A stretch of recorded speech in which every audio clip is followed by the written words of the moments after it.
All right, hi. So I'm here with Kidneys again. Kidneys, can we hear you? Let's just. Hello. Let me check it.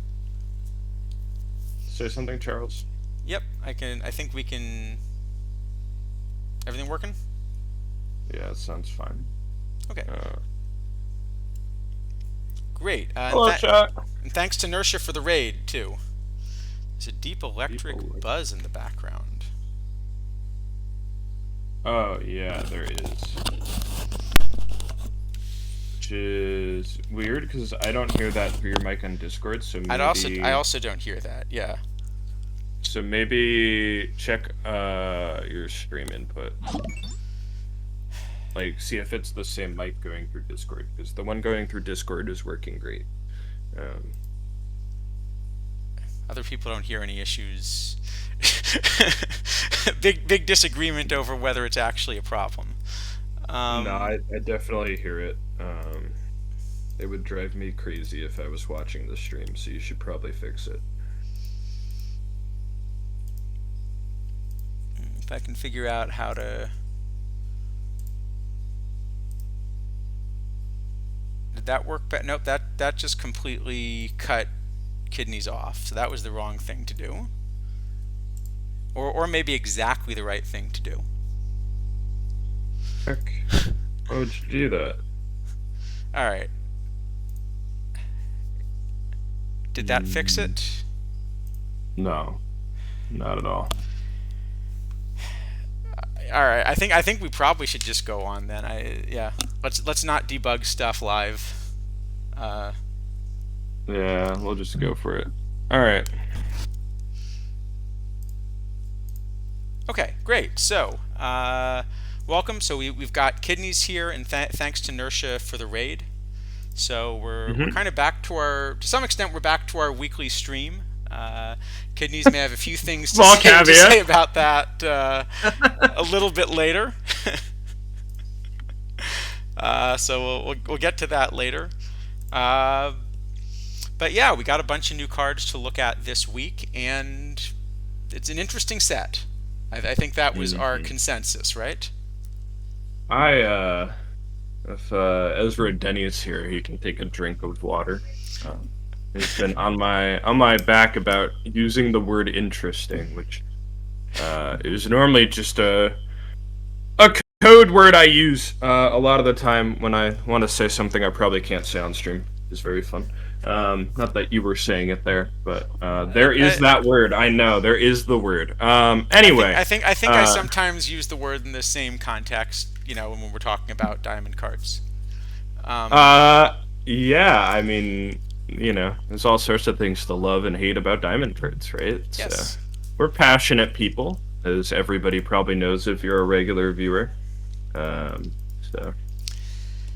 So Mm. yeah, let's take a look at some of these diamond cards. So this was something that we've been building up to. I think usually the build a lineup set ends up being one of the big missions because, at least if I think about the last couple cycles, those are really the only ones I've played. But build a lineup was the one set that I felt like essentially everybody who played the game seriously really completed before the end of the cycle and got to use all the players. Yes. Some of the later ones, like the end of season missions last time, were hard enough that I'm not sure everybody really finished all of them. Yep. So, I agree, and I think something interesting to note right now. We don't have to dive into the whole thing. I know we talked about it a little bit earlier, but like before stream, um, missions were very easy, and that has a lot of implications on a lot of things. But I'm sitting here having spent very little time actually trying to do any missions, um, and I have them almost all done. The only ones I don't have done are the Negro League set and that bizarre speed mission that nobody should ever complete ever. Uh, that speed and mission I think is quite expensive right now. Yeah, if I pull well, up the it's mission it's here, let me see, because you're locking almost every single one of these. It's this one, right?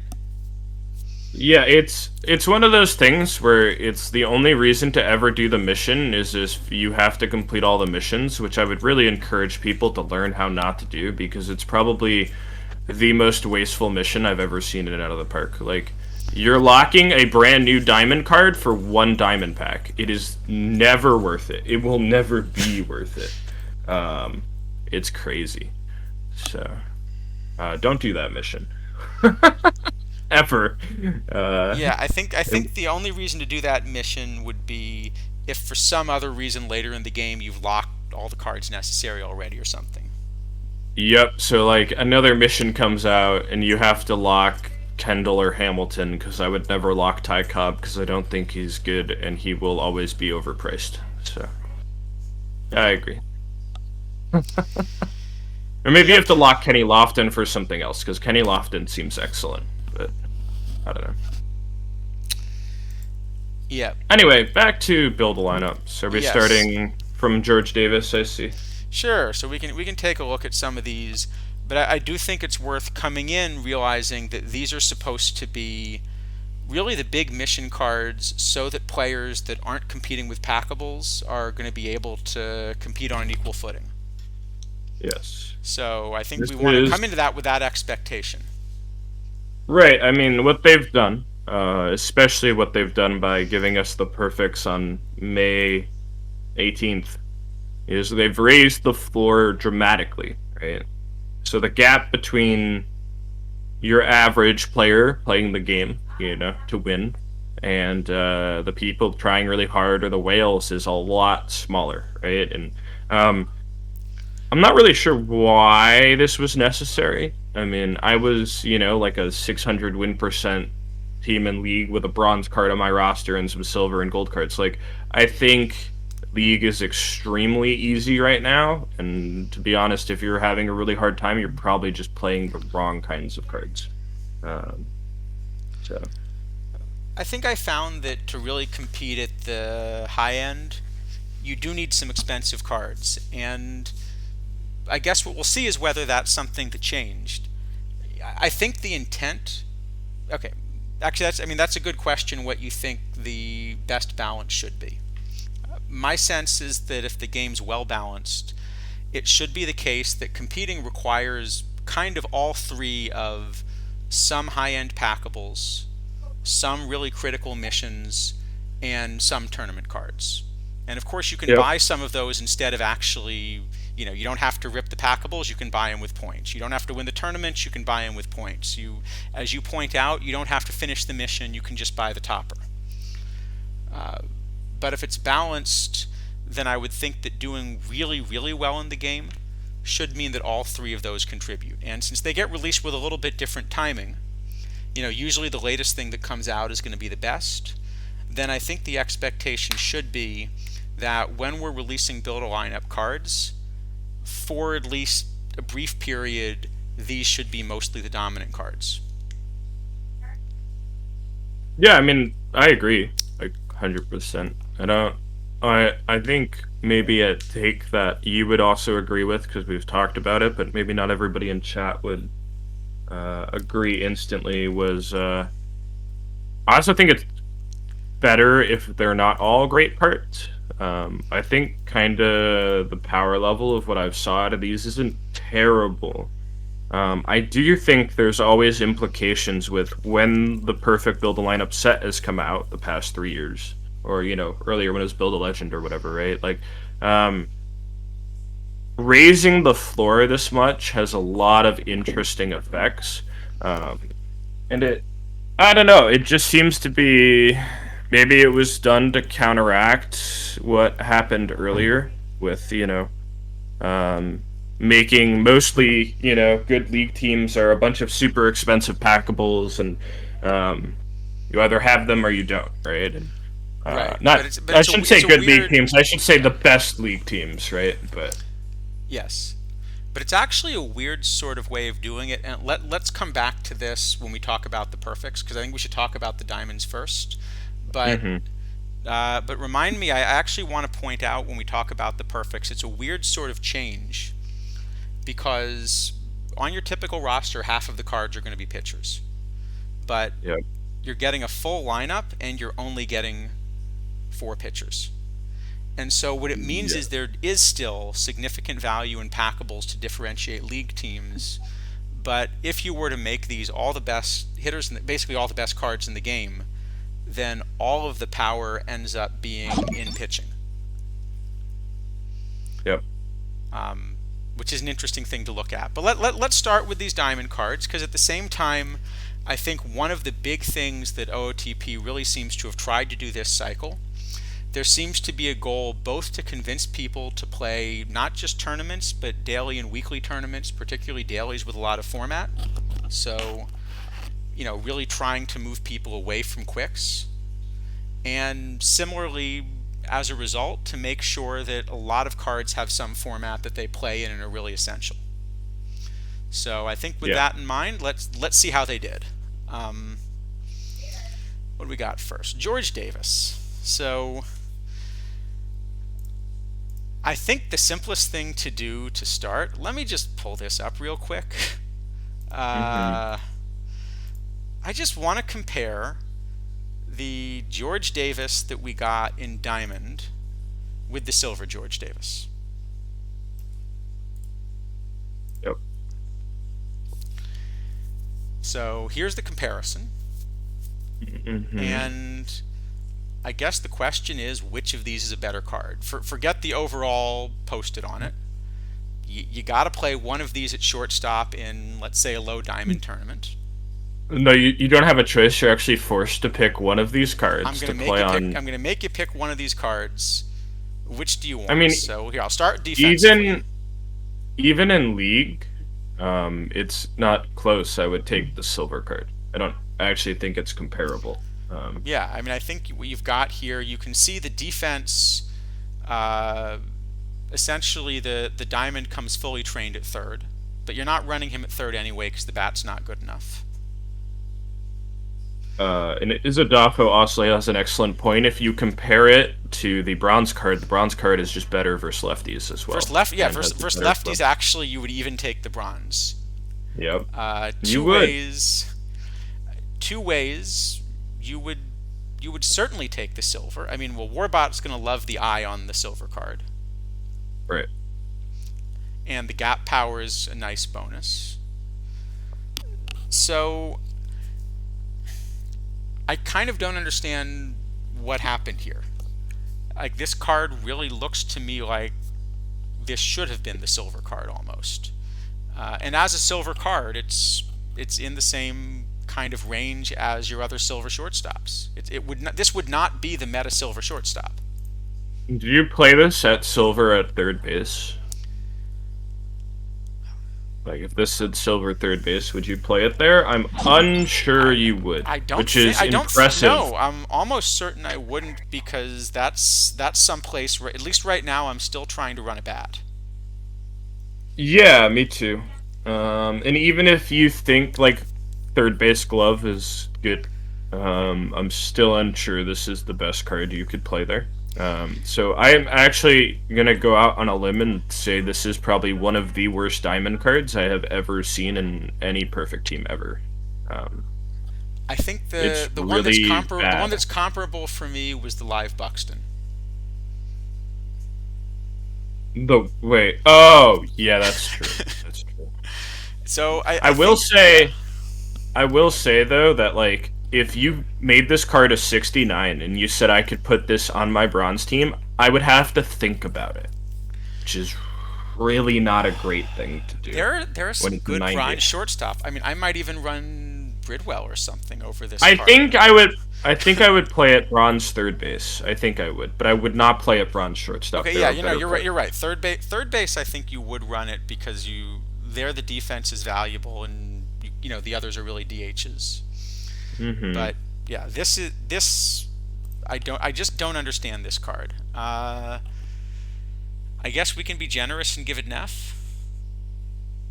Do we have a lower rating? Can we give it like an F minus? Can we give it? Is this the first F minus we've given out? I think it. I think it is. I think if there were like an S tier for F cards, uh, I don't understand Mi- this one. so Yeah. uh, Machia Pet The reason we're giving it a low rating is because the card has low ratings and it does not play. The changes to the engine don't really have anything to do with it. The changes to the engine last Monday made this card a lot better, actually, Because the in some contact ways, and a plays lot more, worse yeah. in others. Right, because before Monday, this card was like the bat wasn't good in tournaments and the glove was bad, and now it's just the glove is really bad for a shortstop and the bat isn't good enough for a third baseman. So, um, And that glove is really it's not bad for a really shortstop. That's part of the problem. right. So another card I could compare it with is everyone, if they wanted it, was just handed, say, this Joe Sewell. Yep. I think I'd That rather play card's this card, and that's a low gold. scroll down just so check and see the eye. Yeah, it's not So, close though. sorry Sewell about is that. better. Yeah, and the reason here this is happening again, though I'm still confused how this is a 90 shortstop.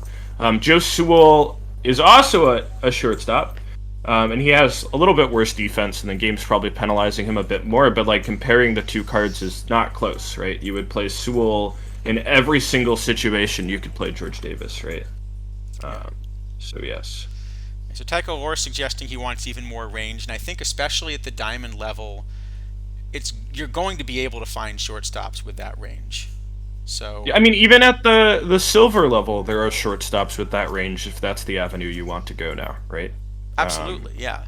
Bronze, it's a little harder, but once you hit silver, there's guys with 101 range at shortstop that have decent, not good bats, but good enough bats, right? So, Well, but this is also not a good bat; it's a good enough bat.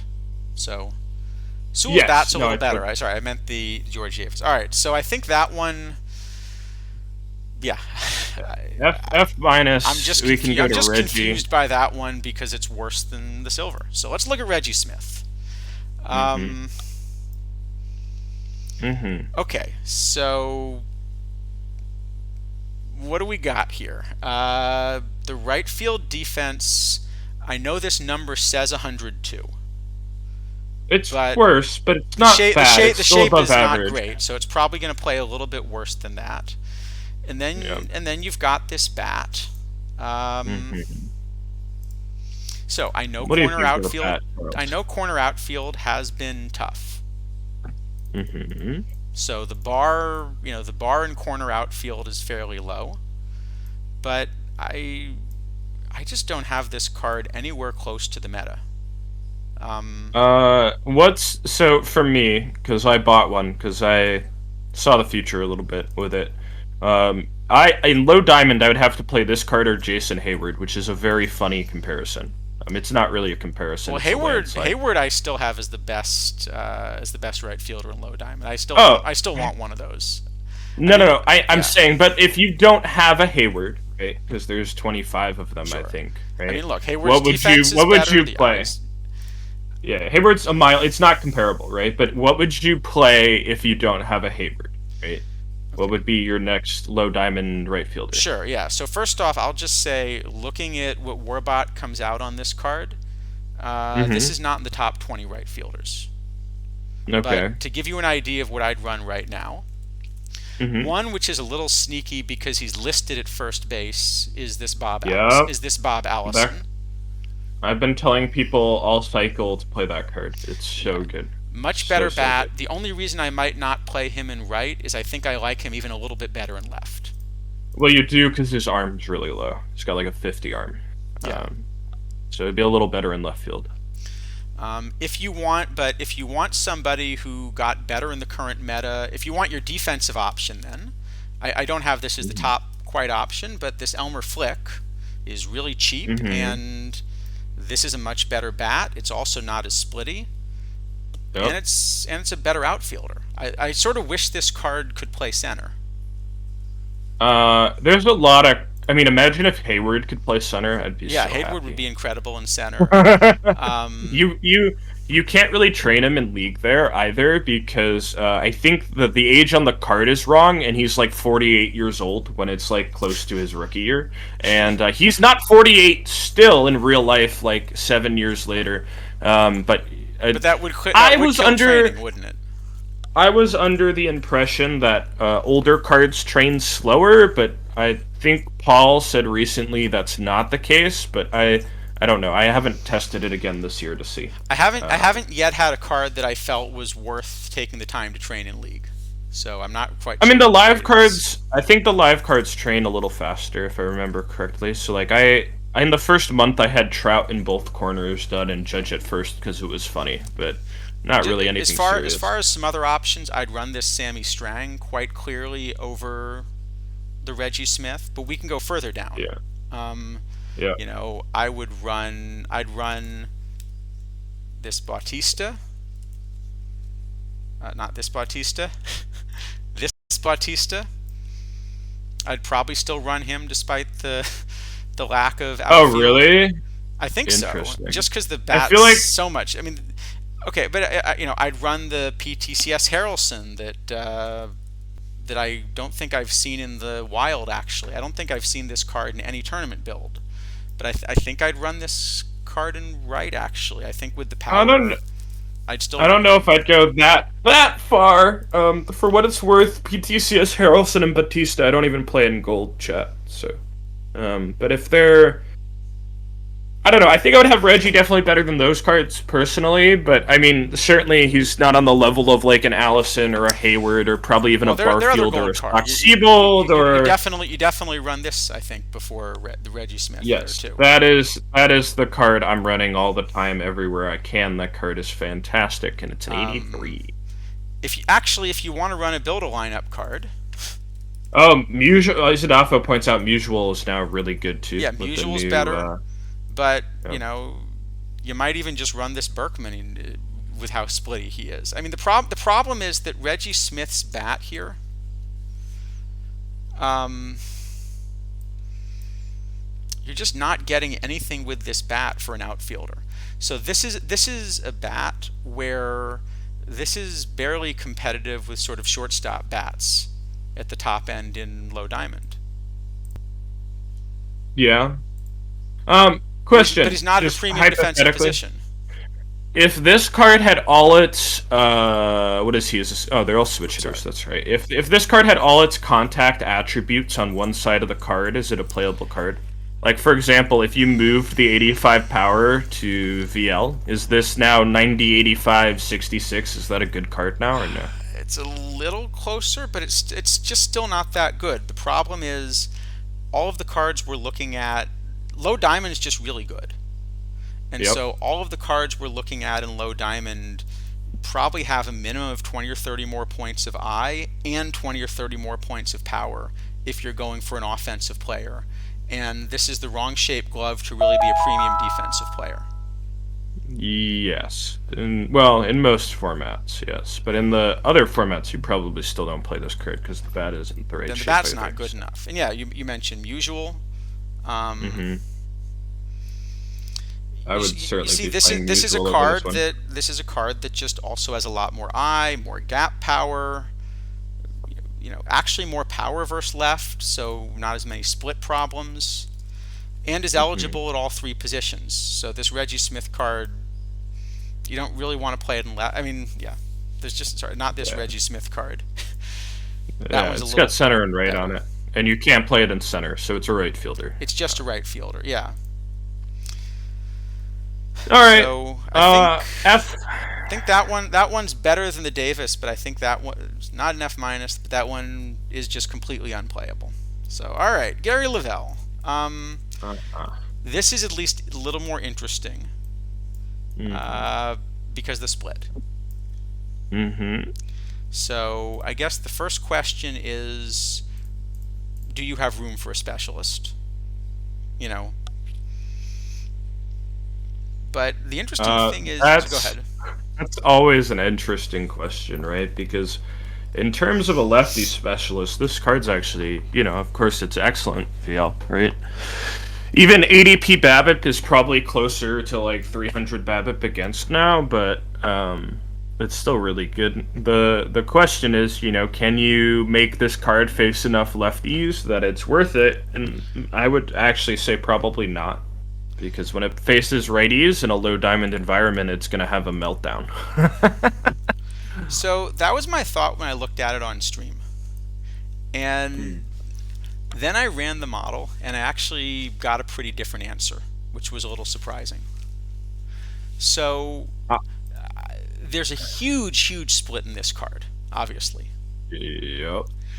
But the interesting thing is, if you just look at the verse right ratings, they're actually pretty good for a low diamond reliever. I'm gonna you're doing a lot of heavy lifting with pretty good there. Um, it's not terrible. If I'm looking at that, I'm like, am I playing this as a low diamond reliever? Absolutely not. Like, I wouldn't play that VR split in gold tournaments. It would be below average. Um, so my kind of question is, uh, yeah, okay. If you're looking at lefties versus righties, it's okay, but you don't need like probably 15 playable lefties, right, out of this. So I don't know. I think So there's a yeah, world where you play it, but I would agree with JDA. He's basically a silver VR. I think that's probably most of the time a little too detrimental because the only time you're playing this card is in an open low diamond, right? It's the only time. And I think that's probably not it. yeah. So I actually had this. I actually had this card quite a bit better when I looked at the model. Partly because it Hmm. is so incredible versus lefties, but if I run it, the crazy thing is it's so good versus lefties and like respectable versus righties Hmm. that if I run this card at a mixture of 75% righties and 25% lefties, it still ends up being right around the best low diamond reliever. Are you taking the best load? Are you, when you say reliever, is this like cards listed at reliever? Is this cards going into Cards your listed as bullpen? reliever. I mean, yeah. For a lefty or overall? Overall, that's what was crazy. Like Oh, the card it reminds me of is this Tim Hill, where I looked at the I splits on this card, but it turns out that actually for a 52 overall, this is respectable enough versus righty that you can run him despite the split. I would agree with Tim Hill. I don't have Gary being anywhere near the best true reliever in low diamond, and I will say as well. If I swap this, I'm only at 60-40. I could punch in, you know. Oh no, I'm a little higher. I'm at like 68-32. But Yeah. if I punched in 75, I mean he would tank even more. And like if you want to say this is the best left-handed reliever, uh, So maybe again, reliever is like a yeah. weird term here. It is, but I mean, at uh, least for the cards listed at reliever, I think part of the problem is that there are just almost no viable low diamond relievers. You're running pretty much your gold setup, I think. I mean, if I'm looking at cards I'm excited to play in low diamond as relievers, I'm probably playing Tom a long time before I play this card, right? Tom Niedenfuhrer. I'm playing either gold or silver Kenley. And then there's some other options, maybe. Like, I might even play the diamond Kenley. I would play, like, Takashi Saito. So Even. Saito, I think is Saito and the diamond Kenley are up there too. So this Saito, let me just show you the comparison, and I'll show you what I mean because I do think it's closer. Uh, like I said, I was surprised when I looked at the model. So let's do the comparison. These are both incredibly splitty. Obviously, Lavelle's even more splitty. But here's the comparison against Saito. I mean, it's really not, though, right? Like, if you stuck the two different splits together, it would be fine. The problem is, Saito says 25 or no, I don't. What is that number? Is that 96 or 90 PBAB at VR? Uh, VR, yeah. So well, Saito's the righty. So I'm saying if you compare, let's say Saito versus left and Lavelle versus right. yeah, but you're gonna play more righties, and it's also still not that comparable because Saito has 86 PBAB at VL. I don't know. I would much rather play Saito. I don't have it being that close between the two either. Like I don't have Lavelle being a bad card. It's just this Yeah. is a card where if I'm looking to build a roster, I'm gonna say the model likes this card because it's really dumb one way, and I'm not putting it on my team unless I'm doing a very specific strategy that would benefit this card, right? Um, Yeah, so I think the place I would play this card, I think I would actually consider this a really good sort of specialist slash middle relief option. But it has to be middle relief because if it's in the late innings, you don't want to draw everyone's pinch hitters. But I actually don't mind drawing out all your pinch hitters like in the seventh inning. I would not run this as a regular middle reliever ever. If I'm playing it, it's only going to be as a specialist, and like that just doesn't have value most of the time unless you're doing something weird. Like Yeah. maybe if you had all righty rotation or something, I don't know. Maybe you do it then because you're playing lefties. You could do it. I don't know. I'm not seeing it. It's not an F tier card for sure, but like giving it anything higher than a C or a D feels crazy to me. As an So. opener is interesting. Yeah, so JDA, I think what this is saying is that it's just so incredibly good versus lefties that even when you put a mix in, basically the gap between this card and your other relievers, the 30% of the time or whatever that it's allowed to face a lefty, is much bigger than the gap between this and the relievers you're looking at facing a righty. That's kind of what the model's saying. And what you're saying by I think is, but you can just take righties and clobber him. Oh, give me a sec to answer your question. I'll just run this specifically versus righties to give you an idea of. Yeah, Uh, because like when I build my bullpen like this, Charles, or my rotation or whatever with yeah. pitchers, the weak side split is a lot more important than another split. And this weak side split is very, very bad. Um, Okay. and Okay. then Yeah. if So you this is throw no no. in This is why I starting want to go. pitchers, if Yeah. you throw starting pitchers in the bullpen in the mix, I would not play it ever. Um, Okay. So no, this is actually about what I expected. So if I look at it specifically against righties only, my mhm, top low diamond middle reliever is Needham Four, as you might imagine. mhm. 128 p BABIP will kind of do that.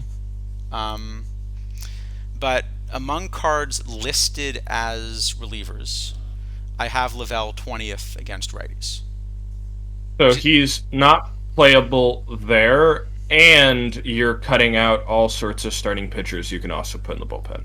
I It's not am good. because there are probably, you know, so I think if you include the starting pitchers, he's probably somewhere around 50th. And so here's the argument Uh-huh. for why he still ends up. Here's the argument for why I think he still ends up being a useful card.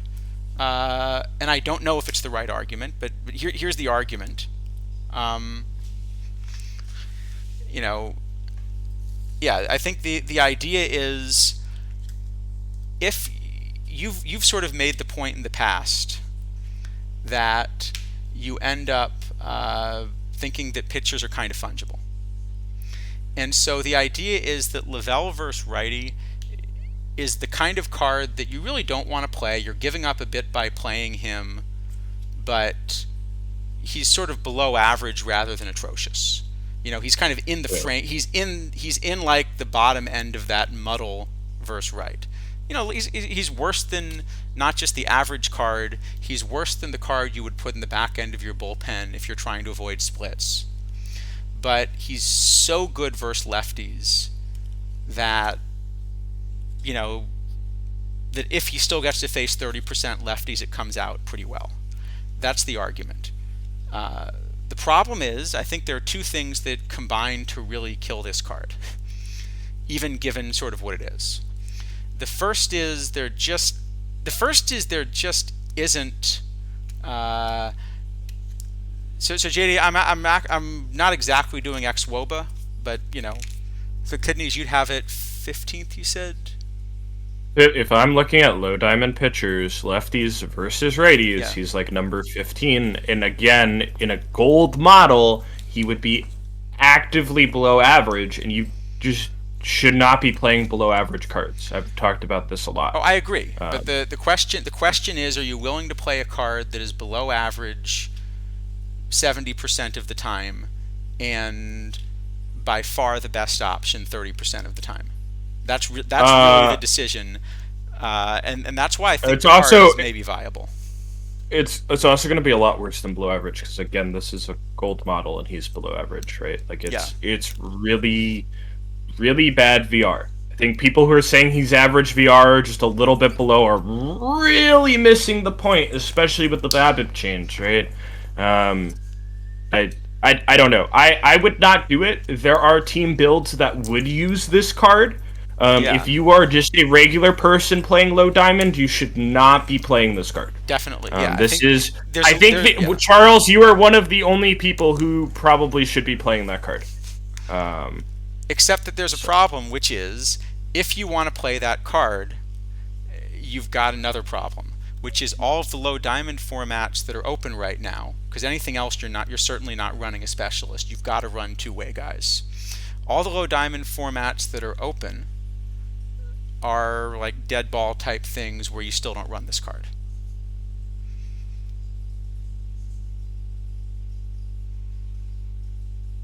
Sorry, say that again.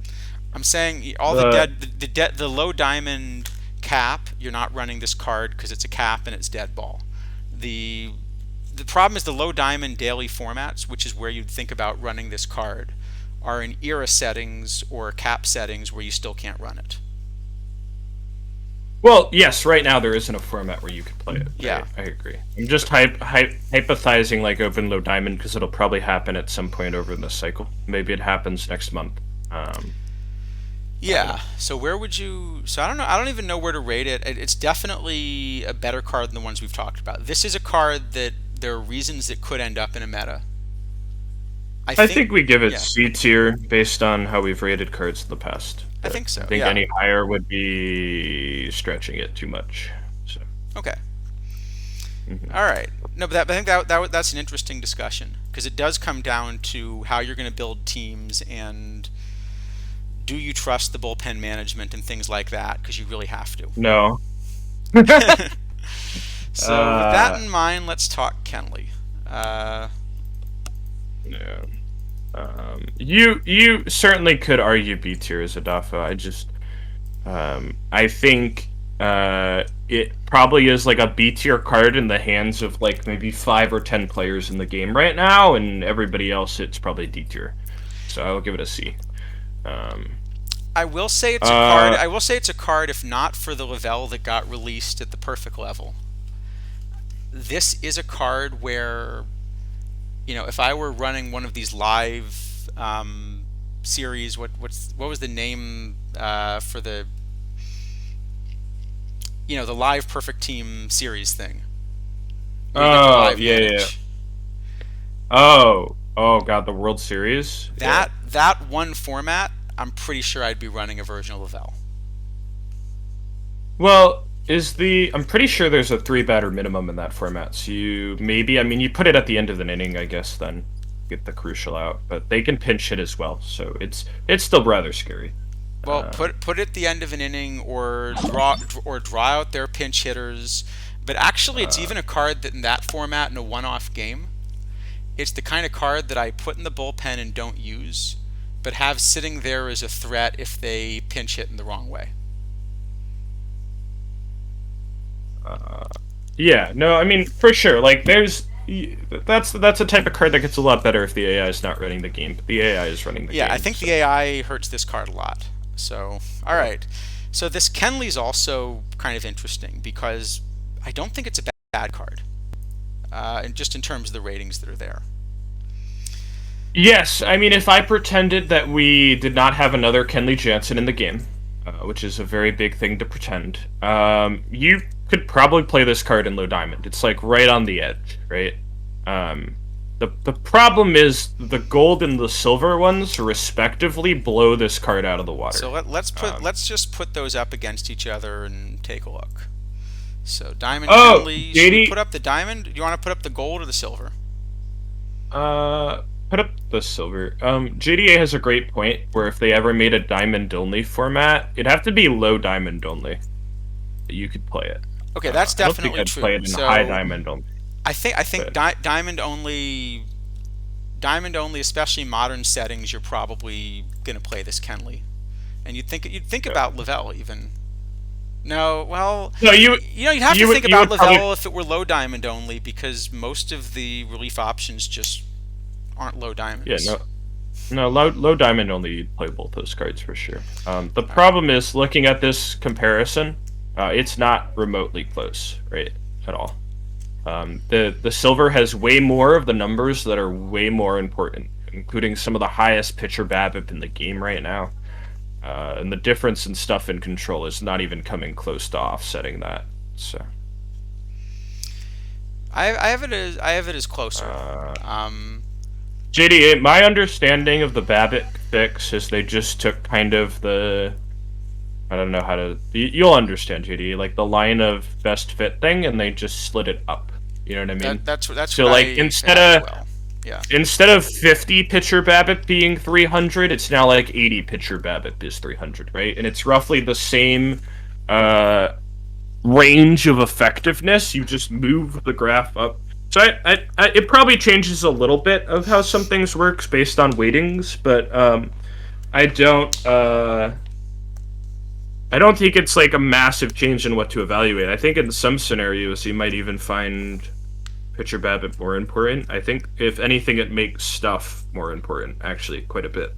Um, but Yeah. So Zadafo says he has all three Kenleys pretty yeah. So close. in my the other thing that I've done to answer the JDA's question as well is Hmm. since the changes that they made to retune the game engine, when I calculate things like WOBA and FIP and so forth, I'm going back to using more major league like numbers than I was before. And Well, that definitely changes the value. you were using like 1960 something, right? I was using a more extreme version of 1968 previously. Right. Which wasn't that close to what I had being the case. Yeah. Um, I So mean, it's I've got probably yeah. closer to modern. I'm sure if I still reran weights, it'd be different. I mean, I can see a world where they're all sort of similar. Yeah, so I have It them does being depend. similar. I have them very slightly in the order of the diamond better than the gold, better than the silver in low diamond, but in gold, actually, the order flops a little bit. Uh, but at the same Yeah. time, almost all the formats that we're looking at cards like this are cap formats. And in a cap format, if they're remotely close, you're always saving 20 points. Oh, that's a good point, JDA. Preferred Kenley's era dependent? Yeah, Maybe. yeah. The more you go to early eras, the more you want the control. Uh, yeah, but also this is But the well, the gold's BABIP's a also lot. high Yeah. stuff. I was gonna say the silver, even with the low control, has some benefits in early format. So you'd probably just have to model it out a little bit, right? Yeah, so that's kind of yeah, so I that's don't know. kind of where we ended up. I guess I It's like it so a lot better than my initial yeah. impression. I will say the current outdated Kidneys model thinks it's not a good card at all. But I know stuff is more important. But if stuff is more important, then I probably just want to keep playing the gold one. Obviously, the gold one has some issues versus lefty power hitters, but I don't know. Maybe not. Yeah, I do have this one as the best of the three Kenleys we just talked about, but it's close. And the problem is the fact Mm. that it's close means in cap situations, I don't think you're ever playing anything other than the silver. Oh yeah, I mean for sure, right? Like in a cap, are you going to spend an extra 20 points on a card that's marginally better in your bullpen? No. Yeah. Why would you do that? But I think you can give this about a B or C. It's maybe comparable to Lavelle in that there are scenarios where you play it, but in the current metas, it's a little bit tough. Well, I mean, Lavelle, like this plays in every scenario Lavelle does, right? If not more. Um, because if it is, well, I'll just roll with you here that it is the best Kenley, right? And then you're playing it in open. I mean, Lavelle, we weren't even considering in a cap in the first place, right? Yeah. So I think it should be B tier then if Lavelle All is right, C tier. we'll give it a B. I think the relievers here are actually pretty viable in this set, as much as some of the Kind other of ones I haven't been a fan of.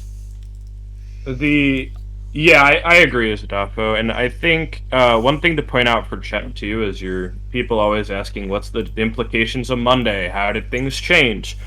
This card, the Diamond Kenley, is literally below average pitcher BABIP with how the game is instructed to work now, right? In a Yeah. sense, where you need to basically be above 80 to start suppressing things. And, like, obviously you're suppressing things the more points you have, but, like, this card's probably going to be a little worse than 300 with Yeah. that. So. Yeah, that's what we'd expect. So, Mhm. Mr. Audit, I pretty much agree with everything his top RTDA says. yeah. Turns out they know the game very well. And they have a lot of Just success playing it. So, just a little bit. That's 8. I feel like I'm underperforming. I'll step it up a little bit there. all right. Well, let's go. Well, that's 8 and 4 cards. So let's go on and talk about Ted Simmons. And I think I've got a few questions about Ted Simmons. Uh-huh. Okay. Well, first off, there's the card. Is there any scenario where you're playing this card? I know you like some of the offensive catchers, or at least have. I mean, a lot of it depends on catcher ability, whether you think that Bat VL is good or not. I don't really know.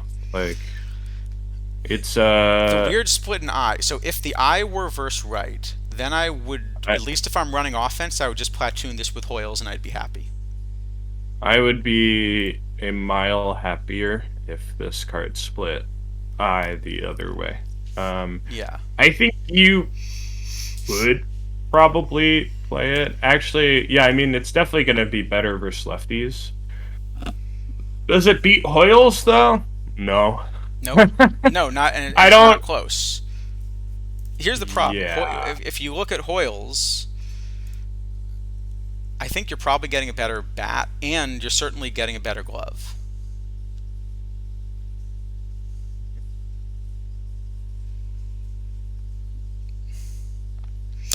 Yeah, I mean the glove is better, the bat is better. Right.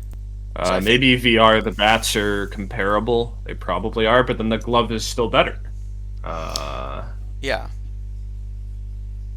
yeah, and also I would probably play ND. I think I made a really bizarre gold team to collect data that if anybody is run into in a gold quick or gold entry fee, I'm really sorry for what I either did to your team. I'm playing like Bubbles, Hargraves, VR, and I don't even remember VL might be Bruce Petway or something. Petway's a great card, And though. Here, I can pull up I this don't ND if you want for comparison. I don't think yeah, and then VL, right? If we're even talking low diamond, then the new Jason Kendall card just blows it out of the water if you want to play a left-handed hitting like a catcher that hits lefties. Yeah. So no, it doesn't play. I don't think this is close to playing. I mean, for that matter, even if you want to go bat first, I think just there are other bat first options. Deacon JD Aces Deacon Kendall. Yeah. No, Deacon's good. If you want just a bat, Deacon's probably one of the best options now around there. First righties. And Kendall is certainly the first left catcher. So I mean, you never play the card, right? It's just unplayable. I think that's It's an right. F tier. So Okay. then let me ask the other question. Yep. As it turns out, in order to Mhm. complete the like whatever complete missions, you do Mm. not need to actually finish Ted Simmons. For no, you do for Mantle. You do not for the 3 diamond packs. But if you want Mantle, Oh, you you do need for to do Mando. it. So Okay. you still have to do. I know. I thought about that too. Um, yeah, chat. For whatever reason, the mission that gives you 3 diamond packs for completing all the diamond cards just it doesn't have Ted Simmons in it. Here, So, I can find it. Where is it? though apparently, if anybody's in the main Discord, I think Snailman had it in there. He took a screenshot of it. Might be worth Here getting. you go. Yeah. So yeah, you So. need to finish. You need to complete 11 missions. You do not need Simmons in order to get your diamond packs. Yep. So, don't make this card unless you want Mickey Mantle, I guess. Then, right? Mantle is pretty good though. Yeah. That's a way to put it. All right, let's look at Roberts. All right, let's look at Robin Roberts. So you have a more balanced shape, I guess. All right, there's one number I really like on this, which is the 116 stamina. Yeah, it's a great number. I actually think. Well, I'll let that happen. Actually a really important number, I think. Um, Um, there's the problem again though, or if you look at the silver card, and then if you look at this card, it's yep. the silver card with Ha- more home run and like less stuff pitcher BABIP in control. And I'm assuming the 116 stamina is really weighing into that overall rating because I don't actually see another way for it to be that highly rated.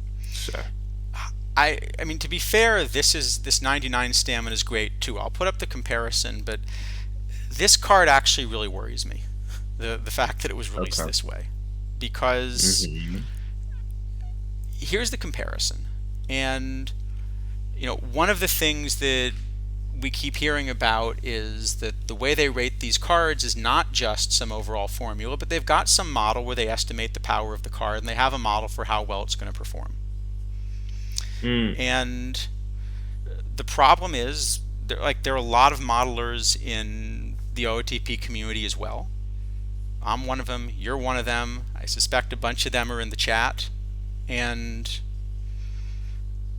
I don't think any of them would tell you that one of these is a silver and one of these is a low diamond. And if you did say that one's a silver and one's a low diamond, you'd put the low diamond on the right, not the left.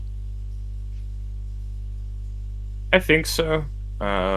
It might be closer marginally what some other people have versus what I have. I don't believe I have it being that close though, just in my personal thing.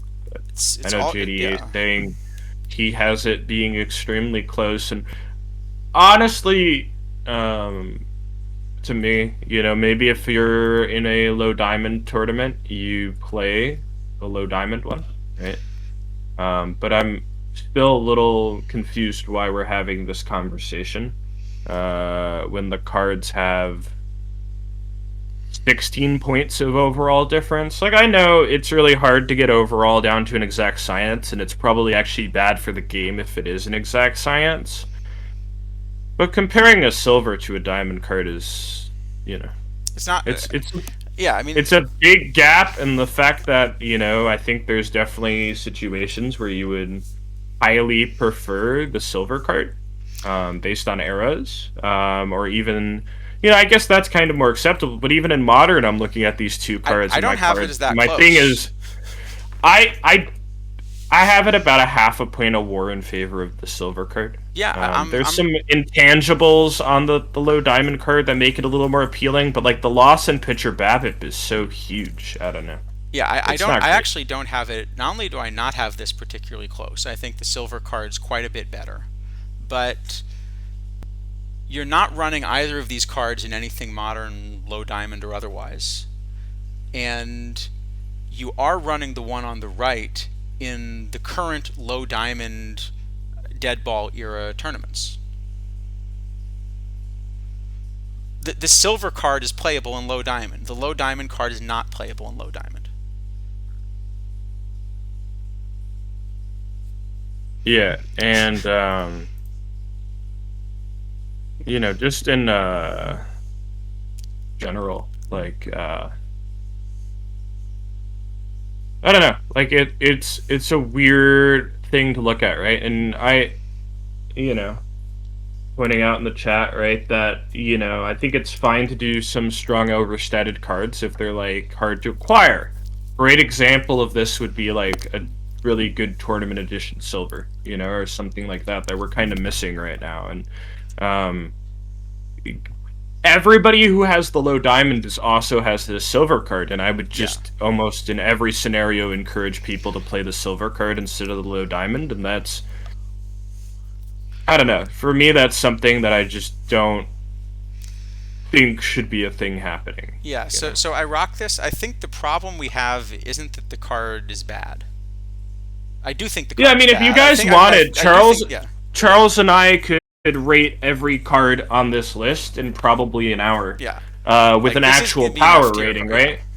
Right, we could do that. I think the reason why, at least I like talking with Charles so much, is we talk about all the little ins and outs and the whys and why we think something's good or bad, or we try and say, if we make the best possible scenario for this card, does it ever play? Right, and But the um, problem I have here is really a process one. mhm. That's the problem. uh, The problem I have here essentially is a process one because you know somehow the game designers decided that they should release this silver and this diamond, and also releasing this diamond later when in principle there's a little bit more power creep. yeah, And I mean, there hasn't been a lot. yeah, We kind of speed around build the lineup this year, but I agree. Yes, yeah. Well, there was no, there like if was this no, there was what? There were 6 weeks between the silver release and the diamond release. Yeah, but I mean, if this silver card came out 2, 3 months after the diamond card, I'd be like, whatever, right? Okay, sure, you know, Right, uh, not the other way around. right. But Um, the problem so is, yeah. Go ahead. the example as well for chat, right, is part of. I think this is what you're trying to get into here as well. You can see that the pitcher BABIP on this card, pitcher BABIP was supposed to be like averaged at 50, right? It's just kind of how the game told us it would work at the start before the patch, and then um, you can see that basically 44 points of pitcher BABIP equated to 9 points of movement, and I feel like probably whatever they were doing for overall rating seems to have favored movement over the components, or is trusting the movement's evaluation of the components. And the problem is, uh, that 44 points of pitcher BABIP is probably worth more than if you gave home run another 50 points, right? Pitcher BABIP is just a ton more important right now, and probably as long as it's in the game, it will be more important. And so, just kind of fundamentally, the overall evaluation on these cards just seems completely wrong when they have a lot of pitcher BABIP on them, right? So, I mean, this card was very clearly at least a high gold level card, and a very good one at that when it launched, right? Right. It's a 78, so. And look, I'm okay with there being some overstated cards, but the problem is we're then being released this other card and kind of being told, look, they know that you can't play both of these. They know that everyone's going to have both of them, as you said. So what worries me is that doing this as a game designer has to mean that you expect people will think the low diamond card is significantly better than the silver card. Yep. And I kind of don't understand how any kind of not just model of the game engine. They have the game engine. They can build whatever sandbox they want. I don't understand how you end up releasing this combination of cards. Well, and maybe another point to add on as well, right? Like in a cap, I mean, if someone told me I had to spend 16 more points to play the diamond card over the silver card, even if I thought it was a barely better card, I would laugh and go, yeah, okay, I'm just going to play the silver card because it's 16 points in a cap, right? But here's the funny thing. If I were building a low diamond cap team, I would pay 16 more points to get the card on the right instead of the card on the left. Yep. That's the crazy thing. I think I would as well, which is, So part this, of the yeah. issue here. So this card and the George Davis are the ones that really are troubling to me, because what they're saying is that somehow, however these models are being built, just isn't reflecting how the game is played. And I guess the argument that I've seen out there is that the goal is to have cards that reflect the player's actual seasons. And I do understand that argument. But the problem I have is I think you can build versions of Robin Roberts that reflect his actual seasons, but also release them in the order that matches their relative power in the game. I don't think those two things are incompatible.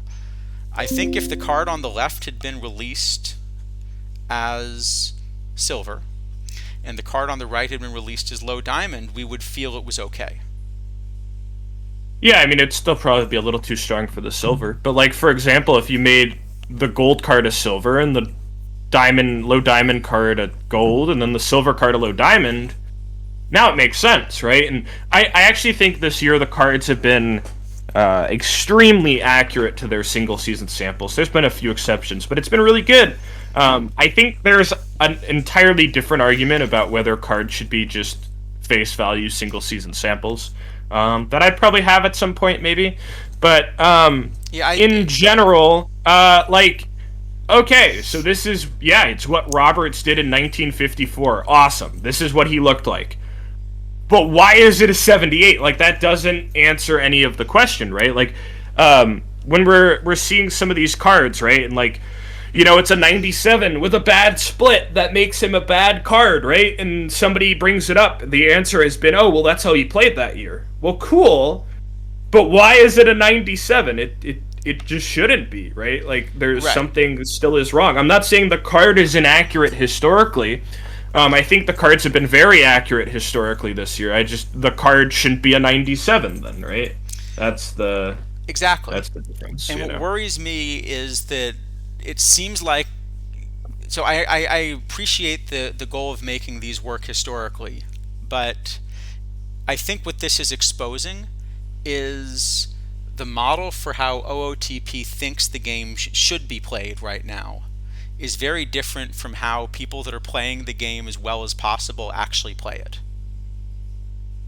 And yes, that makes it really tough to figure out what's coming next, because that also means that the intent, I'm sure, is to have a gradual power creep, but what we've actually seen is it's really bursty. You have cards that accidentally are way more overstated because, say, the Future Legends set happens to have shapes that fit the meta really well compared with things they released at the same time. So a lot of those cards are overstated. And I think that's the one that worries me. I also will say I don't think I agree with the philosophy of making things entirely historically accurate, because, you know, I'd come back to this with Pitcher BABIP too. To me, the foundation of OOTP was being sabermetrically astute and understanding that what you have seen in the past is not actually the best predictor of future performance. Mm-hmm. And it seems like the changes this year, both in the way the card set is trying to represent historical splits that maybe are accurate for small sample sizes, because small sample sizes are noisy, but are almost certainly not durable, and aren't durable in the context of that player's career. That seems to me like you're going away from realism, not towards it, by, you know, in the name of claiming historical accuracy. And I think the same thing's happening with, with the other half, like with Pitcher BABIP. As you pointed out on a previous stream, what's essentially happening is when you run Dave McNally, you also get to run the 1968 Orioles defense. Yeah, all of a sudden you magically just have Brooks Robinson and Belanger, and I forgot their second baseman was also I think great. Gritch was. I forget. I think it was Gritch in that year or a little bit later, but yeah. Right, but you essentially have that. Like decent. It's like Angels in the outfield. You have like the ghosts of those players helping your fielders, and they're even better than those players because you're playing that defense on top of your defense, on top of the year of the pitcher in like 2010, right? Like it's like Dave McNally also gets to change the mound height when he pitches now. Like it needed a lot of context, and I think and Staleman has another great point. One of the best examples of this is Ned Williamson, the perfect tournament card. That one. The walk year and the home run year are two completely separate years. He actually never did both of those things in the same year, and they had a really bizarre fence one single season, and they used it to help make this card. And the eye is like mostly from the season after, right? And like it, that card really like never existed, or in that kind of context, and so I Right. think that's why it's really important not to take most single season values at face value, or work a little bit on adjusting for eras. And um, yeah, I think the game is, regardless of the whole future legend thing, because I know chat brought it up, right? Um, the the implementation of some of these historical stats this year, I think, is a huge disservice to certain hitters. One of the best examples is Diamond Edgar. Edgar Martinez is famously not a splitty player, Right. and the Diamond card is the one year, I think maybe in his entire career, he had a massive BABIP split. And like, okay, yeah, it's like, sure, but like, was that really how Edgar Martinez played all the time? No. I mean, it is how he played in 2001, but like, any baseball statistician would tell you that doesn't mean Edgar is a splitty player. It means he had an unlucky year. Right. You Absolutely. know? But the other So, thing I don't understand is that for pitchers, kind of the pitcher BABIP has always come with them. But like this Ned yeah. Williamson, so how many home runs did he hit in 1884? It was an absurd amount. If Snellman probably has it off the it was ludicrous, but it was 27. But it was also because of some rule with a wall, right? That they changed that Yeah, year, something that's like right. But that. for example, so here they've Hmm. decided that that corresponds to an enormous amount of power in the modern game. Right. Okay. But now let's look at the guy who, led led major league in career home runs actually longer than probably anyone but, well, I'm trying to They, remember. It would be close to being as long as anybody else, right? yes, it was a very long time. Because it wasn't until Ruth broke it, and then, yeah, okay. And this power is what, 10, 11?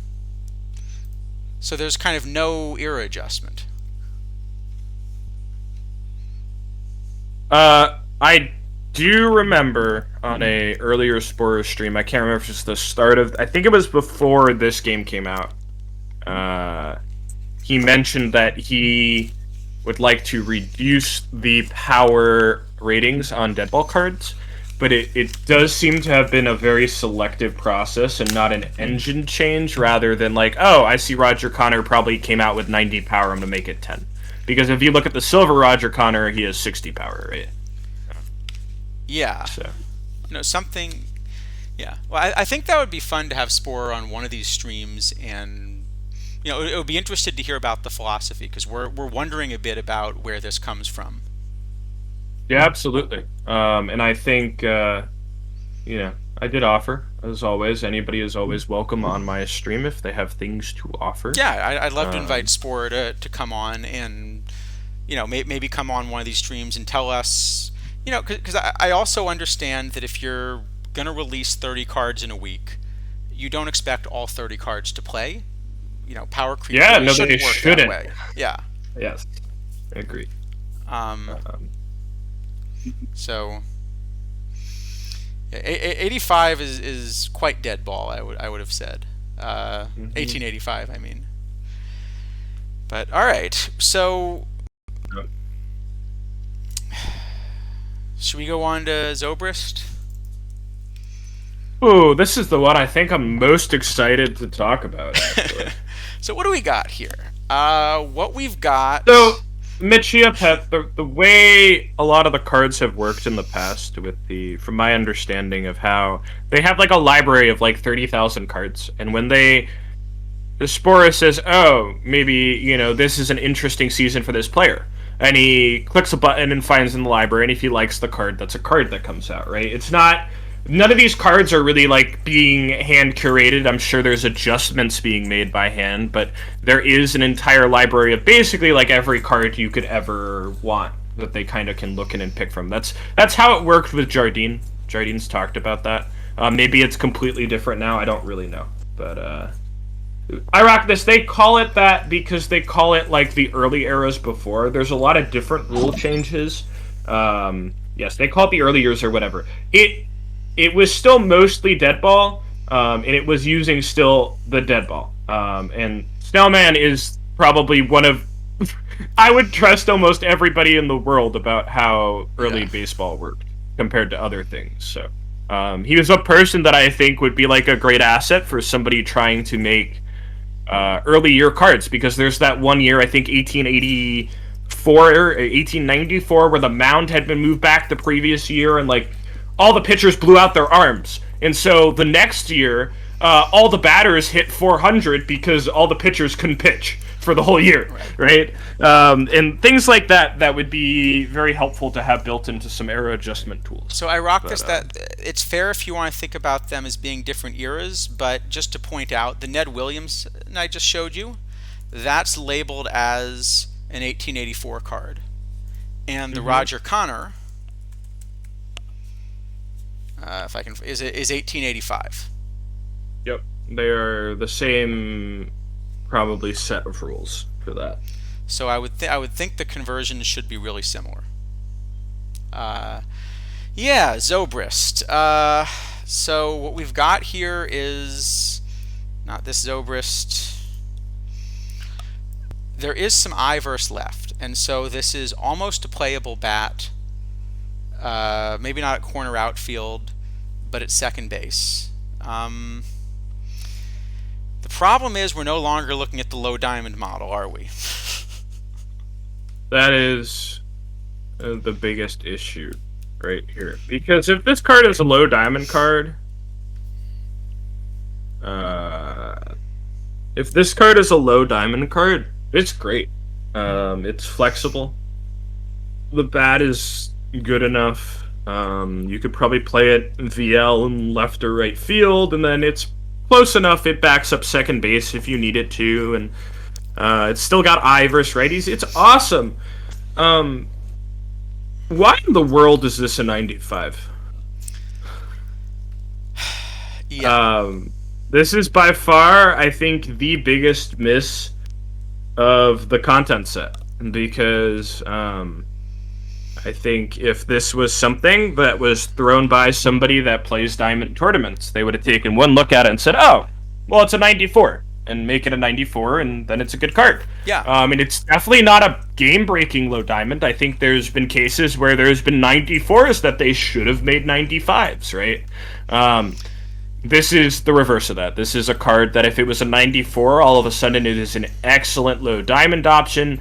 It is not playable in high diamond. Right. And I the don't see problem that is at by all. making it a 95, and look, the people that run the game also understand how that works. So there's a choice here to make this card diamond instead of low diamond. But I think it actually builds on a second problem, because I do have this card as being like viable as sort of the second best second baseman in diamond, depending on what you want to do with Hornsby or something, but that's a rare card. The problem is that they have the wrong overall on this card.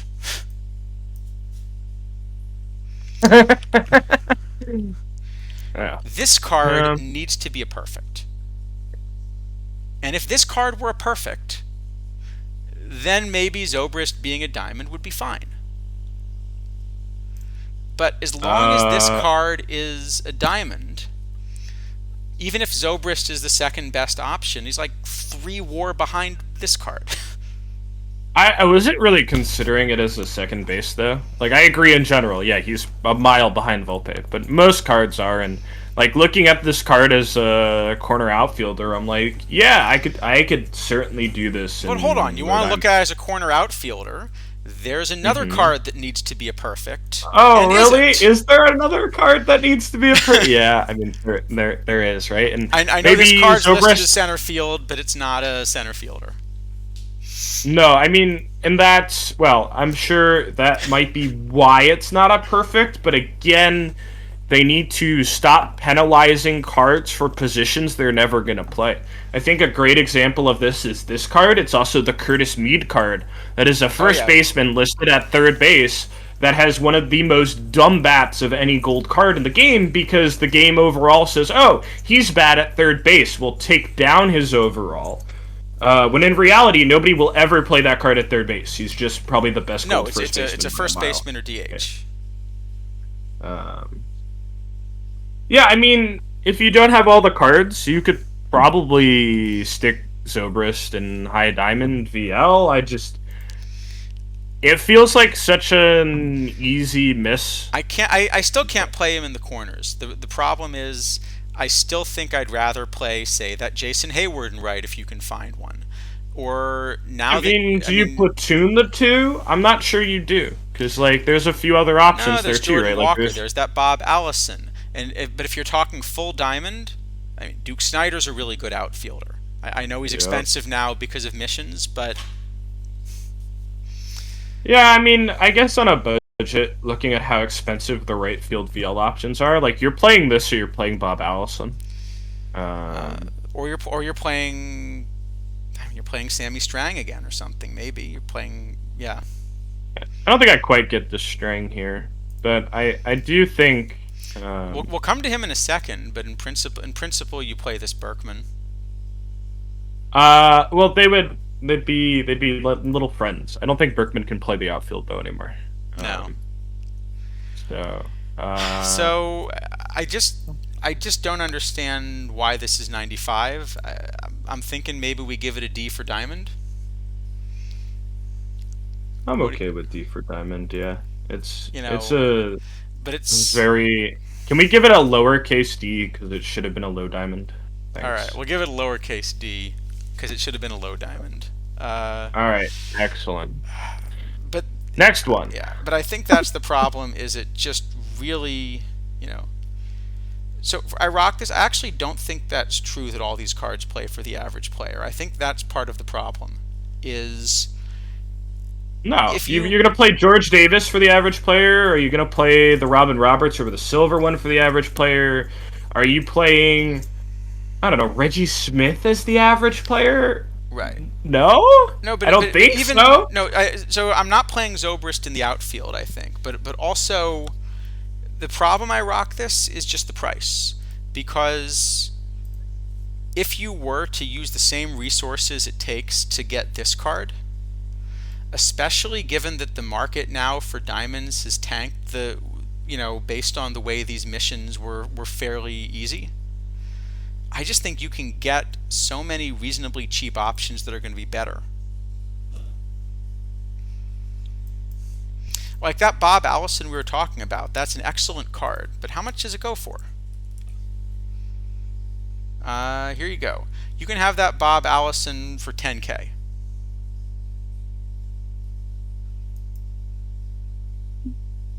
And right now, Uh, to complete the Zobrist mission, you're certainly locking a lot more than 10K worth of cards. okay. There's chat's Yeah. talking a bit about average player and what it means. The average player is not even entering a tournament, chat. And I nobody's entering a diamond or low diamond tournament as an average player. And these cards are not good cards. You can't just say, "Oh, if I take a player who has no idea what he's doing at the game and I give them these cards, he'll put them on their team because they have high shiny overall numbers." No, they won't.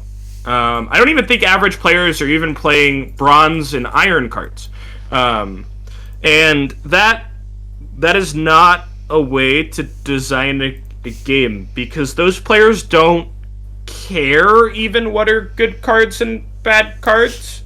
And Izadafo, again, exactly what I was saying, is the average player is in the Stone League and they don't play any tournaments. They might play a perfect draft or two. If you're making cards for those players, why? They don't care. And they're probably also not spending money. If you're spending that much money, you're probably at some level trying to win, and then you do care what the ratings on our card are. And how? Yes. Also, even if that player does get a Diamond Zobrist because he probably buys it on the card shop or something, I don't know. Like, missions aren't even probably for the average player. Anything you do that like should be, I have to make this overall system really accurate, is probably catering to the top 10% or 5% of players. Probably tighter number than that. I think Yeah. that number is extremely tight. And um, why? If I mean, you can make cards for those players. There's different ways to play. Um, games, right? There's the whole Magic philosophy of the three players, or Zorpon, or whatever it was called, the fourth one the community added, and like, you can make fun cards, but when you're building a game that has no gameplay, right? The only thing that plays is how good the cards are. Um, uh, then the cards need to be well balanced, and if they're not, the game is not well balanced, right? Johnny Spike, Timmy, and Vorthos, exactly. You want data to say what the average player does? This sounds like hyperbole. It's not hyperbole or elitist at all. Like, if we're talking like, what does the median out of the park player do? Maybe they're in bronze tournaments. That no average perfect team player is playing diamond tournaments, right? They might have diamond cards on their league team, but I think people are vastly underestimating or overestimating the number of people who are playing this game to win the game, or playing the game at a super high level. Like, the point is, you even if the average player was in diamond tournaments, even if he was, why, like, and he wants to play Zobrist, maybe because he thinks he needs a utility player on his team, right? That doesn't make Zobrist a better card or a balanced card or any of the above, right? It just means that a player that doesn't understand how to play the game properly wants to play that card. Still doesn't make it a good card, at all. And I Right? think I think there's actually another issue here, which, so I think, something to consider for Coach Ruffy. When I'm talking about an average player, I really don't mean that in a negative way. This game only succeeds when there are a lot of players that want to play it. The card shop, for example, the whole economy, this is designed assuming that a certain baseline number of packs get ripped and enough copies of things exist and so forth to be able to populate it. And I think a big part of the problem is players need to have some measure of success to want to keep coming back. If my entire experience entering tournaments is I just get smashed all the time, then I would stop entering tournaments. And so one of the problems with releasing things like this, one of the things we already know is that when you put a mission out there, a lot of missions are things that people will complete even if it's a bad idea for them to complete the mission. That's just a bad value proposition.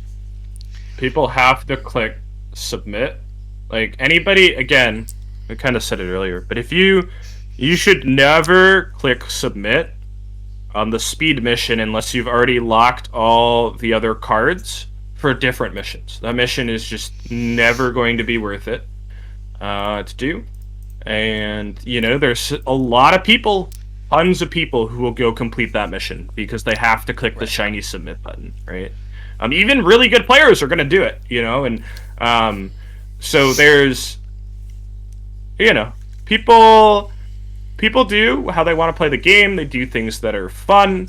But in terms of balancing cards, why would I balance cards around players that don't care if cards are balanced or don't know if cards are balanced? That doesn't seem right to me. So Right. And I think also the idea of these missions is, as a newer player, I remember seeing the missions kind of as a bit of a roadmap. One of the things I really liked is, I guess so my first year was 22, so that would have been Chris's roadmap. But there was actually a roadmap where he said there are certain key missions that you need to complete. If you complete all of these, you're going to get big end game things. And so I actually said, okay, well, now I have a concrete goal.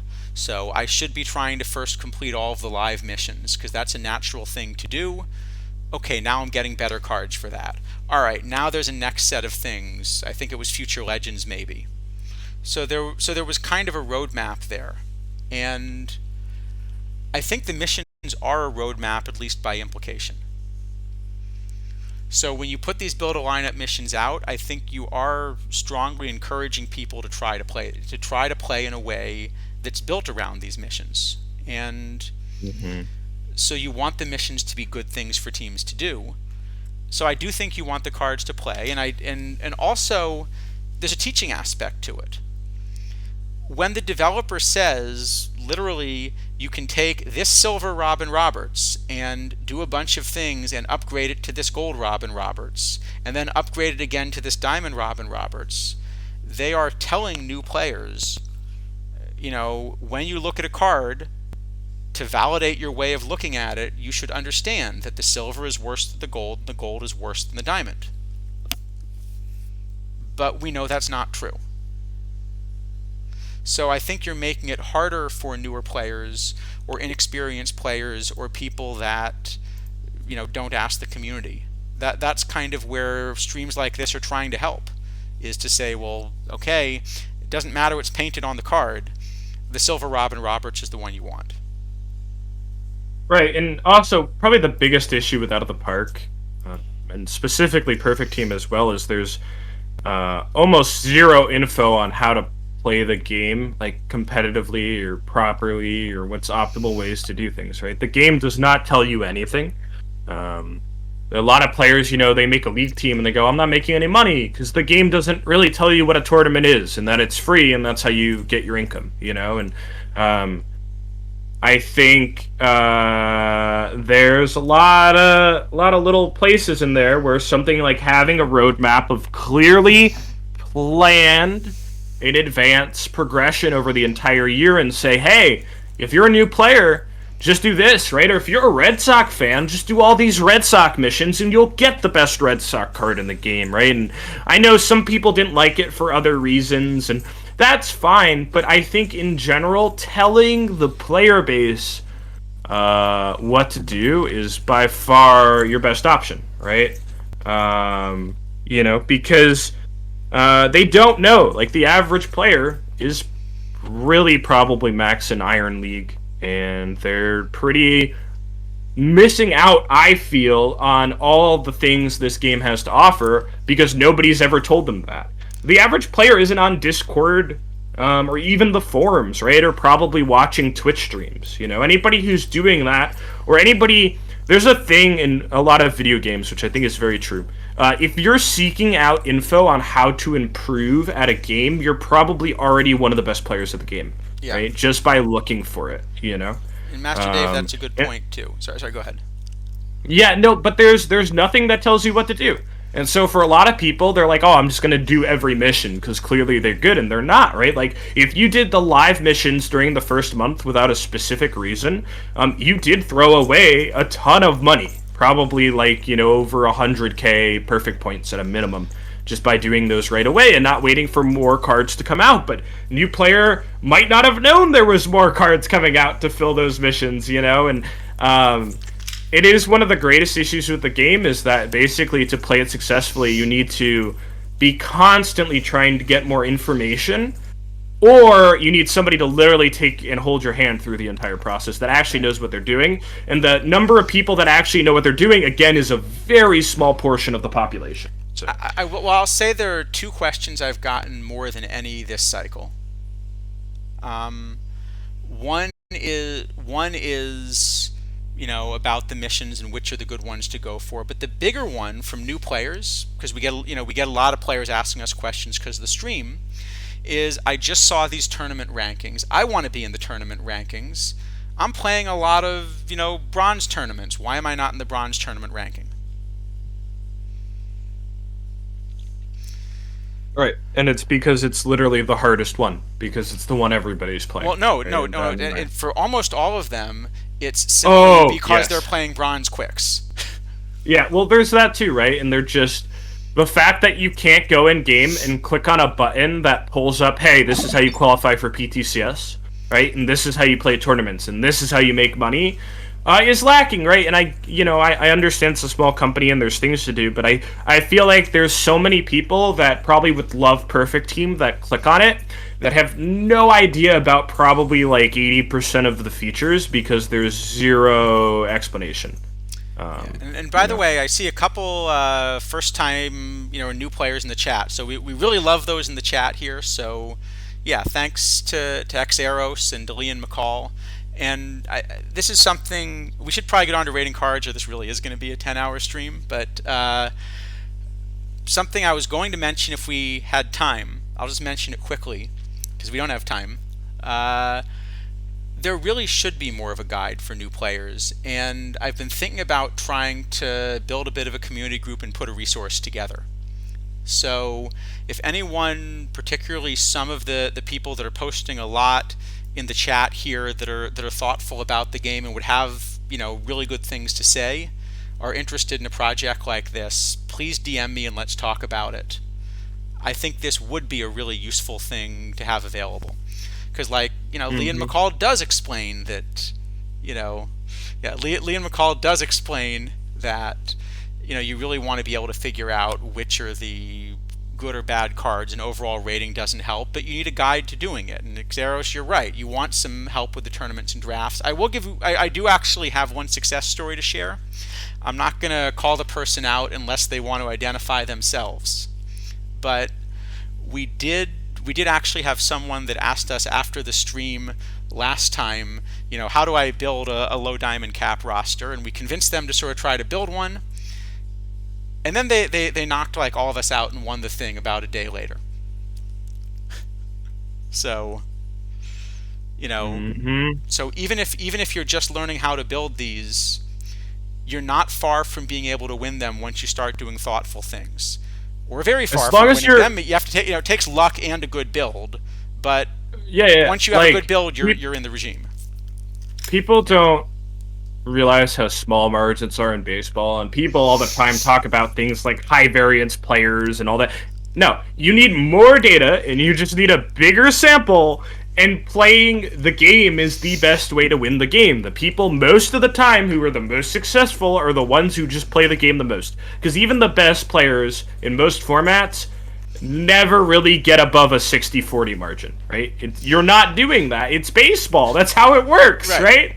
right? So just play more. Like, even if if you're throwing a somewhat decent low diamond cap roster in there, you'll probably make money eventually, right? And probably enough that it's worth it. So, Yeah. um, Yeah. So Kazkan, yeah, outside of congrats. yeah, outside of like really niche weird formats, if you're playing some of the okay cards, you'll probably be fine, right? And there are resources out there. If chat hasn't heard yet, like this is the second to last stream I'm doing probably for all of Perfect Team 24. There's a lot of things I'm just not happy with, and I'm not having fun, and I'm gonna stop playing it, right? And I'll be doing another stream on my channel tomorrow, 8 p.m. Eastern, to kind of wrap things up and explain it in detail, because I've got a lot of DMs asking me specifically why. I'm gonna go over it all. Yeah. It's not just the week of limited edition cards. That's not why I'm quitting. There's a lot of things, but I think consistently, not to kind of toot my own horn, been one of the bigger resources for new players, and I almost feel bad leaving because my spreadsheets aren't going to get updated, right? But I am going to put out, like, if you want a ballpark about what are good cards, I'm hoping in the next 2 weeks to put out a spreadsheet for league and gold tournaments. Again, gold tournaments doesn't mean all tournaments. It's also only modern, but it's flexible, right? So, Yep. Uh, Okay, should we? Are you going to title your stream? You come to bury OOTP, not to praise it. I don't know that reference, actually, at Oh all. well. Never mind. I'm also, I'm not, again, I've had a lot of people be like, don't burn your bridges. I'm not trying to burn any bridges, chat. I love this game. I'm a very, very passionate person, if you can't tell. And I think that there are just things that I won't find fun in the game anymore. Shakespeare. Oh, I should know it then. And I just want to see it be better, right? And I'm not gonna have fun playing in the current state, so I'm just gonna give my reasons why and move on, and hopefully they improve on them. And that's about all I can do. Yep. And Beetle Boy, That's yeah, about it. thanks. We love again. We love having new players here. Feel free to ask questions, but if there are things you're more comfortable asking via DM, we both answer DMs as well and are happy to help. So Yeah, and again, I'm not really going anywhere. Like I have a really big public Discord. I think it's like 500 people now, which is crazy to me. you should throw the I'm link still in if you there. want. Yeah, I can. I can throw the link in there. Like I said, there'll be spreadsheets in there sometime the next 2 weeks anyway. But like, if you have questions about the game, feel free to DM me still. Don't just ask me though. The only thing I'm asking people not to ask me is, do I play X player or Y player in my lineup? Don't do that. But if you have like fundamental gameplay questions, how to model the game, things like that, please continue to talk to me. I would enjoy it greatly, I think. So. And I'm going to bring up Mickey Lolich because at some point we do have to. Like I said, we talked about whether we were going to review cards at all today. Yeah. No, that's true. And I was kind of like, at this point, Charles, are people really here to see the card review? Are they really? I feel like maybe some of the people who don't know what they're getting into are here. Uh, uh, That's like, true. But the people who've come back understand why they're watching this channel if they're coming back. While we're getting ready for Lolich, let me just speaking of doing a good job of using your slots effectively. Let me see how many things I've been knocked out of real quick. Oh, just one. That's not bad, actually. There we go. Oh, the low silver's been going a while, right? That one should be, yeah. Anyway, right, so, let's take a look at Lolich. What do we think? Should he play Roy Thomas or Ken Griffey Jr. in center? The Snailman, you should play the Iron Ken Griffey anytime you're playing against me. Yeah, and the Summonator, no, it's that's not. not bad. It's All right. not. What are we loading into here? No, What I is was this? just noticing we're still in the low silver. So. Oh, I see JDA and Exto on the other side. Wow. Is that? Oh, that's That's yeah. This is a tough. There's some tough pretty competition left. Actually, so I'm just looking at the pitching matchups for this. Look rather familiar. Anyway, right. Where are we at? Lolich. So I'm not even sure what to say about this card. It's just like understated, right? Would we play this in a low diamond only 9? If it was a 94, do we play this in a low diamond only? Question. No, I don't think so. Unless the 117 stamina really matters for your cap or something. But I think this is one where the stamina. I think this is one where the stamina really is what makes the overall rating.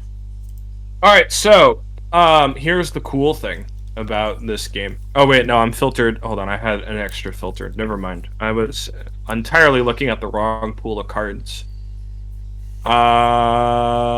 What is this the 1971 Lolich? It is. Yeah, 1971.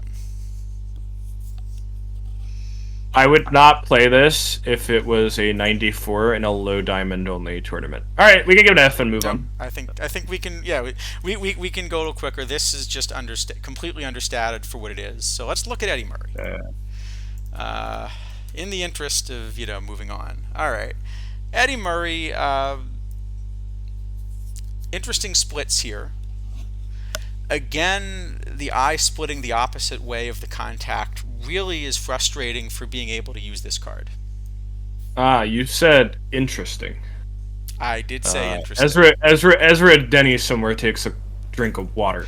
Eddie Murray.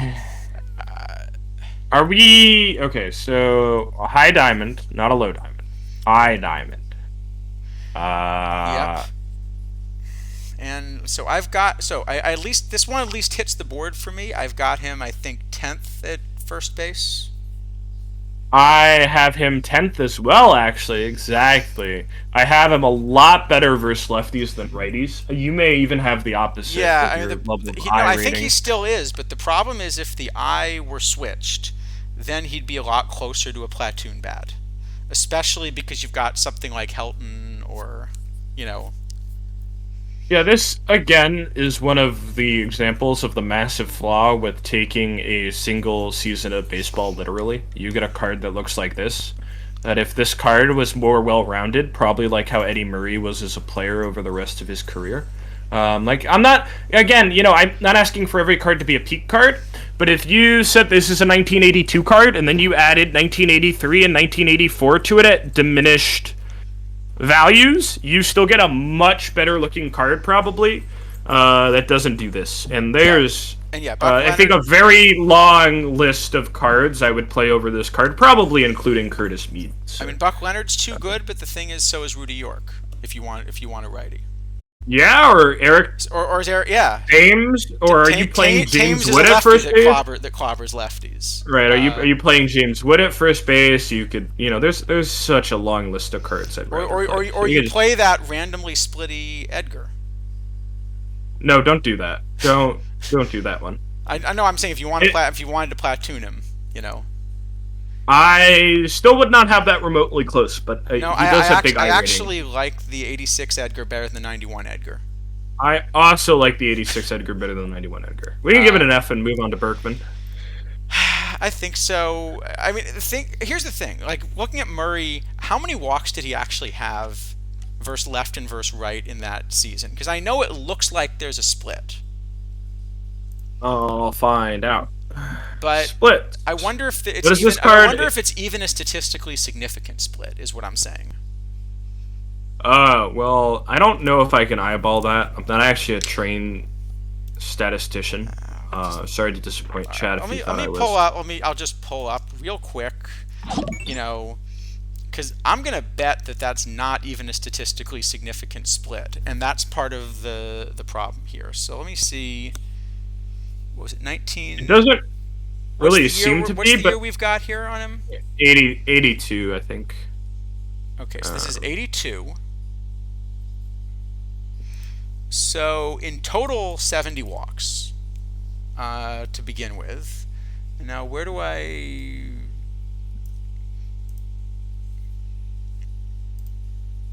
54 of 425 versus right, and 16 yeah, and of then 202 16. versus left.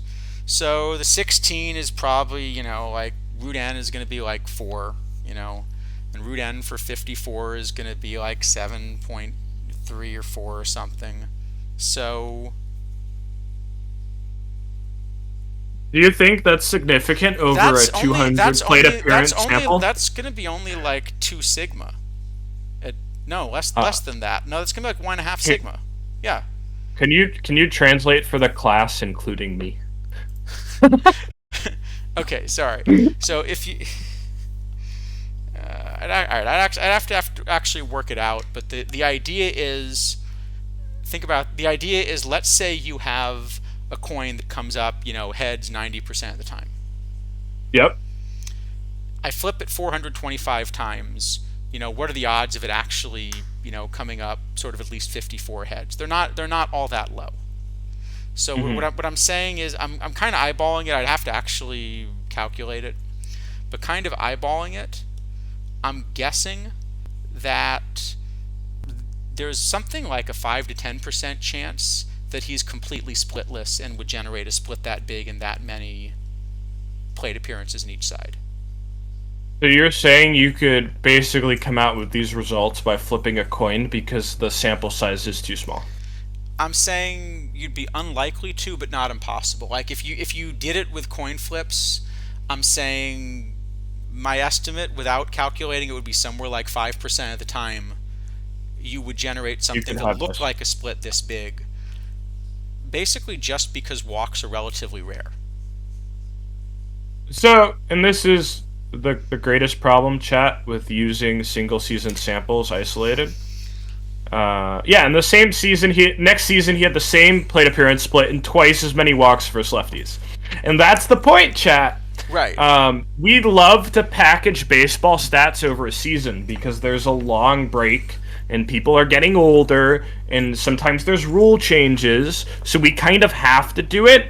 But a single season of baseball is not enough data to tell you how good a player is. Right. It's not even close. And And it's not even close. Like, specifically to also say, well, this player plays exactly this way is not right at all. So, right. Or rather, I guess the way to say it is what you're doing is you're locking in whatever randomly happened that season. But if the goal is to ask, I guess the way I think about it is the goal should be to ask what would happen if I actually took, if you're trying to be historically accurate, what would happen if I actually took 1982 Eddie Murray and let him bat against whoever else? right. And it would not be this exact eye split. Yeah, Right. and I think As based on shown his evident. career, yeah, Yes, exactly. As based on his career, it's very evident that would not be the case. right. So, So that's, I think, the problem. Yeah, exactly. Evil Smokey Bear. That's exactly the problem. Love the username, by the way.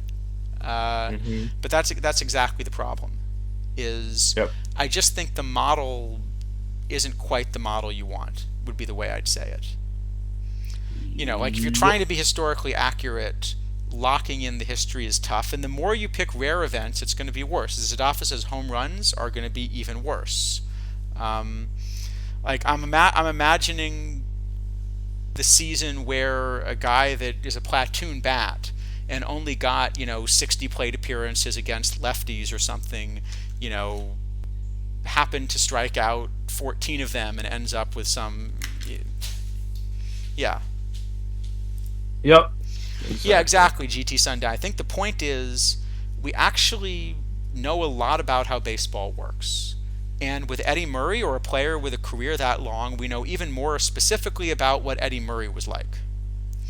And so the problem is, if you just rely on his 1982 stats, you're actually not getting something that's representative of the 1982 Eddie Murray skill level, or what would happen if he played that season a lot over and over again.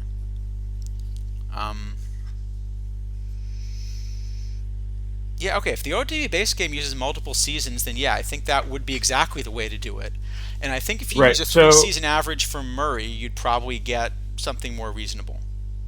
yeah, in the base game, if you import a single year of a player, you're importing the year above and the year below. I don't know if it's a 1-to-1 rate, but at a pretty significant rate as well.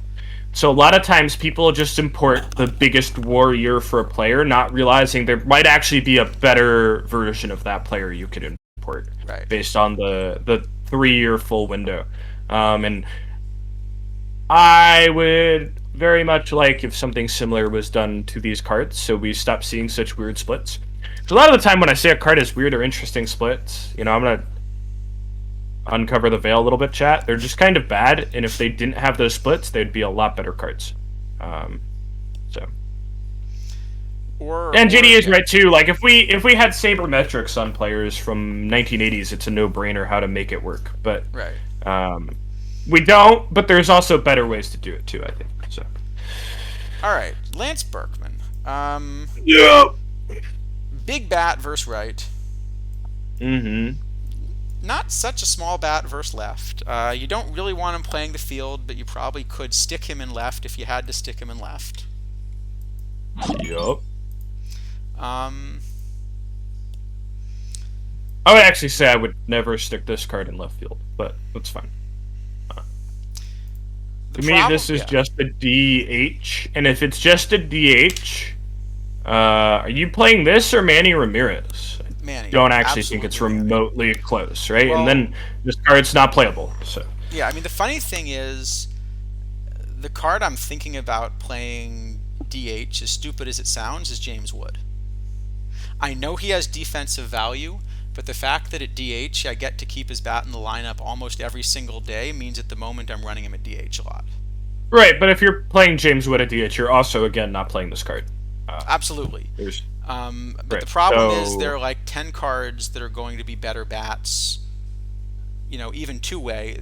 Like the problem is the gold chipper is a better DH than this in Diamond.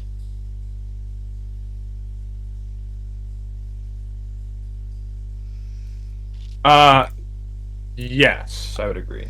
Oh, sorry. Why not Mickey Mantle, Harak Attack? It's just we're looking at the diamond cards in diamond. So Yeah, you can't. Yeah, like if you threw all these cards into an open tournament blender, none of them are playable at all, right? right. But well, if nothing else, if you play any Berkman in an open, you're going to play the perfect Berkman instead of the diamond Berkman. Um, yeah. No. So Kidneys and I are both aware that we're on stream. Yes, uh, very aware on stream. I think as you know, one of the things that I appreciate about OOTP is that not only are they willing to kind of support streams like this, but they don't require us to pull punches. We express our opinions.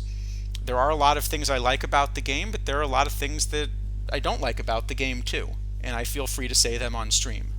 Yeah, I think the out of the park like affiliate agreement we have is excellent. The people at Com2Us, I believe, who came up with that did a fantastic job. We are allowed to criticize the game.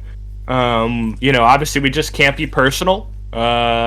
And we have to be fair, right? And can't be personal with, players or anything either. We Right. can't, say things that are just wildly false and inflammatory about people. Like, it's a very reasonable set of rules. Right. I mean, I'd probably like to, use some less family-friendly language about some things, but I get why they don't want that because we're associated Right. informally with Major League Baseball, and I think the agreement is very favorable for us, and they've done a very, very welcoming job to helping us put out content for you guys. So I have nothing but praise to Yeah. say about the affiliate agreement. I really don't. No, I think it's really nicely done, and it does mean that I feel free. Look, I think if I were only able to say the things that I felt positively about the game, I don't think people would be as interested in a stream like this. I don't know that I would be interested in running it either. um, No, I said this when I took the agreement last year. If they ever came to me and were like, "Hey, we didn't like what you said on stream about X thing," and I didn't think it was like a personal attack on somebody, I'd probably just leave. I could just walk away, right? And that again, it's really not a big deal for anybody. It's a very beneficial agreement for everybody, and I think it's good. I also think our critiquing of their game on stream is also good right. for them. And I know a lot of people may be like, huh? Really? Building and fostering a competitive environment is so good Yeah. for this game. And it's one of my issues with this game right now is I don't think it's being done well enough. I think that that's such a huge driving force with the type of community you're attracting who really wants to play this game. And I think if that was leaned into and explored more and a little bit more consideration put into, we'd be in a lot better state right now. So, what's funny, Snailman? I probably can't let that message go through AutoMod, which is interesting. So I'm actually gonna delete that message, but that's very, that's really interesting. Right. You picked that specific player in that sentence. It is. I will also say there are some wonderful baseball project songs that are yeah. Um, so that's an interesting Regardless, question. I'm actually curious. That would be a fun question to ask for the affiliate agreement. Do we have what any Cubs fan asked. requirement? Yeah, do we have any requirement to not say things about people that are not members of the Players Association and so forth, so like a Barry Bonds type, or do we have the same obligations? I mean, probably like legally no, but I think it would set a bad precedent if we just randomly started insulting stuff. I'm very surprised also that went to Automod, but it is what it is, so I'm gonna block it. That's very fun. Anyway, Actually, that happened. I quite enjoyed that. yeah. So, Lance so Berkman, Berkman. I mean, the problem F tier. is, yeah. I mean, F tier. the problem is it's close, but it's only sort of close and always gets worse. So I think it just never plays.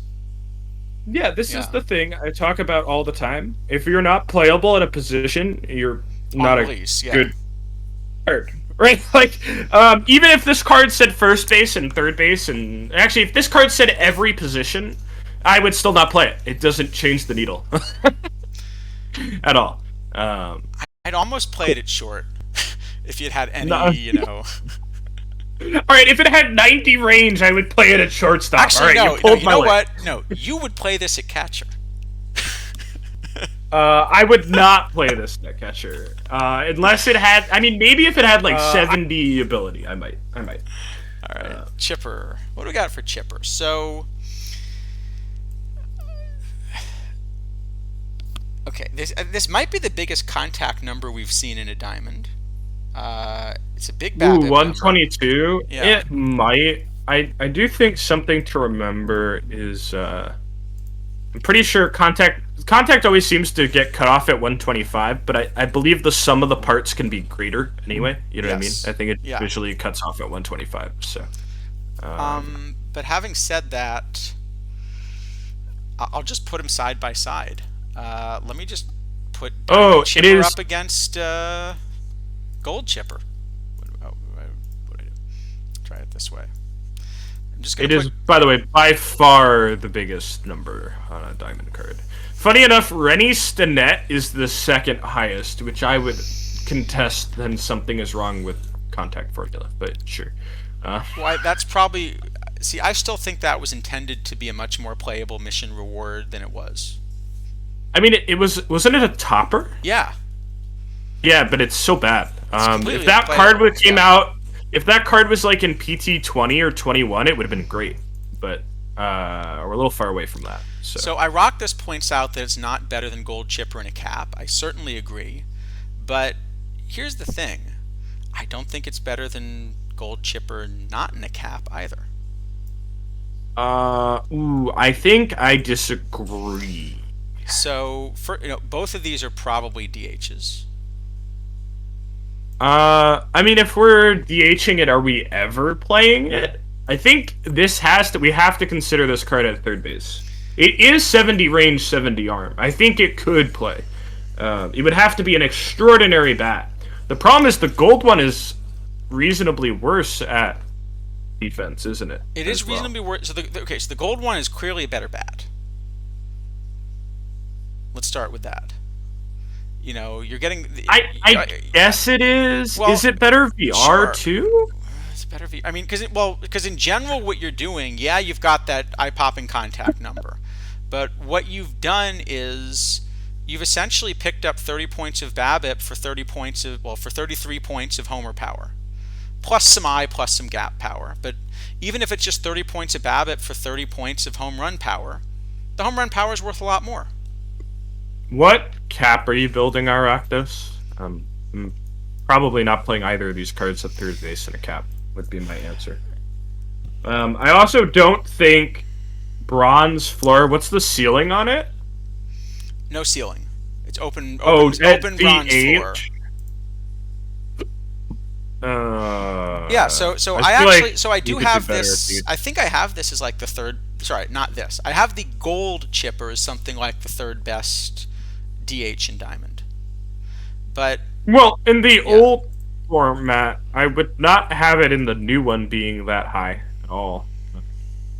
In the old format, I would agree. In the new format, I think it's probably vastly different. I would think. I don't know. I would think it's a lot closer just based on looking at the old format and it kind of being decently close already, and then the defense is a huge delta. So the right? bat I don't think is close at all. I think in any format of the game, 30 Really? points of BABIP for 11 of gap power, 33 of home run power, and 5 of eye. The latter is always much better. So I think the bats aren't that close. Now defensively, gold chipper really can't play third. Diamond chipper also really can't play third, but at least you can almost pretend to play him at third. But as a DH, gold chipper is much better.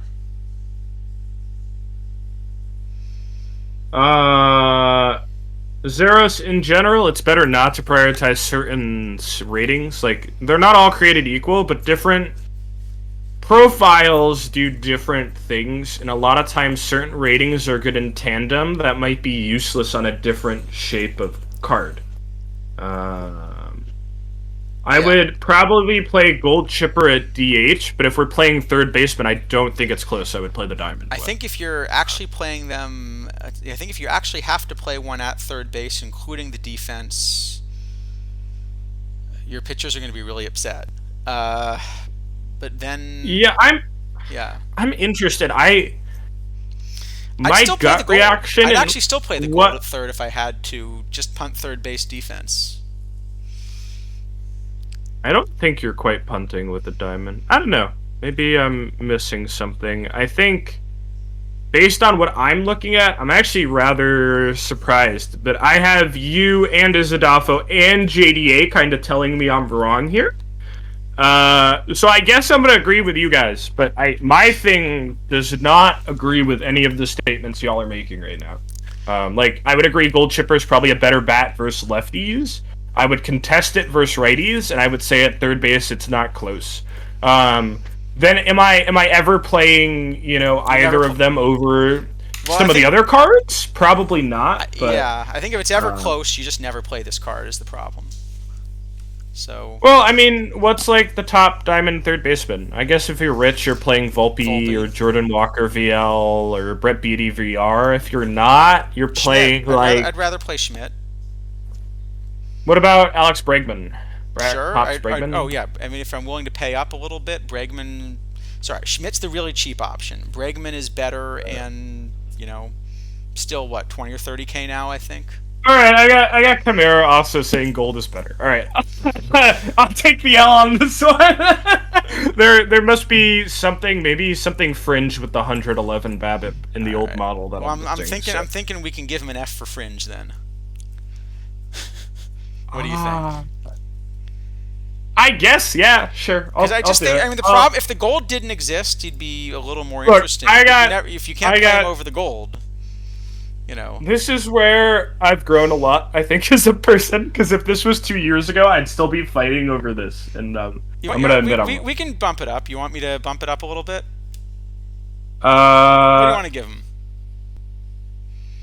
I think he's a D or a C. All right, Maybe D for defense, but give him. Izadafa saying he Give, would play. But Izadafa, would you still play it in diamond level, or would you play a better card? That's the difference, right? Like No, I you think play a at better third card. base, I would certainly play the diamond over the gold still. But you give him a C for chipper or a D for defense. D for Larry. D for Larry. All right, Carlos Beltran. See, the moment we get on Mets fans, we have to, we have to bring up Carlos Beltran. All right. Yeah, I mean, yeah, he's probably a D then. All right, sure. So this is a card that I looked at and I went oof, because here's the issue, right? Okay, not all 100 cards are created equal, but if this card said like 94, 95, I'd be like, oh, the perfect Beltran might be really good. He might be really good. And I was really hoping the perfect Beltran would be something I really wanted to play, because trash cans aside, I was quite a fan of Beltran growing up, and I think his profile is really, really fun for this game. Um, Yeah. So. oh, Zeros, can you DM me on Discord? Are you on Discord, Zeros? I'm gonna talk to you about something related to all that. So send me a DM if you're not on Discord. I think I still have this copy pasted. I do. Get on my Discord. Send me a message. What do you think of the Beltran card, Charles? So initially, I looked at this and I said I would have liked this card a lot more before the game engine changes because it has the right shape, particularly versus righties. And then I looked at the defense and I looked at just how hard it is to find center fielders that play defense. Like you can run James Wood there, but that's completely a bat. Well, I don't think you should after Monday, right? Not at all. Right. So, where are we looking in center field that has a glove, right? There's a lot better gloves. There So are this a lot has to better be gloves, you're but probably this has a real, still but this has a sacrificing. very real bat. And so I think I mean, yeah, go ahead. it did. I mean, kind of my issue. I don't think this is a bad card, but like, I'm still looking at this as I'm sacrificing a bit of glove to play the bat in a diamond tournament, right? I actually still think this glove is actively a little worse than what I want. So I'm really comparing it to cards like a Sox or a Barfield, or even somebody that's more of a contact shape bat, maybe like a Drew Jones, or I don't know. You could even look at something now like a Lenny Dykstra, right? Right. So Dykstra is probably the best defensive option that has some bat, but I have a huge gap between this bat and any of the cards you just mentioned. Oh no, I agree. I think maybe the closest would be, I don't know, like a lot of the other bats are very differently distributed than this one. This is a very isolated one. Yeah, Again, I'd like if this card came out before Monday, it would by far be my starting center fielder, I think, in Diamond. I agree. Unless I was still going down to Duke Snyder. But I think Range. here I have this kind of I have this actually just about equal to Snyder. Is where different reasons, but they grade out really similarly for me. Do I mean Snyder's only like 3 less range, right? And he's similar error and a lot less arm, but the bat's got to be way better on Duke. I think there's more, but the other, well, so I'll put up Snyder for a second. I don't have one, so I'll have to grab him from the card shop. I would not have Snyder versus Beltran as being that competitive. Yeah, I think Like I if I'm think going down to 85 range, I'll just play Duke at 82. But I don't think I'm playing either of them. Ideally. yeah. So I have Beltran as being tolerable given the bad. Um, so I think if you're platooning, then then it's a little bit different. Well, isn't platooning in favor of Beltran, right? Because he's very splitty. Yeah. Yeah, so who's his partner? I mean, then again, you're looking at like Sox, Barfield, Drew Jones, those cards. But what I end up finding is that this outfield arm, I think, at least in center, I end up having that being worth a fair bit. Have you seen Barfield? You like Yeah. arms, Charles? Oh, the defense is great, but there's an enormous difference in bat now because the eye on I Barfield mean, just isn't good. yeah, the eye is 30 points left, but the BABIP's 20 point higher. I mean, it's less power. I mean, I'm not saying it's a Yeah. better bat, but I don't think it's a mile worse, and the glove is a mile better.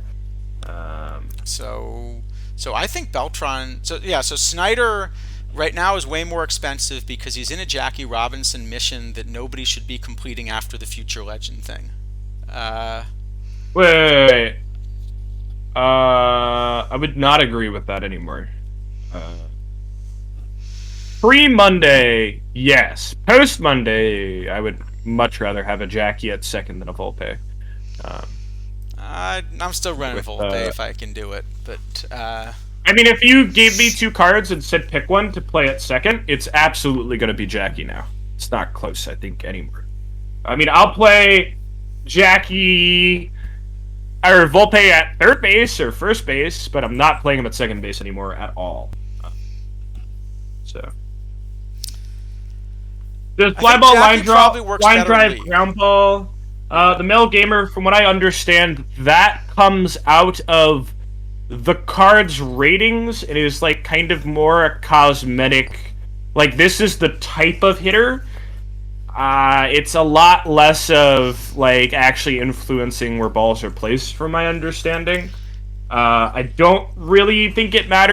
I think that's one of those things that probably 99.9% of players should just never consider when picking a card. So there's probably the only. Yeah. I don't even want to say that. I just don't worry about it. Look at the other things. They're better. Yeah, I think the only place I'm looking at that. So I think now that they've exposed exactly what they're doing with pitcher BABIP, the only place that does matter is if you're thinking in a really advanced way about can I punt defense at specific positions. You maybe start to look at the batted ball profile a little bit. but that's, Oh, like of what you a know, yeah, but yeah, that's like more what other people are playing, and even then you're probably still just you can judge it off lefty I righty think if so. you really wanted to do that, So, rather than looking at every pull card in the meta. but yeah, so Um, this Beltron I do think is very much playable. I also want to point out that there are a lot of OOTP era things where if they didn't release a perfect Beltron at exactly the same time, I would have started playing this card because I would play this card over, say, the perfect Hidalgo. Um, oh, yeah. Are there? Hold on, I gotta check some of the other pull up the cards in Diamond Out of the Beltron Park again. area. Sorry, yeah. When I say this Uh, card, I should be talking about this card. Uh, Trying to think. Oh, I can just hold on. I have a filter on my spreadsheet for this. Why am I thinking about it? yeah, no, that's a good point. Yeah, good point. I rock I'm gonna this. Yeah. miss. I think I'm missing cards in 1999 entirely. Just Out of the Park era is not like an actual defined era. Um, yeah, I would play this in Out of the Park era, Yeah, unless so I there's a think you card in would if they 1999 I'm didn't forgetting about. then release the perfects at the same time. So maybe we should talk about the Right. perfects. But Are we there? I think we're there. We're Are we there. there yet? Yes. What are we giving We're, Beltron? yeah. Should we give him? You know, B for Beltran or C for Carlos? I would rather C for Carlos, but I think it's you closer give to him a B B for because Beltran. I do think I'm going to play this in. If certainly if there's an OOTP era diamond, I'm going to play it. Um, Yeah, sure. I mean, we created a scenario in which the card is good. It can get a B. Yeah. all right. I will say though, overall, looking at this diamond set, there's nothing that moves the needle in this set. No, I mean our best cards are a card that maybe is not better than the other versions of itself, and then a card that plays in a format that doesn't exist, and that's all we got. Honestly, the card I'm most excited about is still that Gary Lavelle, just because I think there are creative situations where I'm going to really like having that card. We can make Zobrist a C if you. I think that's fair. If Beltran is a B, Zobrist could be a C. If we're gonna give Beltran a B, Yeah. but Give us um, Cespedes. oh no, um, yeah, this You don't. I I would mean, say. we could give him an A for Adam Wainwright. Oh gosh. I think as much as I personally do not like the decision to come out with perfects and diamonds at the same time, if you had just released this diamond set and then we waited another month for the perfect cards, I think people might have lost their minds over some of Yeah. these cards if they remained in the same state. So. Yeah. I mean, I think the only way to me that this is defensible as a set is if you essentially say we felt we had to release diamond cards as part of the mission toward perfect cards, but you should really think about these as combined gold and diamond missions to get the perfect cards, and plus you have an extra card on your roster. I mean, it might have even been better just not to build a lineup for like a month and a half and then do this exact same thing. Maybe make the perfects a little better. Yeah. But okay, so um, the perfects that in return, these are going to be the main mission things for quite some time. Like likely what's coming yep. next.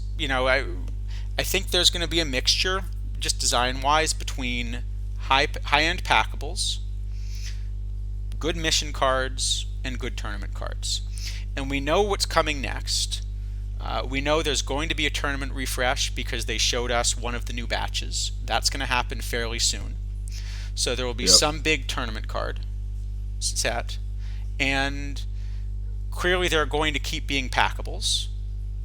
Hmm. So this had better be something where these cards are overpowered right now.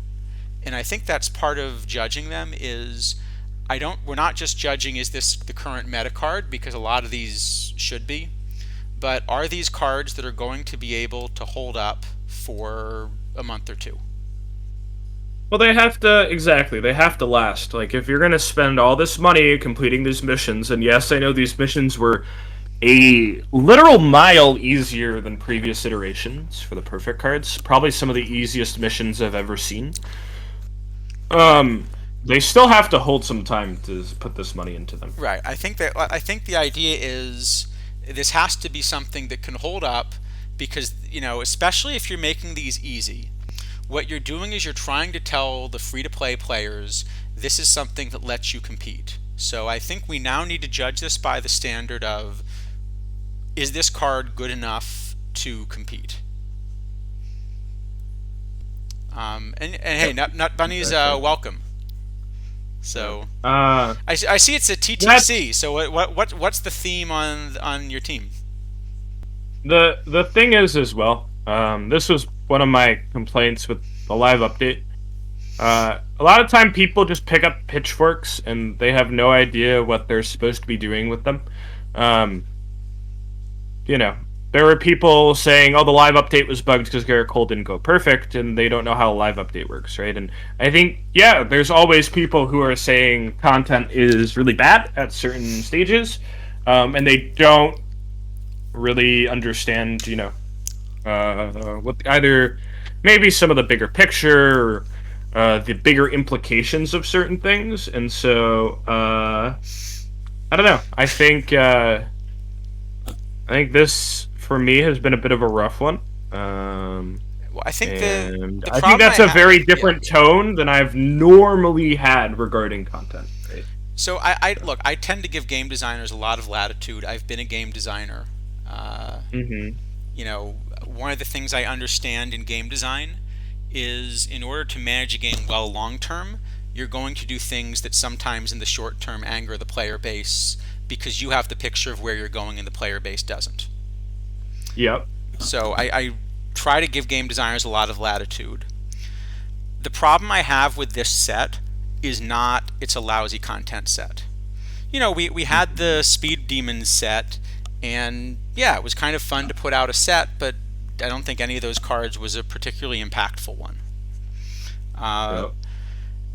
the problem is that a lot of the hints I'm picking up seem to be that the intent was not for the set to be at this power level. That Mm-hmm. they had the intent that the diamond version of, say, Kenley Jansen or particularly Robin Roberts, that by making it better rounded, it should be a better card, without understanding that actually what makes the card so valuable is that it wasn't well rounded. Yep. Um, that's more the issue. There have only been one or two content sets I can think of where I really just felt like they were phoning it in. I think there was one at the end of 22 actually that was really frustrating for me because I spent a long time analyzing and figuring out, like a concrete set of Oh yeah. era and team cards that they had just never used in a mission.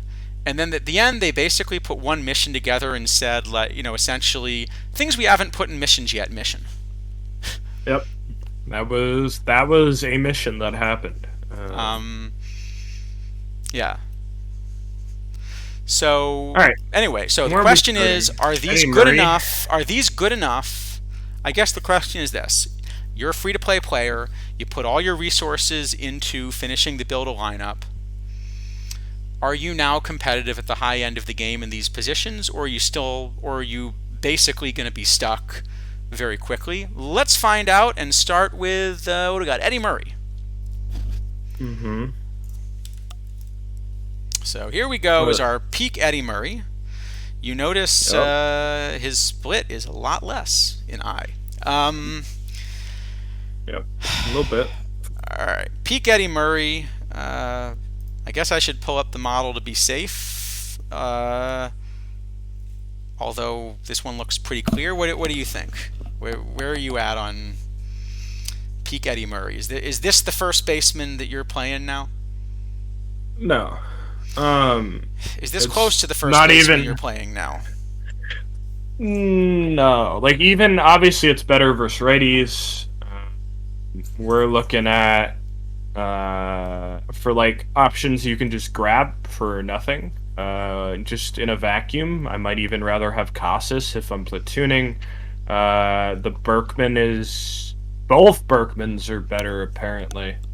Oh, And there's actually, a I would, variety of other cards. for what it's worth, I would rather have Casas even if I'm not platooning. So I do think people look at Ooh. splitty Oh, I do it. cards. Yeah, go ahead. I would as well. You're absolutely right. But I I didn't even think people check tend that. to look at So, splitty cards and sort of say, well, they're splitty, so that means you can attack them on their weak side. I am perfectly happy, even in a cap tournament, I'm willing to run splitty cards. Yeah, sometimes I'll get mhm. bad matchups, but you know what? I can build a relatively cheap lineup cap wise with some really splitty cards in both directions. Yep. Um, you know, just because somebody has a bad side doesn't mean you're successfully going to hit their bad side all the time. But, I'd run Um, Buck Leonard. I'd run Boog Powell, who, by the way, you can get for like 30K right now. I'd run Rudy yep. York. So I have him at release. This isn't quite as bad of a bat as it might look, just because there are a lot of good numbers on the card, and it is a switch Yep. hitter. I've got him seventh at first base on release. I have him a lot lower, but I'm probably cutting out some of his contact ability with this thing. Well, Um, I also know that I'm wrong when it comes to first base defense because I don't have height information. we do have heights in the database now, Charles. It is, and the last time I tried to fix parsing, I broke the whole thing, and it's on my list of things to go back and check. Mm. Um, so the problem is this is, like fringe playable if you don't have packables. But right now I have it behind a tournament card, and I have it behind like 5 packables. Also, I would just rather play Curtis Mead. I love Curtis Mead. Curtis Mead's great. People should be playing Curtis Mead if you don't know what to do at first base. Yes, Mantle does play first base too if you want him to. Um, Mm-hmm. no, I have York ahead of this card for sure. Yep. Here, I'll put up York just for comparison. Mm. If I can, I'll put up York just for comparison. Mm-hmm. I mean, he's got the points in the right place, and he's a better defender. Yep. So I think this card, if I were just rating it on where it is in the meta today, probably a D or maybe even a C. But for a card that needs to hold up for several months, I think this is probably an F. I mean, where do you have it? I mean, even today, I'm giving it an F. I can go spend like I don't know 15K on a card I'd rather play than this card. This card quick Yeah, sells for more than replacement, so I'm gonna give that's it an actually F. true. He does quick sell for more than replacement. Yep. And I'm not telling people to quick sell the card. They could be in other missions or other things, and perfects have a lot No, more but if value anyone this wants year. to give me 50K for him, I will sell you mine for 50K for sure. Uh, Yeah, and I'll also say that just play something else. Like if you can do all these missions, you have better cards. yeah. Right.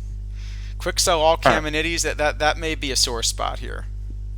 I actually did that because I'm not planning on playing any longer. So I liquidated and grabbed some things just for fun. All right. Yeah, I agree, Adesep, that the internal model, there are certain things it likes, but it doesn't match the things that managers are finding are actually effective in the game. I think that's the problem. Uh, To me, the internal model looks a lot more like when my dad adds all the ratings on a card together than when I try and predict what an out of the park card plays like. That's all. so All right, what do we have next? Zobrist, Ben Zobrist. Zobrist. Uh, Right. So here's the problem I have with this card. It's a good card. Okay, it is a good card. Okay. The problem is there are literally 3 better OOTP era cards. One of which is a ooh. switch hitter. Ooh. Do you ever play this in a corner outfield spot versus lefties? The only way I would is if it's some kind. So I could imagine there's exactly a cap format where you're desperate for a player that can play four positions, but you're willing to use 100 on. One of these really big, like you can have any 18 perfects kind of caps, that occasionally comes up for a PTCS. Yep. I know Tony Phillips shouldn't qualify for OTP era, but darn it, he does. That's Uh, a very funny card here on that card. yeah. I think he's the best cheap option at second base. No, because the problem is he's not. Well, okay, he's not cheap to finish the mission. I guess he's cheap to just buy. Is there anything we'd rather play for For 40K? 40K, well, hold on. How much is the Tony Phillips? Is he? Okay, No, a lot he's more about than- 100. He's a lot Oh, more. because he's in the Yeah, Jackie mission. right. He was about that before that too. I think people Um, realized how good that card is. I would probably have this card as a similar level to maybe like a. Oh no, it'll be better overall. I don't know. Like if I'm gonna get this card, maybe I just would rather have Jackson Merrill. But I definitely I like guess this if card you- a lot better than Merrill. No, I do think it's a good card, but I just think the problem is this is supposed to be a meta card. But Well, yeah, also Phillips is great.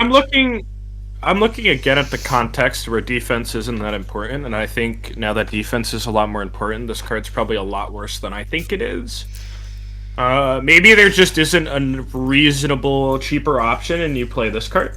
Also I in don't the know why defense, you specifically want guys who hit left when most of the time 60% of pitchers are righties. But yeah, if you have Phillips, you probably don't ever play it. but also in any sort of defense isn't so important meta. Play Volpe.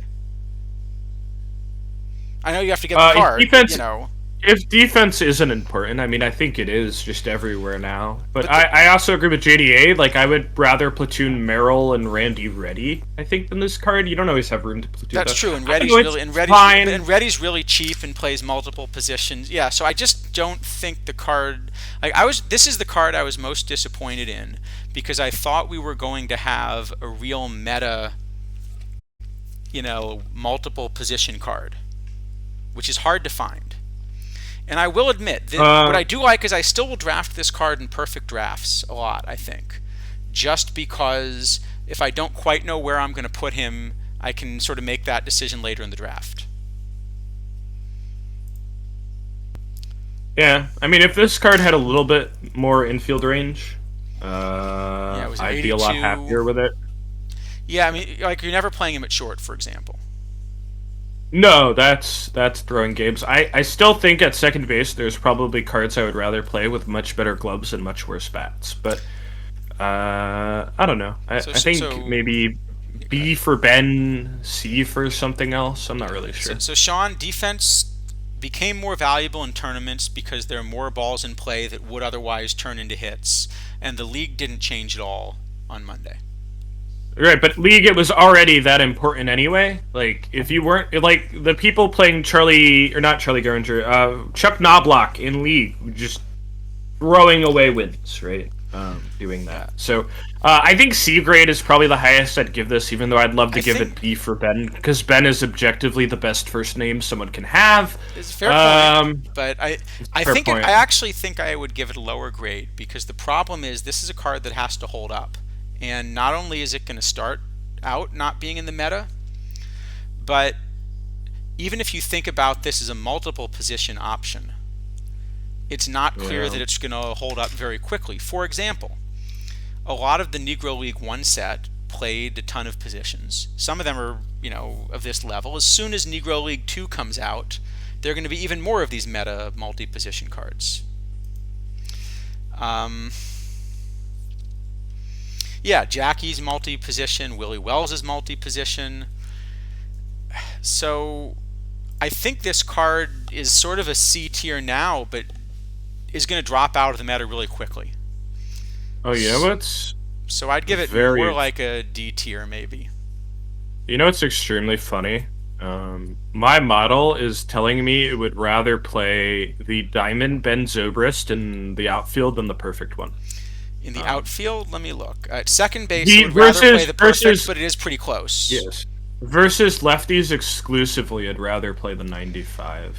And Uh, that's not like a high bar. It's not recommending I do it, but I'm seeing that show up before the that makes perfect. sense. So. As a two-way player, I think I like the perfect, but I'm not playing it in the outfield in any of those spots. Um, all right, I think maybe it's a D, just given where it's going to I'll give it go, a D. and I think it's I going to think you yeah. can play it, but like you probably have better options I if think you it's a can get card to that it. you're going to forget in a couple weeks is the problem, That as even if you're well. All playing right, it it's a now. D. So, how about Chipper? Is that a card that's a card that really should, you know, if it's a representative I Chipper reckon Jones, this should be around for a bit, right? the price on Jackie is not going down. There's also this weird limbo where we might get tournament batch 2 in 2 weeks, and then Campanella disappears, and then how are you supposed to get Jackie after that? I don't think Jackie's going down at all. Um, in terms of Willie Wells will become pretty cheap with time. I actually think he's I've never, already yeah. really cheap right now if you want to buy one because the first one sold for 120K for whatever reason. I So. never actually have not yet managed to hit a Campanella. I think I've I hit one, but like once that card disappears, that mission is nightmare no, I level. think with the number of perfect choice packs I've had, I think I worked out at some point I was something like 98% to have hit a Campanella. But I haven't Uh, yet. So yeah, I uh, mean, I would not sell Jackie personally. I think is it that card also is sold for? extraordinarily powerful. Sold four I, can't use. Yeah, I I need your think I clearly need Aster your sold choice 3 or pack 4. luck. Yeah, Yeah, and also people saying Willie Wells is an extraordinary at a few positions. I think that yeah. card has a lot of room long term because it's really good a bunch of places. All Like right, even so at Chipper. third base VL or first base VL, that card is great. All right, so Uh, Chipper, are you playing Chipper now at third? well, it depends a lot on price, I would say. Right? Yeah. I'm not So entirely sure how cheap these missions are because I had them all completely autocomplete when they came out because they were really easy. I wasn't really trying to do that. I mean, I had picked up some cheap golds, but as soon as they announced the perfects, I just bought a bunch of cheap historical diamonds, and there's missions I had like 700% over yeah. on. So, uh, So here's the problem I've got. So I have this card as really good at third base despite not being a great defender. I still don't think he plays left. Just the corner outfield options are now too good. The problem is I still do have him narrowly second best at third base. Because again, those future legends are too strong. So oh, I'd rather I don't know how to I'm say at your least name. playing Gunner versus right, but again, I'm willing to play splitty players both ways when I have to. A few things. So the guy in the chat who's asking, saying it's weird when perfects cost more than to do the mission. That's actually rather common. I think a lot of times people just don't look at the mission and price it out. Fugue it, okay.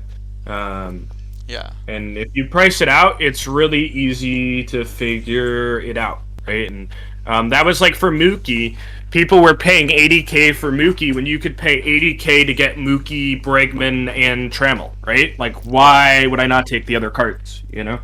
Um, Gunner, like if you can get Gunner, I don't care too much about Chipper. Maybe I play both of them, but Yeah.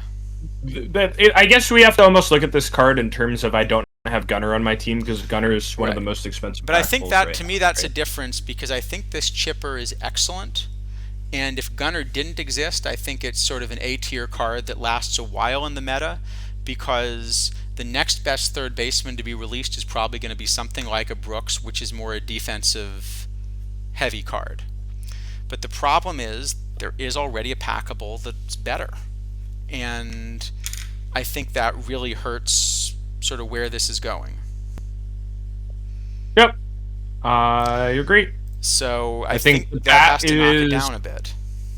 Yeah, I mean the bat is really close. I think it's better both ways, but like once you add in Gunner's glove, Gunner is a lot better versus righties, and then Yeah, I don't know versus if I had to lefties. run Like one both ways, I have Gunner being narrowly better.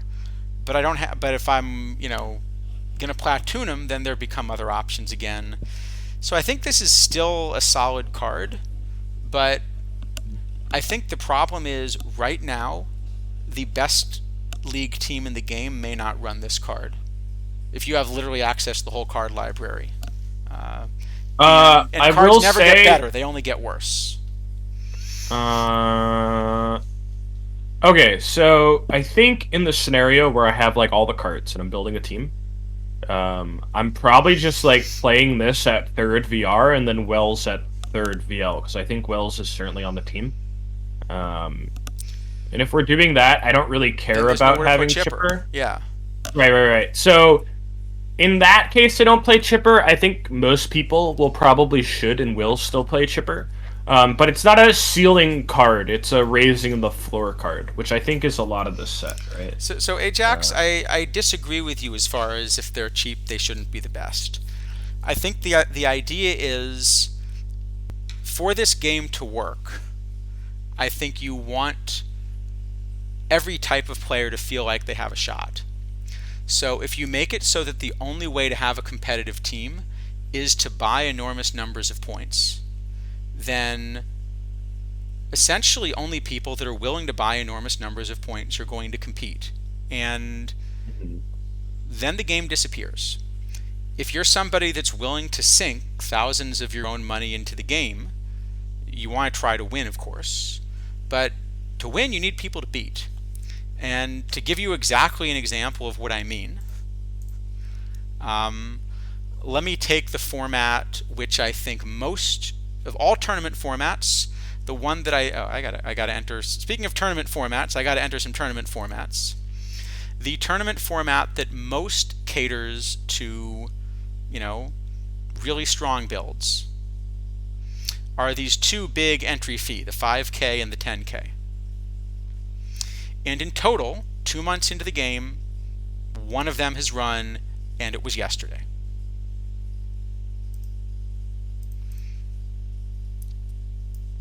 Yep. Actually, you know what? I'm not winning. And that was I'm not after winning the OTP Era Cap, am I? No. And that was after there was a major push across Discord to get it to fill. There was. Yeah. So the problem is, what I will do is I'll enter a gold entry fee. I'll do that. Okay. So the problem is if you are, you know what? I'm not winning the OTP Era Cap. I'll play the low diamond instead. Yeah. So the problem is you need people to play against. If you make the game so that the only people that have a shot are, the ones that put a lot of money in, just nobody plays. So I think the way the game has been balanced in the past has worked pretty well. That roughly if you look at what is the optimal team, something like a third of the cards come from missions, a third of them come from tournaments, and a third of them come from packs at any given time. And as long as there's that balance, it means there are things that each type of player can do. If you're a free-to-play player who mainly is focusing on missions, at least a third of your cards are meta, for example. And Yep. I think that's kind of what makes it tricky. All right, made the final at least. Yeah, again, it's a really similar build, it looks like, for what I've got and what Christophorus has for this low silver. Anyway, yeah. So I think that's the problem. Talking more about shortstop at the end of 16 hours. All right. Well, we'll speed up. But yeah, so this chipper, I do think it's a card that is really good and deservedly really good. I do really wonder about what Fangraphs models look like when they are projecting these future cards to be better than the peak Chipper Jones. But I think the fact that these other cards are already competitive means this is probably more like a B or even C, would be my guess. What do you think? I think it has to be a B because it's a card that really moves the floor. Right? Yeah, and it does move the that was floor. Ajax's. That was Ajax's point. So when I say floor chat, What I'm talking about is like now every player has this card that's like trying to win, right? At a minimum. You know what I mean? And that's the floor. So the fact that Chipper makes the floor from Gunner to like what everybody else is playing way higher means it's an impactful card. It's not at all the best third baseman, but it's still a really important card in the shape of the meta, right? Right. And I think a lot of this set is raising the floor, which Right. I But that's different than what it agreed was with. last year. Last year, these were meta cards for a while. They were ceiling cards, yeah, Yeah. and I think it's very different, right? I will say, yeah, so the Fangraphs advertising is interesting. I will say if I were running that company, I would not be happy with the result though. Like the way I think about it, let's say that let's talk about the Tops Bunt one as an example. If I'm Tops and I have a partnership, I think you get exactly what you're trying to out of this. What Tops is trying to advertise is basically we have a whole photo library and we make real cards with real players. And we have card art that now has real players on our historical cards. That's exactly the kind of partnership that advertises what Topps is bringing to the table. If you're advertising Fangraphs, I think what you're trying to say is we are erudite baseball enthusiasts. We are really good at the statistical and projection side of the game. And so I think actually if I were Fangraphs, it would be really important to me that things look like they're good projections. You know, Fangraphs exactly, they have a big prospect operation, but they should want you to feel A, you're drumming up interest, but B, that these are actually what the prospects might be like.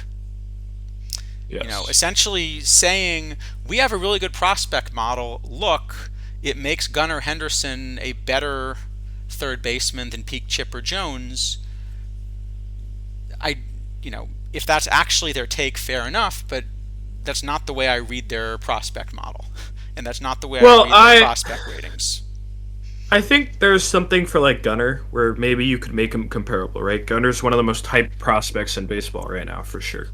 I think there's some of these people that are still top prospects, but more like the James Woods and the Anthony Volpes that are a lot more confusing to me because they're, some of the best bats right now in baseball history, according to this, and I don't think Fangraphs projection would have that being very close, right? So, I think that's a better take than mine. Right.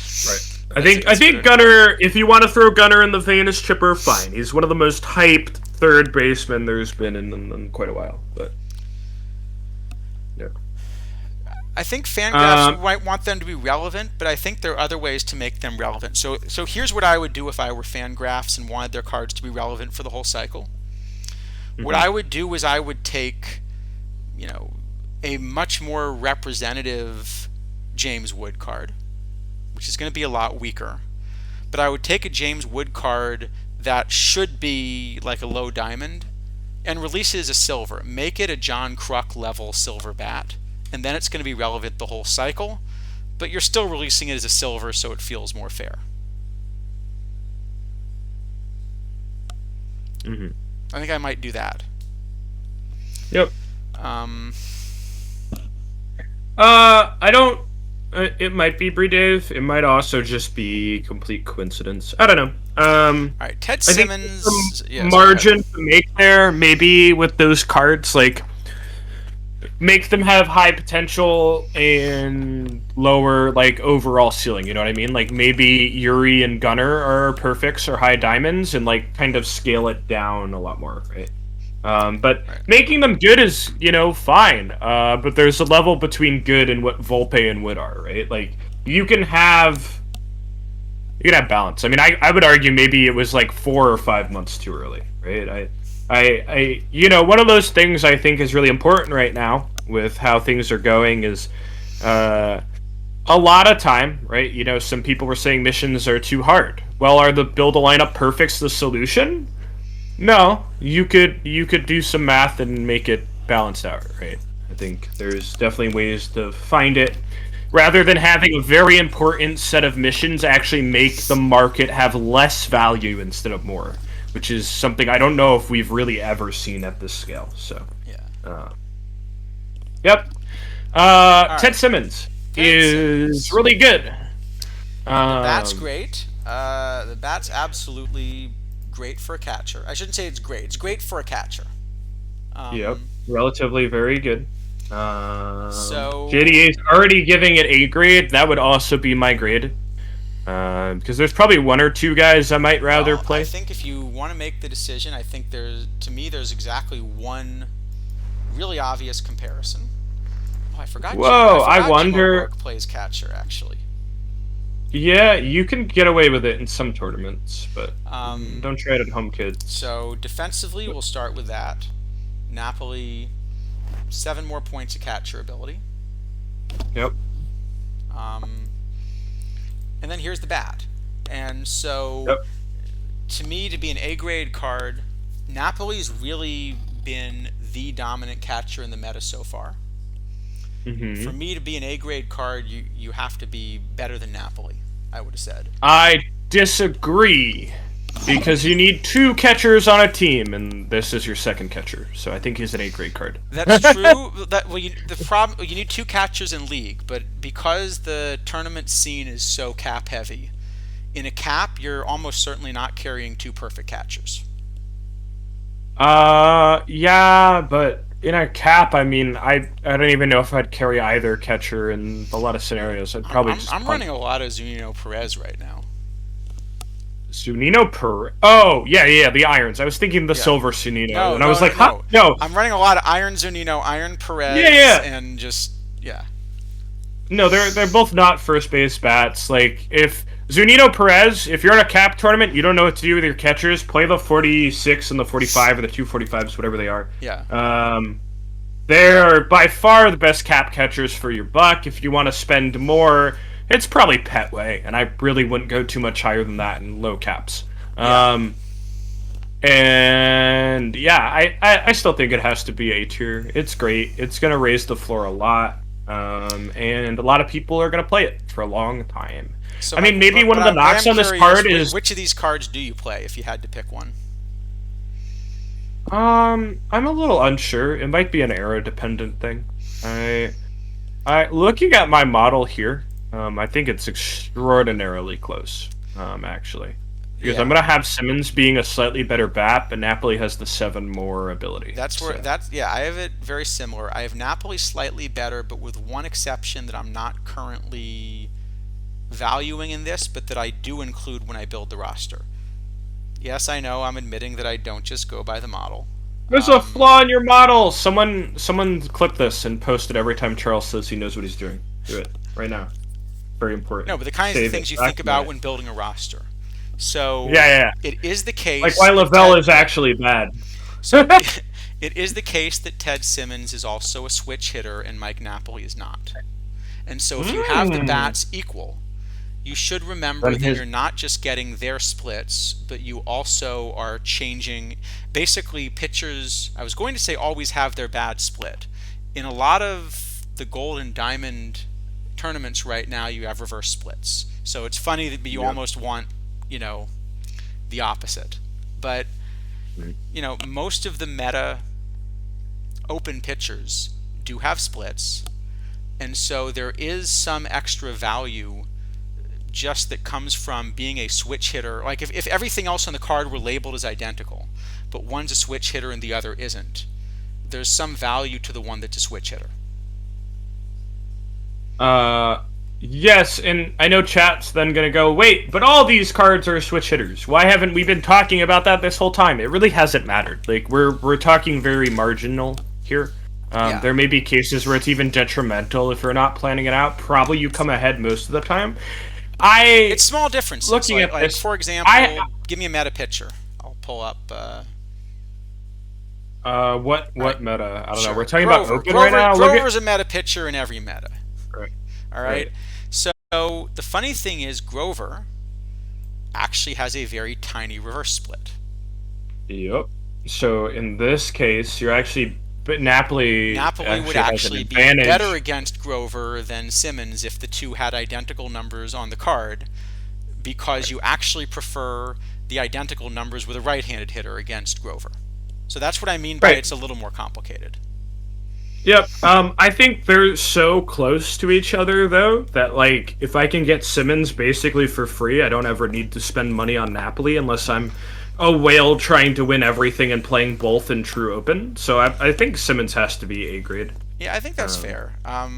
yeah. I managed to get Napoli out of a pack. That was the biggest card I pulled early on. Hmm. So I've been running him, but I'm gonna run both in league, and I'll platoon him and so forth.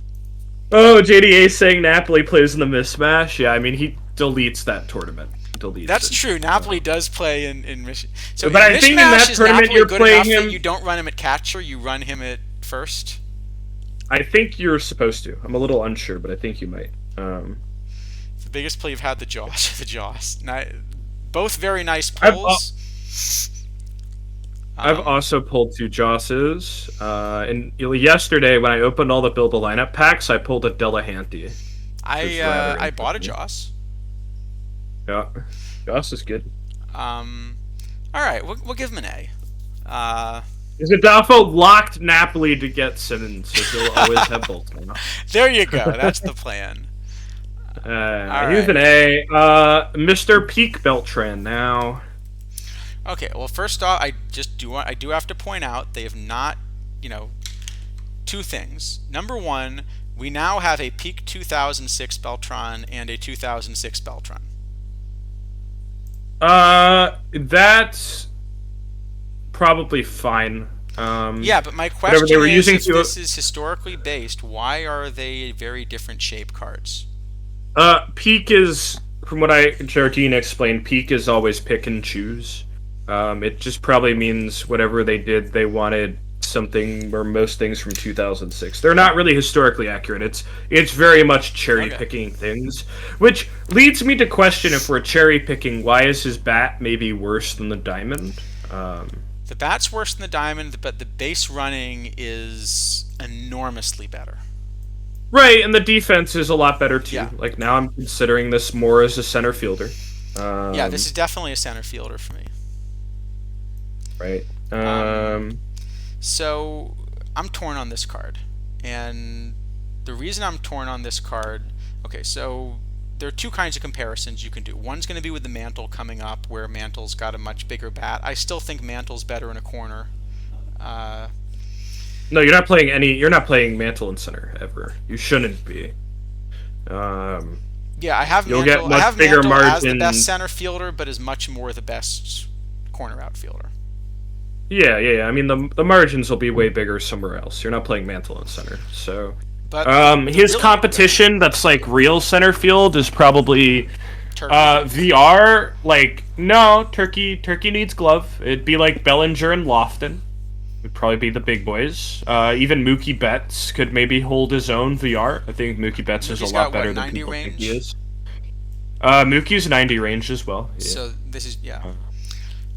And I do think the bat is good enough I do have it ahead of both of those cards. But the reason I have it ahead of both of those cards is something where I still think I'm probably wrong about that this year, which is how to value this base running. Because I just have not been able to get even elite base runners to steal bases this year. In tournaments, it seems even harder. I'm Yeah. not really sure what the issue is. It's at the point where I'm almost ready to pull the plug on Jackie, and this card is objectively worse than Jackie because it's less speed, same stealing. And Right. in this scenario, you probably want more speed. And so, um, even with the base stealing, Charles, I don't actually have it being that good. Um, I have it I being would that much, good if I believe in the base stealing. I would much rather play a Lofton or a Bellinger or a Betts. I think. So I have the bat Um, here is a lot better than Lofton though, even before the base running, because uh, Lofton has a lot of base running value coming out also. I think post Monday it's not as big of a deal. Pre Monday it was certainly much better, but Lofton also has one of the best clubs you can play Yeah, in the entire format, and I think that's a and huge deal and that now. matters more in league especially. Yeah, so again, I mean, in the context of, like, people without all the money, because Lofton's 250K, right, and Bellinger's 200K, um, I think I would rather just still play bets. I guess then the question is, do I play both cards? Like, am I playing bets in right field and this in center field? You could do that. Maybe that's what So ends up happening. I think if I'm playing one of them, it's Beltron because I'm playing both of them as a backup. And as a two position backup, I like the better defender and the better base runner because there are just more uses for that in a backup card than there Wait, wait, are. wait. If we don't have a budget, how are we playing Mookie Betts as a backup, huh? I think I'd still play Wooded, Like, right? uh, probably not over Betts. Or, Probably not. or I could. I mean, if we have Turkey, so it, then one of like them has to if back I up. want to I get don't know. Turkey, Wood, Mantle, and uh, Well, we're always getting Mantle if we have this card. We have to assume, and we and have Betts. and you got one more big outfielder like Berkman. We'll talk about, or you want a Yaz. I don't know. Um, All right. Well, if we want a Yaz, there's no way I'm playing this card on that team. However, uh, I'm stretching here. I don't really think it's worse than probably a C tier, but I can't give it higher than a B tier. I don't no, because think this is I think something it, you I should be think no, reaching to I play. agree because I think at the start it's a backup, and again, if it starts as a backup, it has no shelf life in the meta. Yeah, I like if we are more realistic about the base stealing, I'm just gonna play Mookie VR instead. And Mookie is 85K and very If the accessible. base And stealing's not there, then this becomes weaker. But I think, all right, I think we got to give him a C for curveball. Herbball, that's fine. I think in a world where maybe this bat looks a bit more like the 2006 bat, the other 2006 The other bat. 2006 Beltron, yes. Yeah, if you gave this I'm one the other bat, I'd be more probably interested. a lot higher on it. I'm actually. Oh, I was. My thing thinks both Beltrans are kind of comparable, which then at this rate, I'm really even less likely to play it. Yeah, I don't know. so if you gave him the Diamond Beltron's bat, but this base running in defense, Yeah, uh, it's weird to see a peak card have a worse thing than another version of the same card, right? That's in the a little same odd. year, In the same set as, like, in the you know what I same mean? I set don't in the know. same year. So Very weird. If he had a better bat, which he definitely can have, I'd be a lot higher. well, I would you then see, say clearly he was traded in 2006, and we've got some kind of like Simpsons paradox thing going on trade in here. trade deadline thing, alternate timeline. I don't know. Like if you didn't have Bellinger or Lofton, and then this card had the other bat, completely in. But Yeah, so no, nah, Tiger Man. but It's not a 3 year window. It's something it kind of more peak tuned by hand, I think. peak is not a window from how I understand it. It is a All right, lot well more let's curated than that. in the interest of keeping this under a 10-hour stream, Mickey Mantle. Um, it's a good Yeah. card. It's Wait, a wait, really good wait. card. Oh, okay. I was like, we sorted them alphabetically. I'm like, are we here yet? Have we finished the perfects? And then I looked, and we have like 7 more. Um, all right. Let's. Yeah, I mean, this is a card. It's the by far the best bat in the game, and I don't think anything's remotely close. And it can stand in left field. It can stand at first base, and you're gonna play it if you have it. Right. I don't know. One thing I do notice No, is Teddy, go ahead. this bat blows Yaz's bat out of the water as Yeah, well, by what I'm absolutely. looking at. Absolutely And blows I Yaz's mean, bat out of the water. it's probably arguably better VR, and then if you look at the VL side, it is not close. Like obviously, Yaz is a way better card because Yaz says I have 13 more range, right, and that's way better than the bat difference. But um, this card is absurd for a bat. for sure. It would be, So we should invite Sporer on this stream. That would be fun to ask him some of these questions. Spora said multiple years versus one. I'm pretty sure. You know, I don't know entirely what all the changes this year with the new content team totally looks like, but I know previously a lot of the peak cards were pick and choose, and Well, yeah, let's. single seasons a little different. So I don't know if Spore is in the chat now, but if not, maybe let's reach out to him and see if he wants to come on one of these streams and we can ask some of this stuff. It would be interesting well, to get his take as a game designer on kind of what the models are saying. you are more than welcome. I will remind you as well as everybody else. My last stream is tomorrow. For now. Fair So, enough. but yeah, that would be excellent content. So this Mickey Mantle, I think this is an example of a card that's going to be in the meta likely for a long time, in part because it does play listed at 4 positions, but almost does play 4 because of how good the bat is. Do you really want him playing center with 84 range? No, but the bat's good enough that if you were stuck, you could stick him there and he'd be a positive asset. Right, I mean, like, if you told me I had to pick between this card and Jim Fogarty, and then well, okay, if you told me I either had to play this card at center or not play it, I would play it in center. But, like, obviously I'll play it somewhere else, right? Right. And note, by the way, that this is also not a peak mantle, so there will be another mantle presumably later. Wait, he's as good as Aaron? This card is a mile better than Aaron last year. This card says 124i, 136 power VR. It's a switch hitter, and it's got and he's eligible at even center.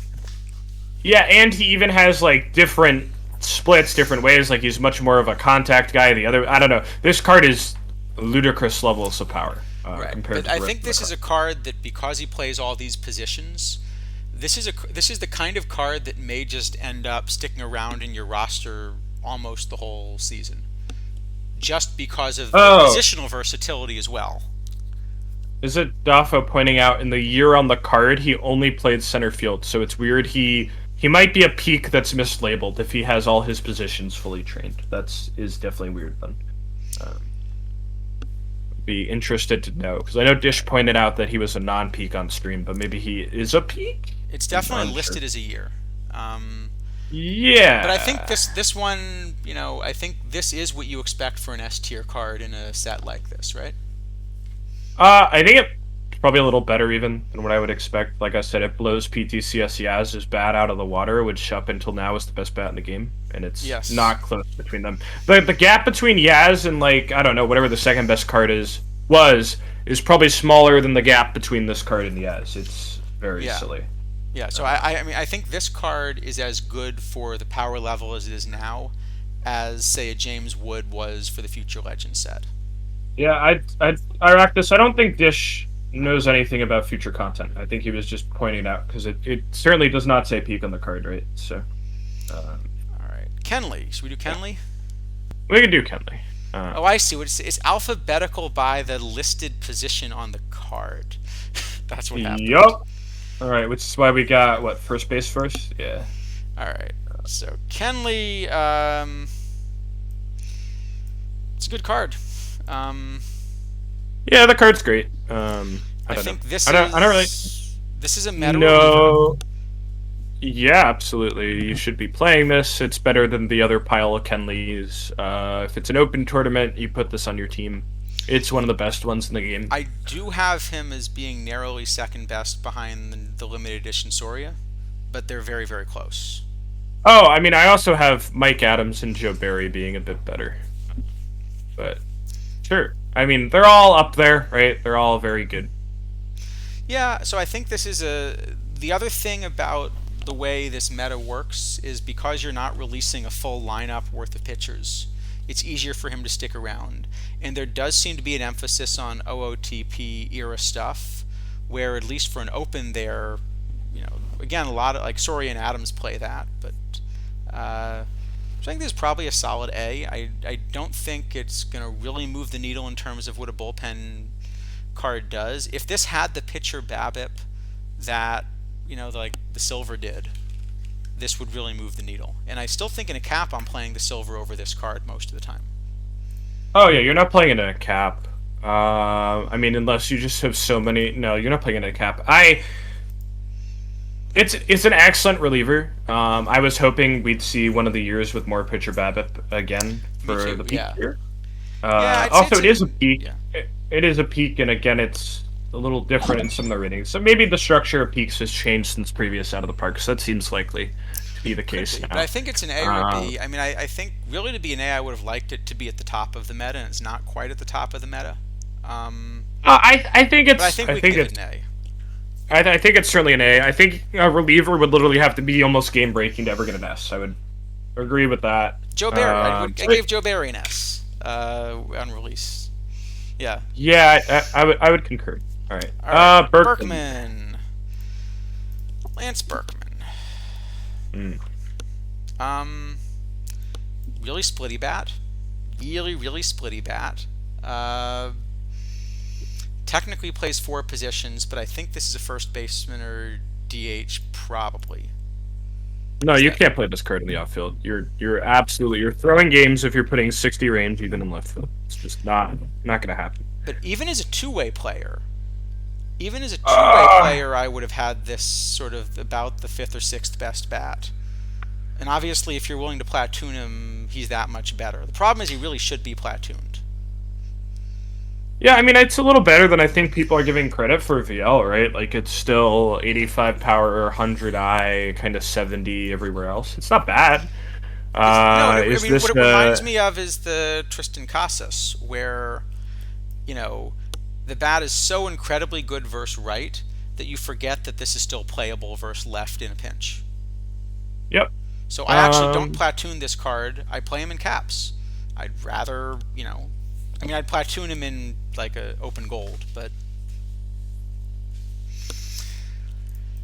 so I think yeah, the looking same. at Yeah. this, the only real issue I have with this card, like it's a very good first baseman.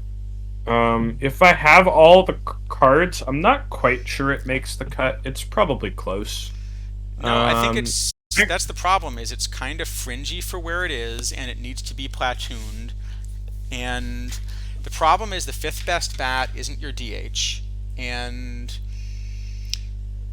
especially if you have to platoon, there are a lot of cards that hit righties quite well right now that you don't have to oh yeah, platoon. there's a ton of them. I mean, immediately I think like you have Mantle if you have this card, and if I have Mantle and I have a James Wood, I'm struggling to fit this card in my team already. Right? No, you have to run. Uh, Well, you could run him at first base because the Eddie Murray's not good. There is an opening at well, first base. the question then for me becomes like, would I rather like Mantle and left and Berkman at first, or like Mantle at first and like somebody like a Turkey in left? I'm Well, the kind of problem is unsure. what I would actually do is realize that this Boog Powell's really cheap.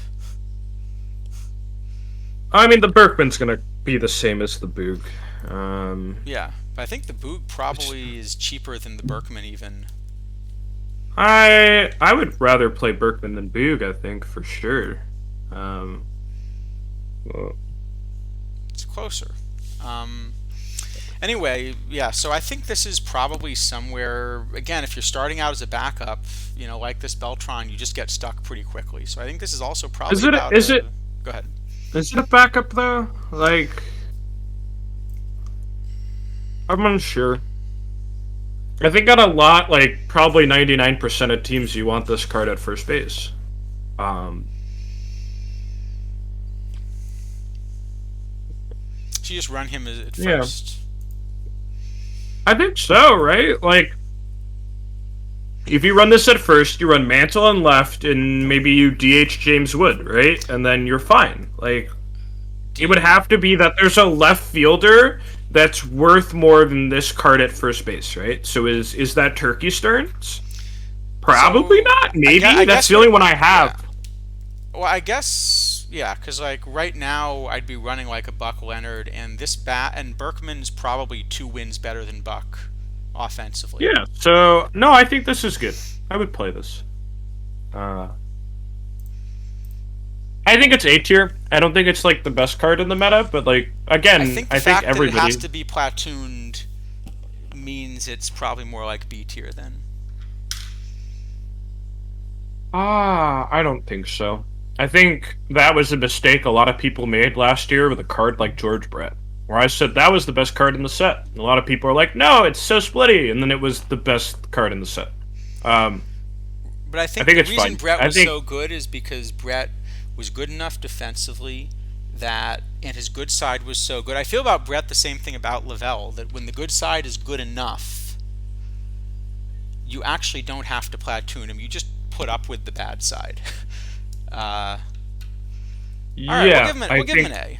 We'll give him an A I then. think this card is similarly good. I don't know. I think the only card like teams that I would say wouldn't play this card would be like you have Yaz in left field. That would be my caveat. And if that's the caveat, it's certainly an A tier card, All right. even if you're. How about Reggie Smith? Uh, from one Say, first baseman tell to me another. something good about Reggie Smith. My mom said that if I don't have anything nice to say, I should not say anything at all. And I think we can grade this card and keep going. Yeah. All right. Should we pick a letter somewhere between E and G?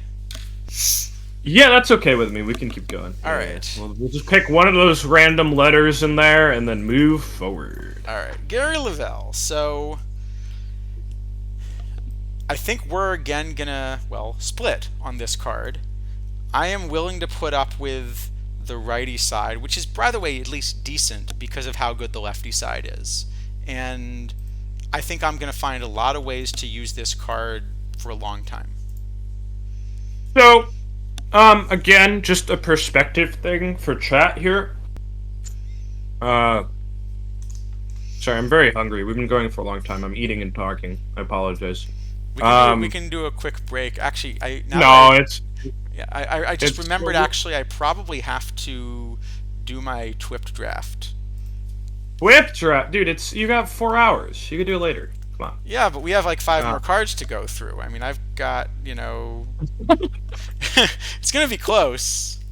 I'd hope we're done by then. Oh my. Do you think we can get through a perfect draft in 20 minutes? Do you think that's possible? All right, we definitely have to try that, don't we? All right, I'll give it a shot. But we'll wait. Reggie is a cool name.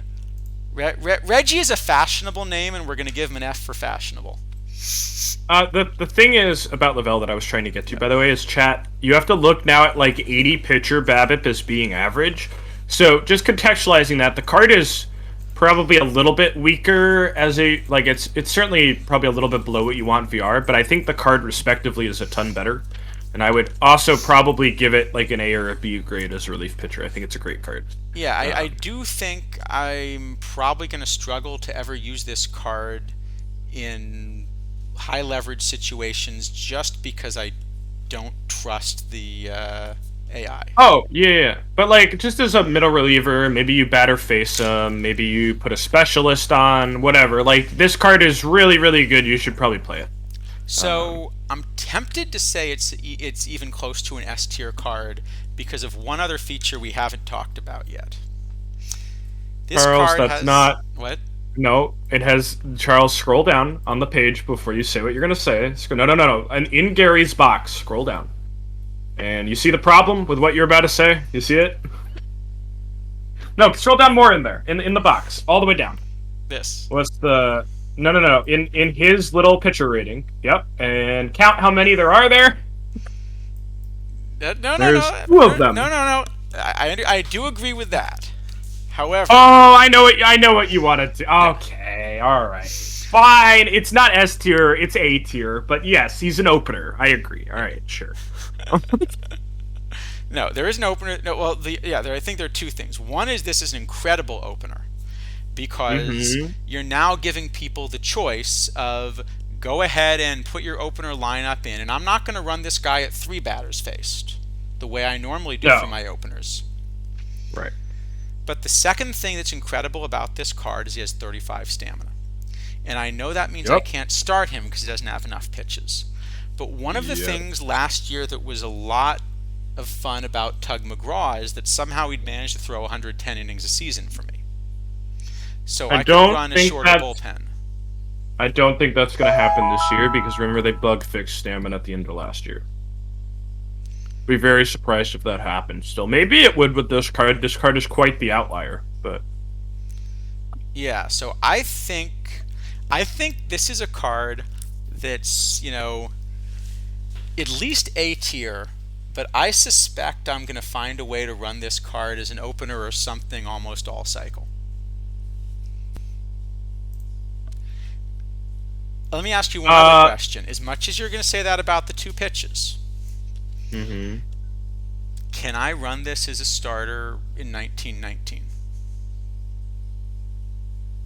You wouldn't want to, because the BABIP and control are too bad VR. You would not want to do that. Okay, yes, you're right. There's a sweet spot Also, somewhere I'm there. I'm pretty sure 35 would still be too low to recover. I don't know if our resident dead ball expert is still in the chat, but he would know.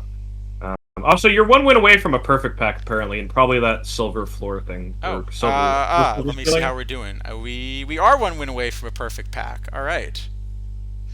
We Oh, could. you're playing Exto. I'm sorry, I gotta cheer for my boy here. I sort of got to cheer for him too. He's kind of a nice guy. I love Exto. If you guys aren't following Exto on Twitch, you should be. He's excellent. Um, Yeah, we got to finally pull a Campanella. There we go. We True. tried it. So I will actually mention something, by the way, just looking at this screen. mm, One of the things you may notice here is probably must have had some earlier, but I've had no off days for a while in this tournament. yep.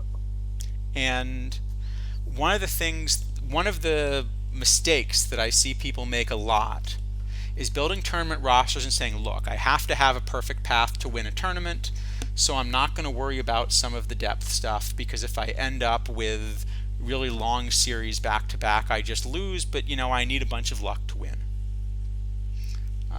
But in gambling, Charles, you're supposed to play the high roll, so you win some of the time, right? Something like that. But I do think that one of the things you'll see is if you look at the tournament players that have the most success, they figure out ways to always have a build where if they end up with a situation like this, where we haven't had off days, we had a bunch back to back, like what you'll still find is, actually the pitching staff's the wrong way to look at it, because it's a era format. All right. But you notice I haven't had fatigue build up, and I'm going to put myself on the spot here, but I'm going to bet that the same is true for Christophorus. That, yeah, see, no fatigue build up, plenty of arms in the pen. And that's probably the biggest thing I'd recommend if you're trying to figure out if you're trying to figure out if your depth chart works. There's actually a really simple thing to do. Just look at any tournament at the end of a long series, but don't wait till the tournament's over to look. Load it in the middle of it, and just look and see if you have fatigue problems. Yep. I do that all the time, right? Like, if you go 7 against somebody, see where you're at, right? Yeah. So many people have really bad bench with fatigue settings, or inaccurate, like, depth charts that aren't actually real depth, right? You're just shuffling a bunch of players and they're still going to play and get tired, And yes, there are scenarios where that's okay to do, like the do or dies, probably. But in general, no, like, make a real plan for actual depth and you'll go farther a lot more of the time. I use 97, I don't in a cap. In a cap I'll use 85 and the catchers will still be at 97, so... I'm usually somewhere between 90 and 94, and if I have a player backing up multiple positions, I'll usually tweak it a little bit between those positions to kind of help try to even it out. Yeah, you can do that too. In general, you never really want somebody being like the primary backup at 3 positions. That's a really bad thing to do.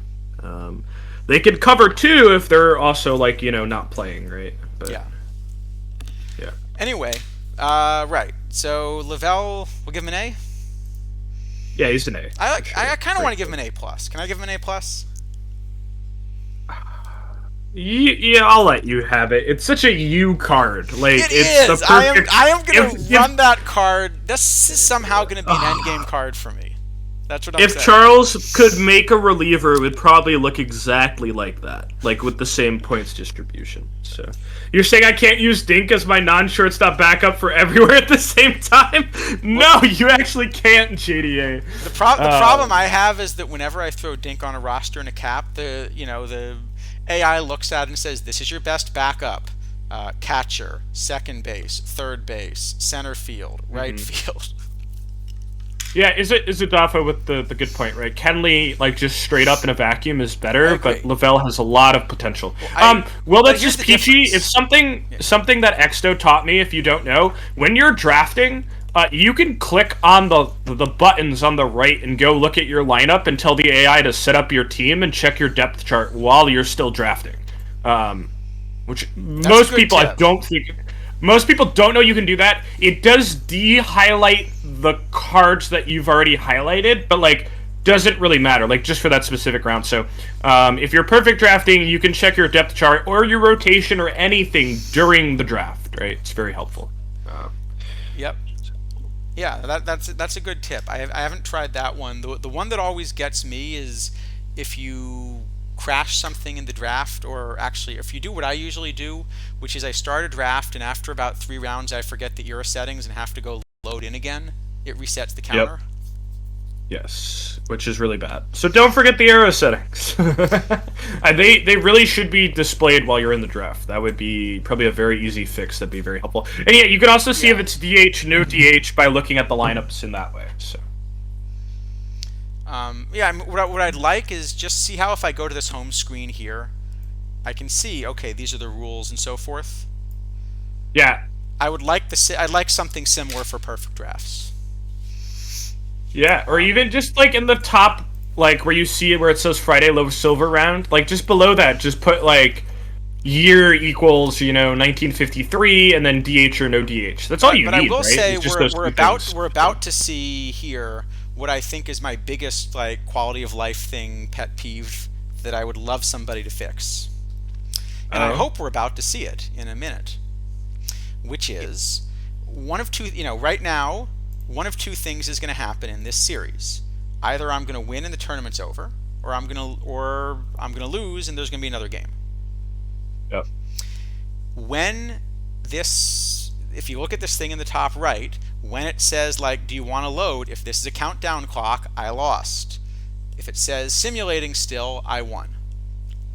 Oh, I didn't know that actually. I had no Well, what that idea. simulating really says is you are no longer active in this tournament. So most of the time it doesn't come Yes. up I won. It just means you're knocked out. But what it Mm. says is there's no longer an active thing for your team to load in this tournament.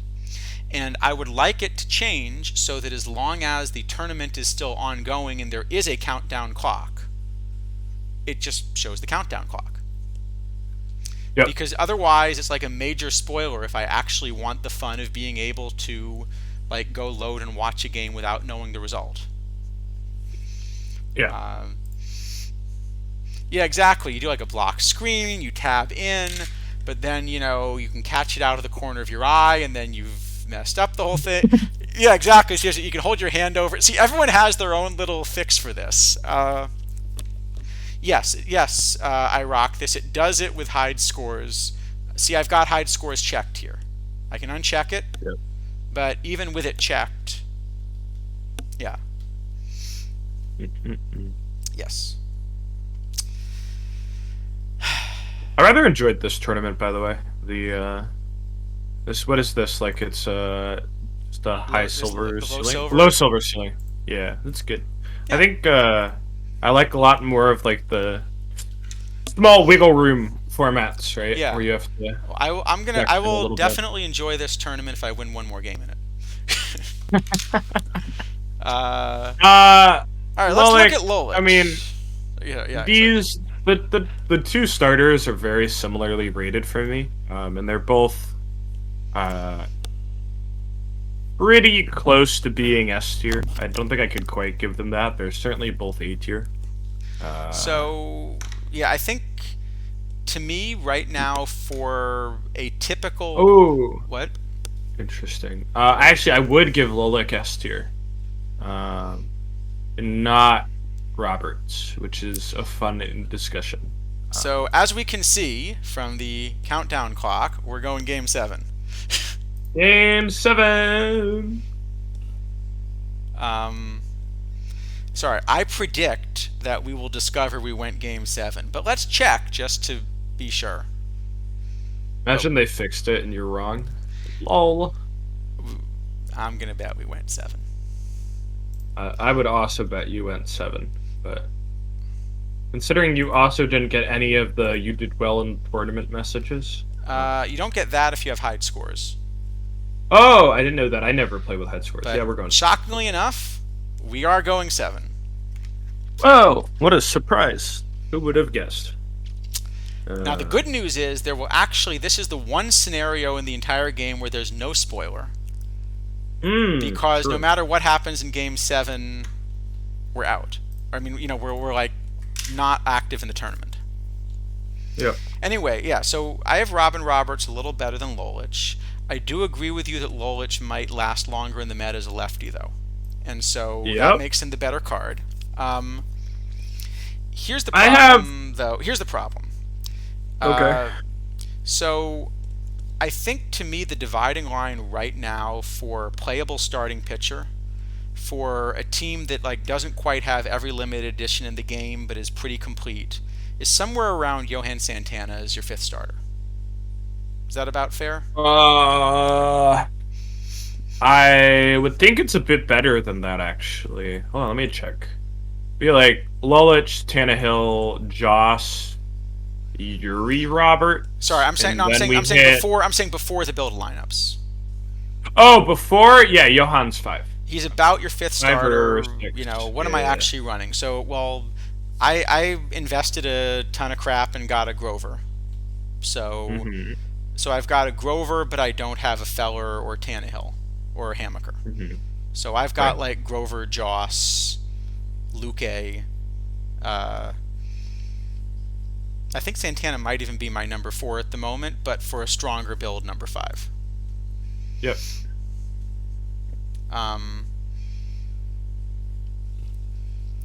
So, if I had every card in the game, right, every LE, I would probably, just playing the top 5 or 6 cards, I would probably have Roberts in the bullpen. I think if I had every card in the game, I'm playing 3 LEs, Grover, Hammaker, and Feller. I'm playing Joss, and I'm probably playing Tannehill most of the time. And yeah, Roberts in the pen, Lolich not quite in the pen. I would rather play Lolich than Tannehill, actually. Actually, a decent margin. Kind of surprised we're off by this much. Oh, I guess. Sorry, I'm looking at my tournament model. I mean, I also am, but I'm guesstimating a lot to fix these things. Yeah, but Yuri's up there, Luque's up there. I think Yuri, I would have above even Hammaker. I think Yuri is top tier. There's actually a big drop off after Yuri. My top 4 by far is Grover, Addy, Feller, Yuri, and then it's the other cards. So. Yeah, and that's another point, JDA, where you're probably trying to ballpark it. So interestingly enough, right? If I had every card and I'm playing 5 righties, Robin makes it. And if I have every card and I'm playing 5 lefties, Lolich makes it. Speaking of ballparks, that's the other one that I would like to see updated soon. So I love that they put all these historical ballparks in the game. Last year, not only did I run something that looked like the Baker Bowl, but I actually used this wonderful set of historical mods where it looks like the Baker Bowl.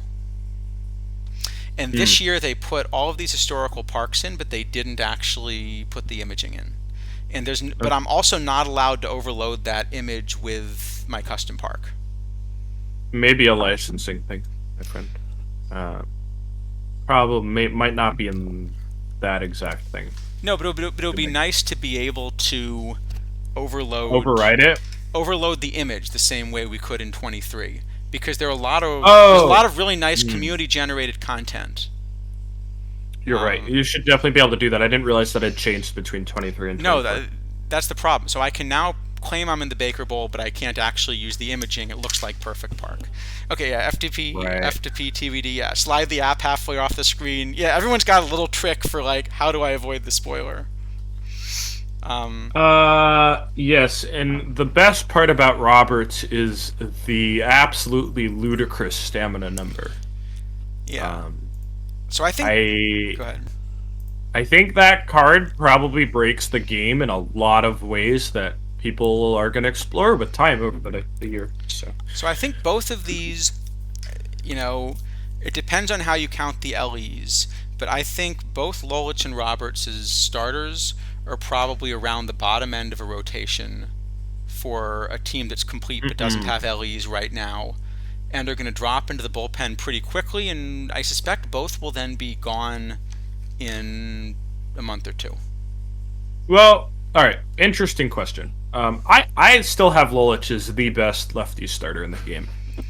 The problem is if I'm looking at this and I don't have Burley and Hammaker, I don't know how I could play lefty cheese actually, because then I'm looking at playing like I guess Wilbur Wood in my rotation. That's pretty bad. Um, Wilbur Wood, can you play Tiedemann with a quick hook? no. But like if I don't have either LE, it's Lolik, Tannehill, Johan, Tiedemann, Wilbur Wood is my five. Uh, so I Prim, don't think maybe you run Prim or Key, but yeah. no, not Prim. Prim very bad card. I have gold cards I'd rather play than Prim, I think. Prim's so bad. Anyway, uh yeah, I don't know how Lilacs not an A tier card. I could maybe see you say Roberts doesn't quite make it, but again, if I'm playing five Radies, I mean, he's certainly to me looks like Rady number five. Maybe you don't quite think that's I A think they tier. are I at would probably release. I say it's think A the tier. problem is just that if they're that at release, they're going to drop out of the meta pretty quickly. So, like, I'm comparing them with the starters that we had last year, where we had, a Kevin Brown and Vita Blue that actually lasted most of the cycle. They did. I would be quite surprised if these cards didn't last almost as long. I think they're fine. I think because Um, on release, those were essentially your two best. Those were essentially your best righty and lefty starters, and I don't think these are that close. Uh, yeah, I'd agree, JDA. I would agree with that. Because also, like, starter five, I see people throwing around names. I would play, like, any of Wilbur Wood, Nip Winners, Vita Blue, Cannonball, maybe one or two others, I don't know. Lefty Cheese with Lavelle opener. Oh, now you're speaking Charles's language. Yeah, he's listening. Um, yep. uh, Yeah. yeah, that is true, Dukeston. I don't know. I I feel think we like do have a good idea Woolwich. though of where it's at. Like we know you're going to keep getting pitchers. We know pitchers end up being sort of fungible. Uh, I don't know how the best lefty in the game is in an S tier card. That would be crazy to me. well, I'm willing. uh, I'm happy to give Lavelle S tier. You didn't want to. oh my gosh, no. Uh, All right, we'll give him both A's. We'll settle and give him both A's. that's fine. I'll take it. All I'll right. take it. Oh wait a minute. There's They're one both. more. There's George Davis. Hold on. There's one more. Oh George boy! Davis. George Wow, what a Davis.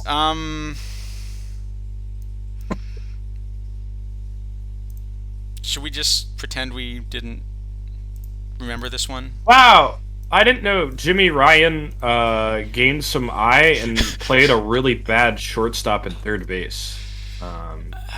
So where do I rate George Davis at shortstop? Is that fair to do to the third baseman that is this card? All right. Should we look at him at third base? Yeah, Actually, I okay. mean No, it's actually. it's our only hope, right? So Um, I actually like him better at shortstop than third. And the only reason I like him better at shortstop than third is because at third there are cards that are like 4 wins better or something with the bat. And at shortstop, Uh, at least he's not outclassed in the bat. Just, well, everywhere not by else. all of them. By Willie Wells would be a silly comparison. Um, I mean, Yeah, the so thing so is, I Mozilian, think like, Davis is a top 5 shortstop right now, but the gap between him and the top oh, ones is huge. top five?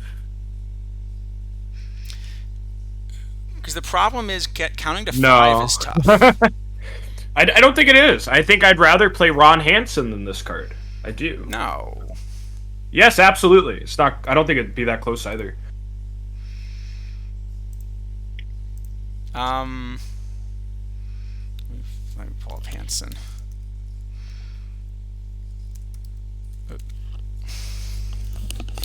So You're you are gonna getting tell me 100 that range. You're like getting 100 range and basically no bat. you're gonna tell me that gold level bat is worth more than like 12 points of infield range? No. This is a really bad bat. I would absolutely play this card over that. I would play Valentin. Would make this a silly comparison. Bob Ferguson is also maybe even better than Hansen.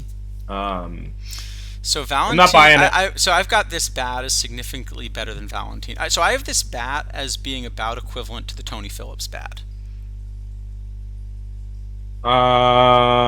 Yeah, I'd agree. And then what does Tony Phillips say on it? This card doesn't. Second base. Also, 9 more points of infield range. A little bit of that too. And I don't know. I don't think I would quite play Pop Lloyd over this card, but this is really bad. I think. But I'd also run Volpe at short and take that hit over this card. Oh, I mean, I am a big believer in no. the idea that you do sort of add offense and defense, and if the offense is good enough, you can put up with bad defense. Davis VRs. Yeah, no. Davis better bat. For sure. The glove is not comparable. Bartel is another card I would rather But the have. problem is, I mean, I'd almost run Bregman's bat over. I think your You know model is what? not grabbing. I think you're not grabbing the low end. I might I might run Zobrist at short over this. Ooh. Okay, I don't think You know so. what though? This card is much better than Cal. Ooh, is it? Maybe. Hal is. So Roscoe says you can't play Volpe level defense at short. I think the way I've always looked at it is, war is war. If Yeah, a player is 2 wins better with the bat and 1 win worse with the glove, you're still gaining a win. I absolutely agree. I think it would be a lot worse with the glove than what you're projecting. Do not think it's comparable. So. Right. No, I agree. I'm just saying that's why I do think the card's at least in the realm of playable. Yeah, I mean, well, yeah, it also depends on what war we're talking about. But like I said earlier, if you told me I could only play Mickey Mantle at center field or I couldn't play him, I'd probably play him at center field. Right. I think that's more what I meant. And It would JDA, be extremely punishing. and JDA, there is actually one other advantage in league play, which is if you run by far the worst glove in the league, it actually isn't as bad as you would think. We are not using this to justify playing Anthony Volpe at shortstop or Alex Bregman. We're not going there. Oh no. So I will not give this card higher than a C, even then. I think no. I mean, the problem is I think the card is somewhere between 5th and 10th best shortstop at release. It's not even in that range at third base. So there's one thing to me that means it might not be an F tier card. And my question is, would you play this in an era tournament? Open you have to, because Willie Wells is going to be eligible anyway. for the same Oh, your eras. question? Yeah, but isn't the spat better than Wells for those eras at third base? I don't think so. No, I don't It's think got a so. lot more. It's got a lot more BABIP. It might be. I might Hold rather play on. this card than What's the Wells. If BABIP? it's Let me see. 1919 third base, I think maybe. Uh, I'm still thinking shortstop though, because at third base you then have, well, I guess for the era. no, if you're playing 1919, you need a way better glove. There's no way you can play George Davis at short there. So at third Yeah, base, but at yeah, I'd third. still play. I think I play No, George no, still. no, no, but then you play Ned. No, not 1919. What? Ned? You still got I and No, he has no BABIP. The power is useless. There's no what's way. Ned's glove? Was what I was trying It's to not. remember. It's worse. It's Okay, worse as it is well. worse. Yeah. All right. So maybe you can play this in an open dead ball tournament. Uh, yeah, that would be the maybe. Is But there yeah, but anybody that's also a good remotely? point. Is that if you can get Latham to run, then you're playing Latham instead. Latham needs a platoon partner in this open dead ball tournament, maybe. I think if these are the scenarios we're inventing, I think this is just unplayable. I would say it's unplayable. I would encourage chat if you want to play this card at shortstop to literally just go buy a Bob Ferguson for 2K. That would All be what right. I would tell you to do. All right. Let's go on. So, I think we got through the build a lineup. Mhm. Oh hey, congrats, B Dave. Oh, that reminds me. I can check. Should we see if we Oh, won? Oh, I can see if we won. What's the best way to do it?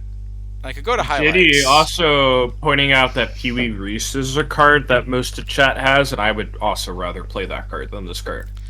All right, For sure. I can skip to highlights real quick, but I don't think I want to try to cast a game or anything. I'll just sort of skip ahead a bunch. See if we won game 7. Uh, Yep. so in the meantime, I think the other thing to do is to take a look at these 3 LEs. Here, we'll Okay. skip ahead a little bit to, skip ahead to late and see if it's close. I think Maury Wills is like not good, and the reason he's not good is stealing and so crazily hard that even a card that looks like that has trouble doing it. I think if you could Hey, we won. steal like consistently at a good rate, Maury would actually be a pretty good card. I would still probably just rather play like Pee Wee. Yeah, makes sense. Um, Oh, so congrats. so we won. All right, let's talk about the 3 LEs real quick, and then I think that's. Oh, and we'll try one draft live on stream. That's a good thing to end on, maybe. Yeah, that'll be fun one way or the other. Uh, Let me enter some stuff, and then we'll. Yep.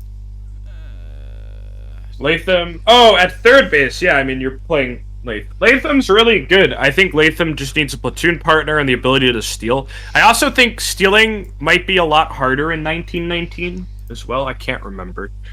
Uh, Somebody in chat probably knows. Is it even worth playing like the live open when I don't have the cards? Well, if you don't have the cards, I would go with no. It would not be worth it. Question: I could probably sneak in a silver pack with it with a little bit of luck, right? Yeah. Roll your dice. Take your shots. What else could we enter? All right, I'll enter a live gold instead. I don't have a good build for that. All right. So let's look at these LEs. There were, Jose Lima. There's 3 of them. I think there were 3 Pretty more sure. of them this week. Lima's the 100, right? There was 100, a 25, and a 10. Oh, like in quantity of yes. Yeah. Lima is the 100.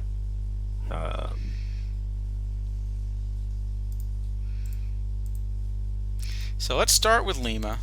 100 copy LE. You can get them for around 11K. At least before we He's start F streaming. tier. Yeah, What? he's F tier. He's F tier. It's so bad. I don't know. As I was thinking about it, I couldn't figure out a scenario in where I'd want to play this card. Really? Yeah. Like if I go, hold on, I could make an exclusively low gold format, let you know here. Hold I'm actually playing this card a lot. That card is not good, Charles. I know you like control. Uh, where is my friend here? Yeah, I mean, Okay. this card, I have bronze cards I'd rather play than this thing. He knows exactly where it's going and how far it'll be hit. Ah, Let's see. Lost I really Wanderer. wish. Hopefully there were I, good LEs. I wish at some point, for fun. I mean, this would be something I'd like. Maybe most of you wouldn't. That they just renamed all the card ratings the thing they actually did. So control was just walk percent against. You know what I mean? Like, no, Well, this card's awful. let me make the It's case so for bad. this. Let me make the case for this card. Okay. All right, sell me, sell me. Because I actually bought. I went out and bought this card today over last 10 in order to run him several times. In what?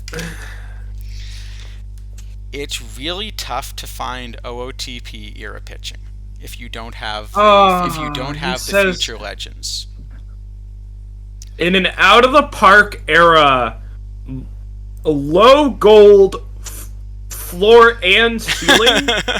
I have an entire rotation of better cards. You can't make me ever play this card. All right, who are you? All right, who are you running in that scenario?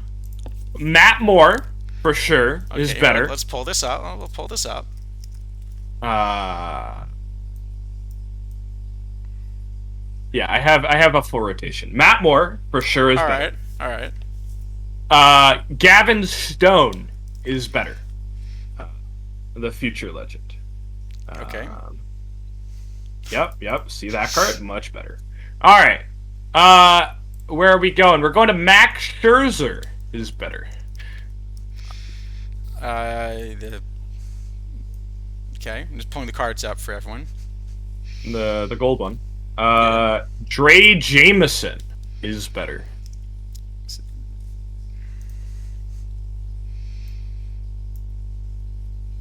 Not the live one. That one definitely better.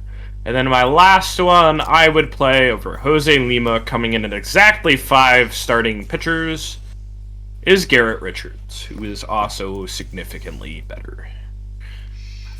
There's an extra T, isn't there? Okay. So Lima has one really critical thing that none of those cards has. He has 101 stamina. Oh no! Anyway, I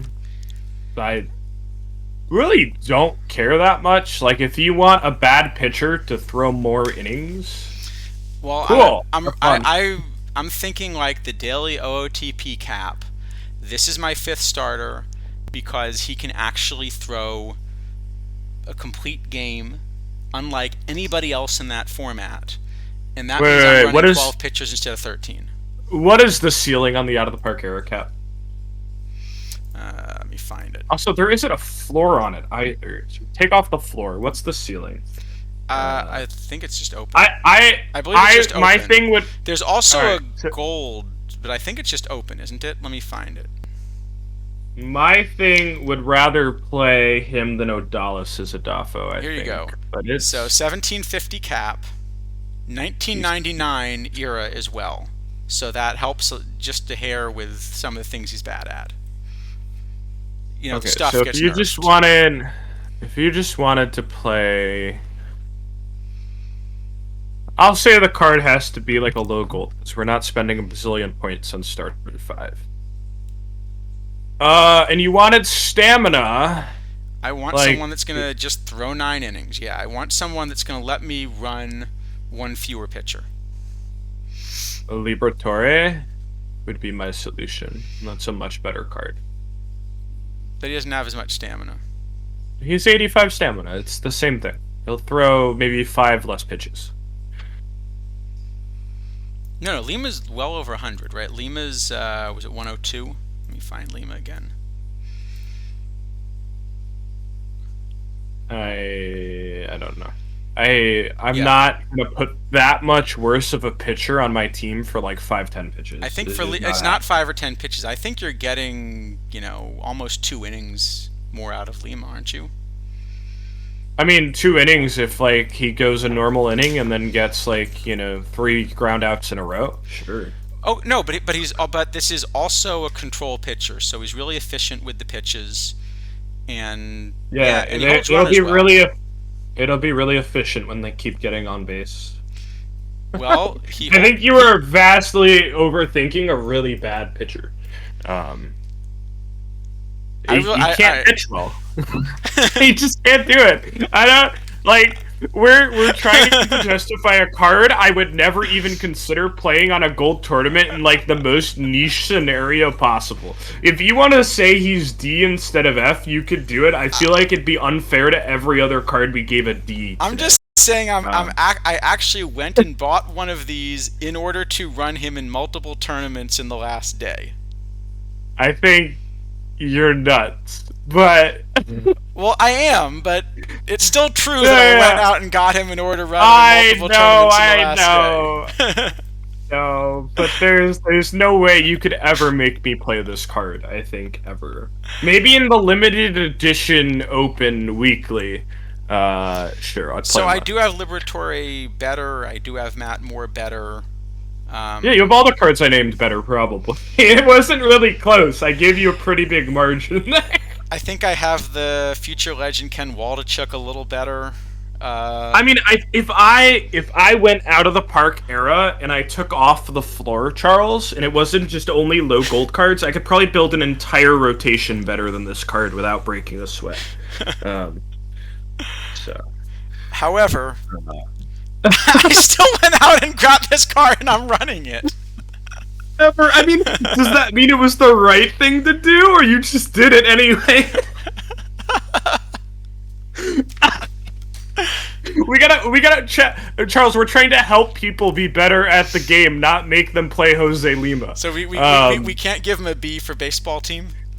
No, we can't give him a B for baseball team.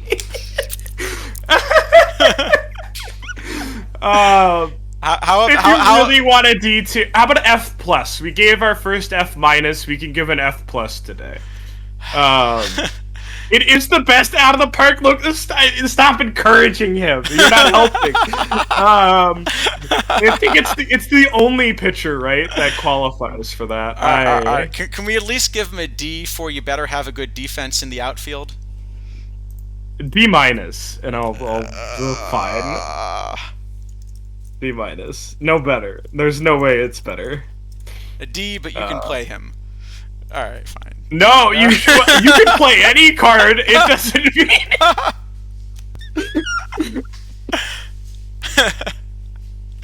Okay, it's possible that JDA says he's number 23 among out of the park era pitchers that are 84 or worse. I think that's about where I would have. Wait, but in 1999, right? So it's a historical format. Because as you know, 1999 is an era when you don't really need to prevent homers. Yeah, no, nobody ever hits a home run in 1999 ever. That definitely didn't happen. That's why they moved the mound back the next year, right? Yeah. All right, Arlie Latham. All right. Look, we all have our blind spots. Mine might just be, people named after the capital of Peru. True. Very factual statement. All right. Look, I'm being open that this is, I don't always follow the model.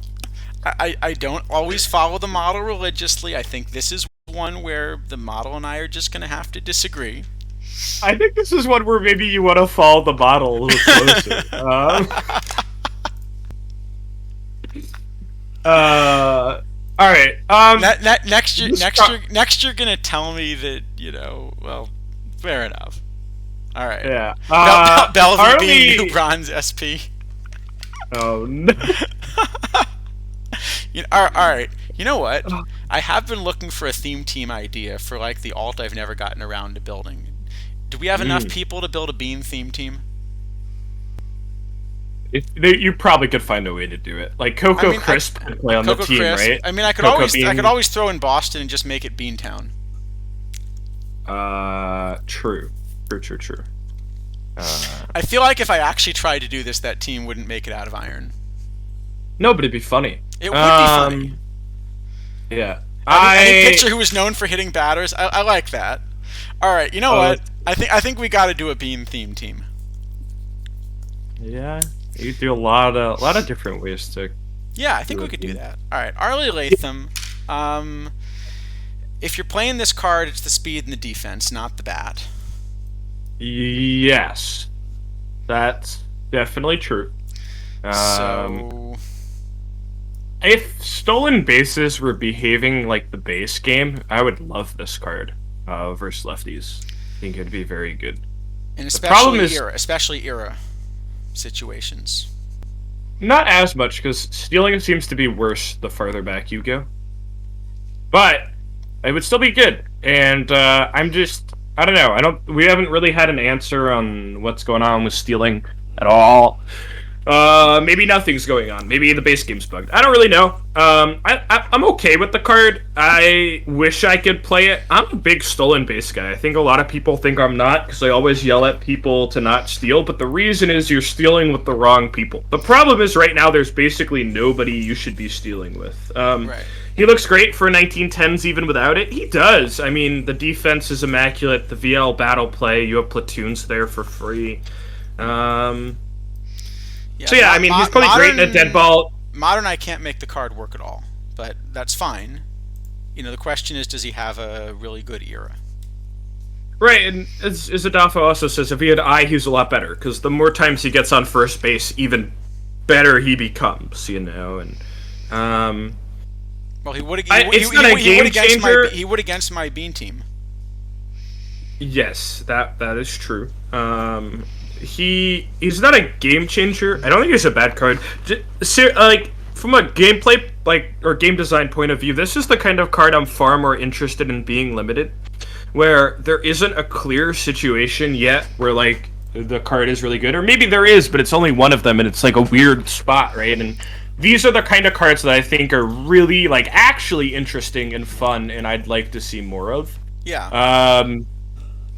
You know, maybe the card gets more play if it's not unlimited, but like this to me is personally how I view limiteds. I think a very cool way of doing things. So. Yeah, I think that would be fun. Running him in like 1910, I still have him like only 6th or 7th. The problem is just a card like Volpe is just so overpowered compared with this card that even when it's the wrong era, it still wins. Yeah, Volpe is really silly. I mean, this card's probably a lot more comparable to Volpe in 1910 because you basically take off both their power numbers, and then it's a bit of a fair fight when defense matters more than other things. But I still can't make him play, so I think this one's still unplayable, but it's fun. So we could give him an F for fun. You know, if you get a random D- for no reason, I get a random D-. All right. We'll give him the Lima Memorial D. Yeah, he can have the Lima Memorial D, as apparently it's called now. That's fine, sure. All right. And then Huey Jennings. We have the card that I'm sure a lot of people have been waiting for us to talk about. Does this card actually exist? I don't know. I haven't seen it. May very rarely see it outside of Perfect League, at least at the current moment. So we've talked off air about this one already quite a lot. I think there's a lot to unpack here. What league do I think it's good until? I think Chase is like... Oh, that's funny. I think the league question's very silly. It's good until you can get a better card, or if you could sell it and buy a better card, then it's always bad. And I think it might be in the latter territory of just sell it and get something better if you want something better. You know what I mean? I think the problem with Chase is if you can sell him and get Volpe plus keep an extra 150,000 points, you should do it. I don't think it's quite that much. I mean, but even if it's sell him and get Volpe... Chase is going... okay, a little less. Yeah. Yeah, I mean, if you could get 200k, do it. And I don't know, get a Volpe, just buy a second base with a glove, put something else out there. I think Volpe has come down a lot. He's probably less than that now, right? Volpe is 150. You could buy one for 148 right now. So, um, Yeah. yeah, for sure. I mean, don't even. It's a really nice pull. So congrats on the pull. Yeah, I mean, I think a lot of times people need to just sell the big cards when they buy them, because a lot of times cards that are priced high are not always good cards. I think the Cy Young is a great example of that. So, back to Hubie. It's an interesting one. In the other way, not in the Arlie Latham way. The card is really, really, really good right now. I don't think it's like game breaking. It's not quite Mickey Mantle. But it does. It is probably the best shortstop at the moment. I don't really think it's by a mile. It might be depending on who you ask. It's, again, the biggest fact with this card is really that it says 10 on it. And what is like our understanding of the design process leading into it saying 10 on it, right? Yeah. So I think I have two problems with this card. Okay. The first thing is, I think the intent was to make a meta card that there are only 10 copies of, and I think that's really bad for the game from a design point of view. That one, there's been a lot of discussion, I think, in the Discord and so forth. So maybe I'm not gonna, worry so much about that yet. The thing that concerns me more is the thing that we've been going back to, kind of since the start, and thinking about the way they're creating cards, which is, I think the intent was to make a top meta card and they didn't succeed.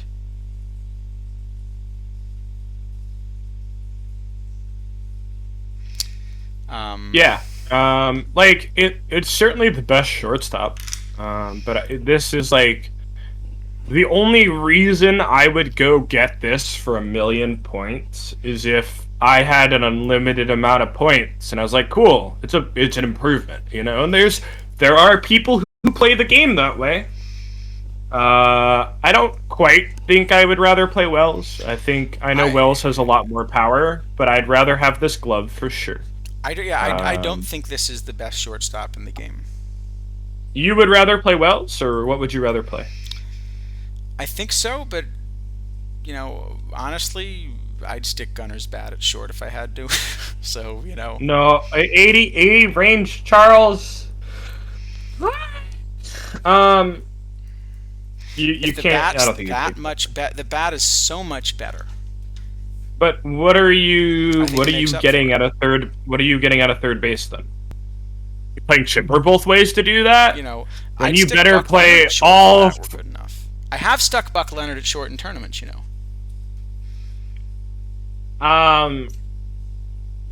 can't Okay. Pre-Monday in a tournament, I would play Gunner at shortstop over every card, actually. Post-Monday in a tournament, don't think it's remotely close. Did I just lose you, or can... No, I'm here. Just drop? Do you hear me? Hello? Okay, can people hear me? Because I'm not able to hear Kidnies.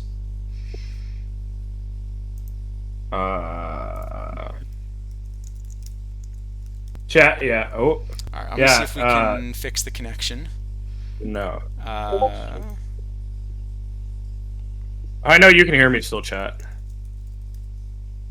Like, I'm still working. I think his headphones are bad. Yes. Check. Wait, so chat can hear Kidnies, but I can't hear Kidnies. Yeah, that's an interesting. Let me reboot decision. the Discord connection. Give me 1 second. Let me try that. Yeah. Hi. Hello?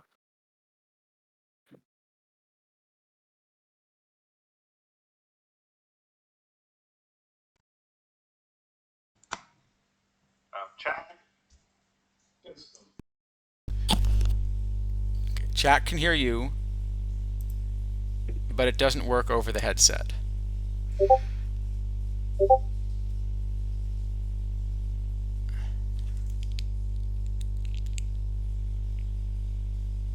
Now I'm really confused.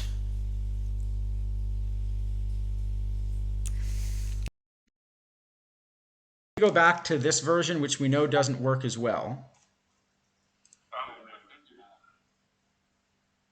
That doesn't work either.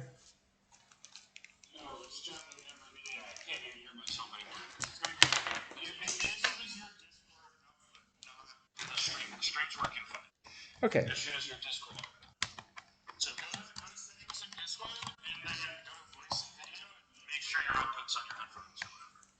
Okay, 1 second.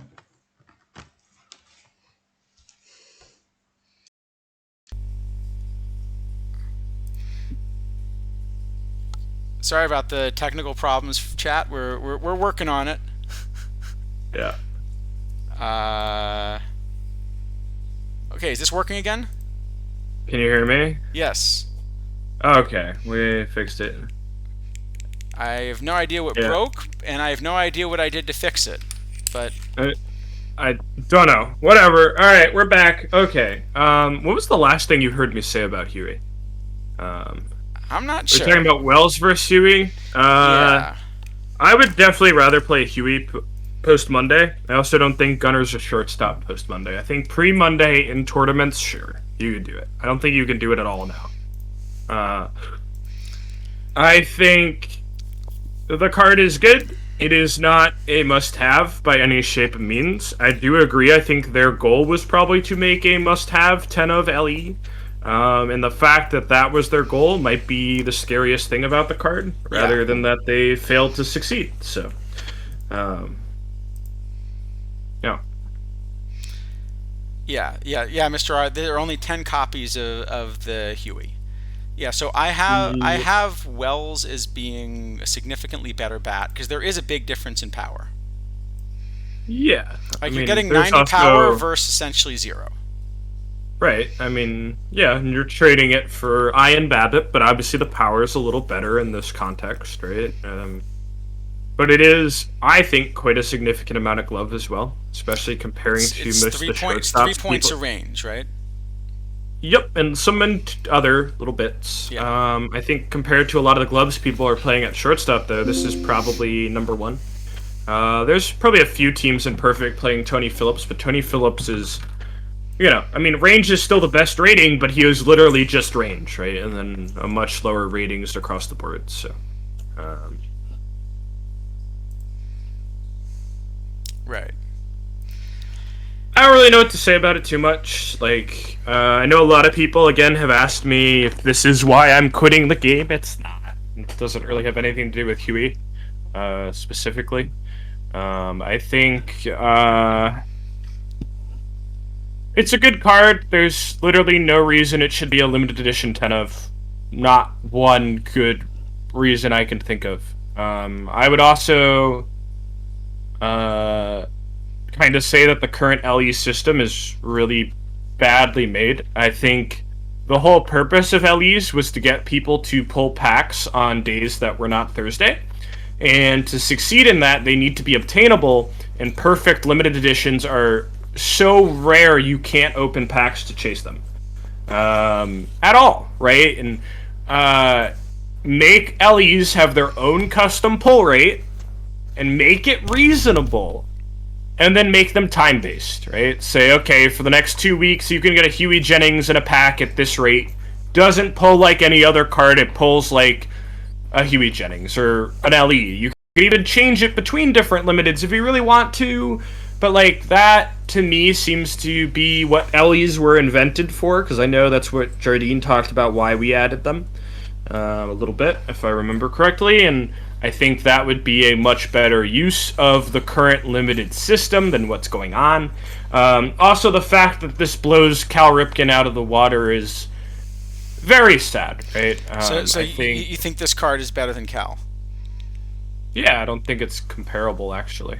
I guess I better check my Yep. It's better than Cal. I was like, really? No, it's not close. And I mean, even you could say, I think Mickey Mantle.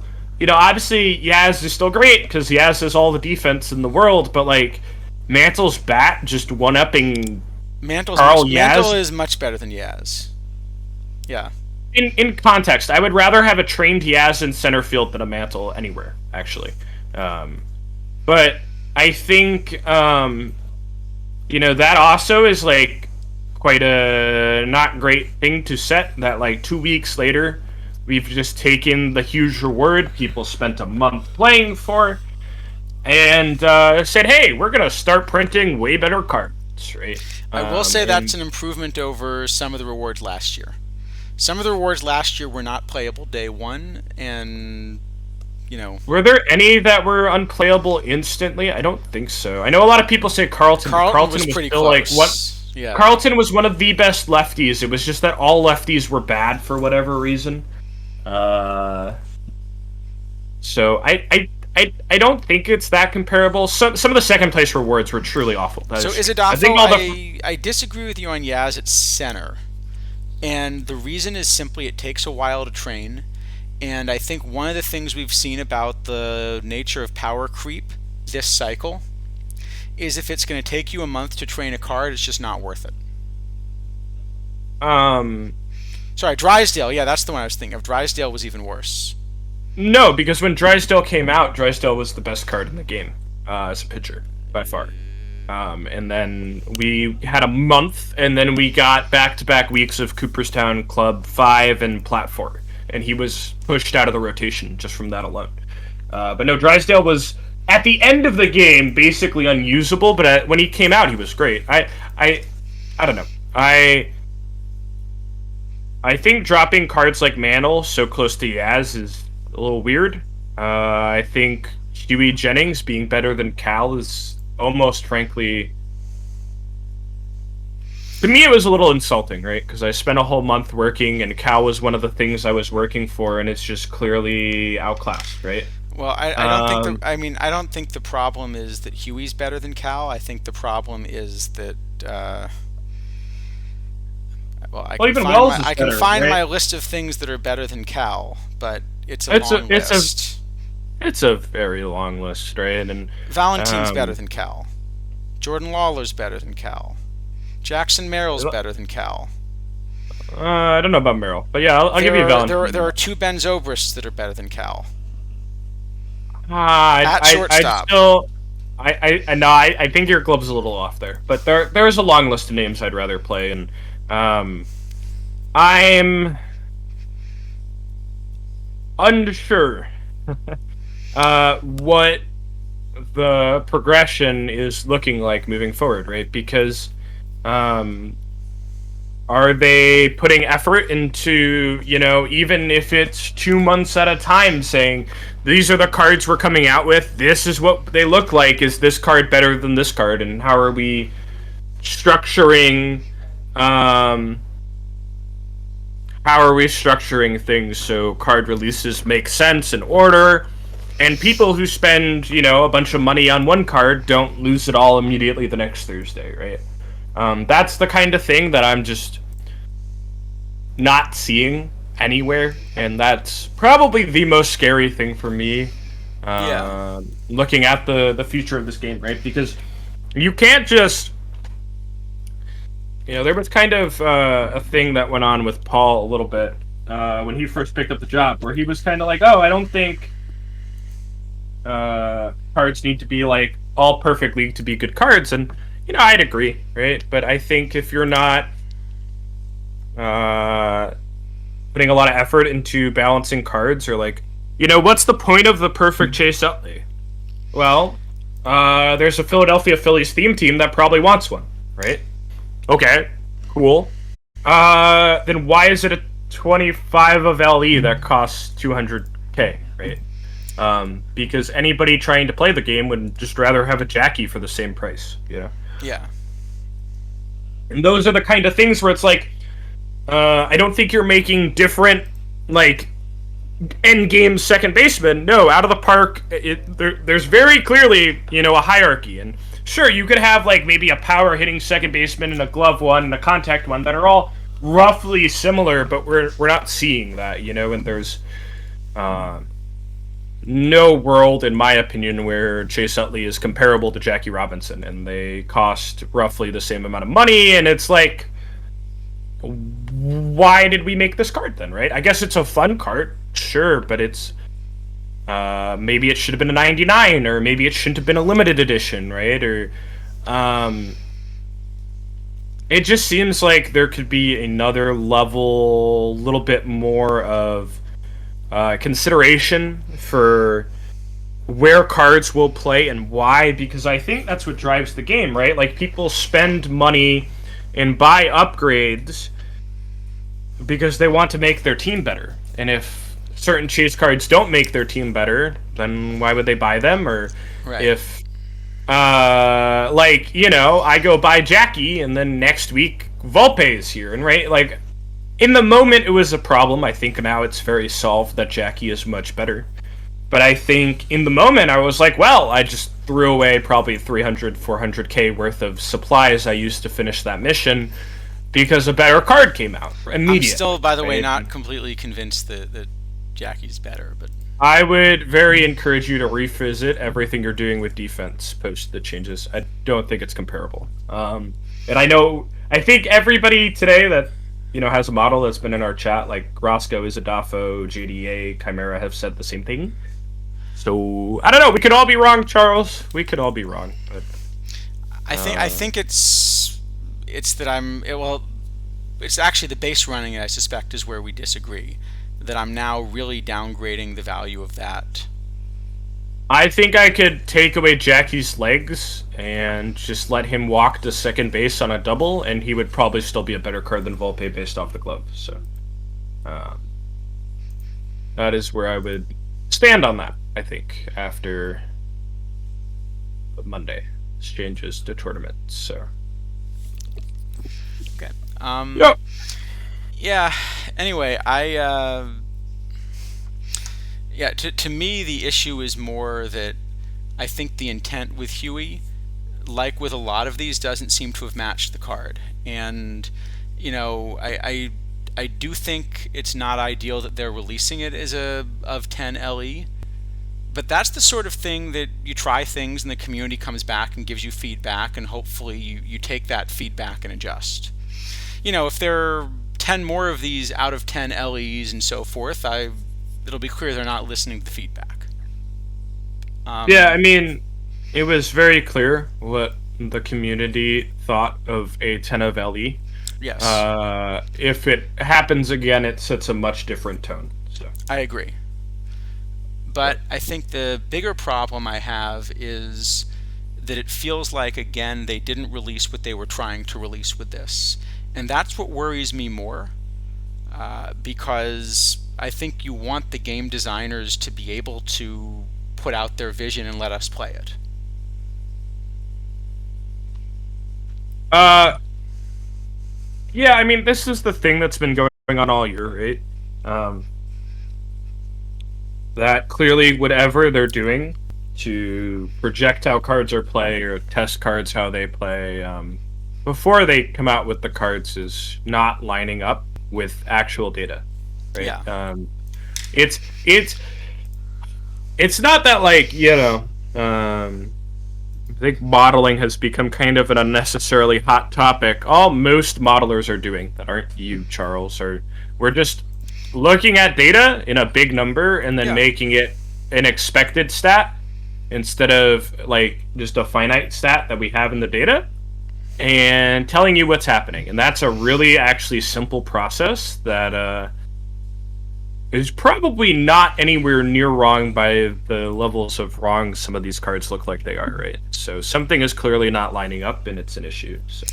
Yeah, well, I do think we should try to see if we can get Sporer on the stream and get his take on some of this, because I think these are interesting questions to ask, and at least from what I've seen of him, I'd expect that he'd have an interesting answer, that he has probably thought about these we might disagree with it in the same way that we disagree with each other on stuff, but I think it would be interesting to ask the questions and get an answer. Vanilla Gorilla, people keep comparing PTCS stuff to LEs. It's not comparable. So PTCS stuff, there's 10 copies of them now, right? And people are literally spending an entire month working for those cards, right? And if you're trying to be like a top competitive player that wants one of those cards, you probably should be competing for them too.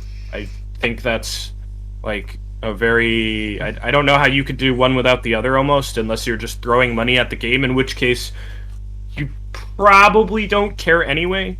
People are like, if you want to change the entire PTCS to not reward cards, I'd be actually okay with it.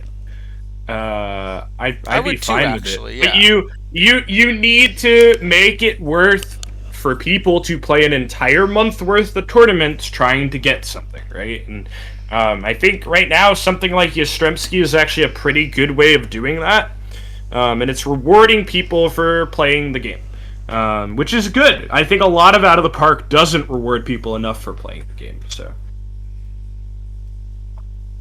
Right. No, Arachnis, what you would want to do is you would want to compare, like, the war between Jackie and the next second baseman between Jackie and the next left fielder. You'll find out he's the best second baseman. Right. So I will also say that I think there is kind of a good point that Vanilla Gorilla is making in there, where I do think you want this balance between packs, tournaments, and missions. So Dukes, and it's not that if cards are in packs, everyone has sort of the same chance at a card, but that's not true for any of these things.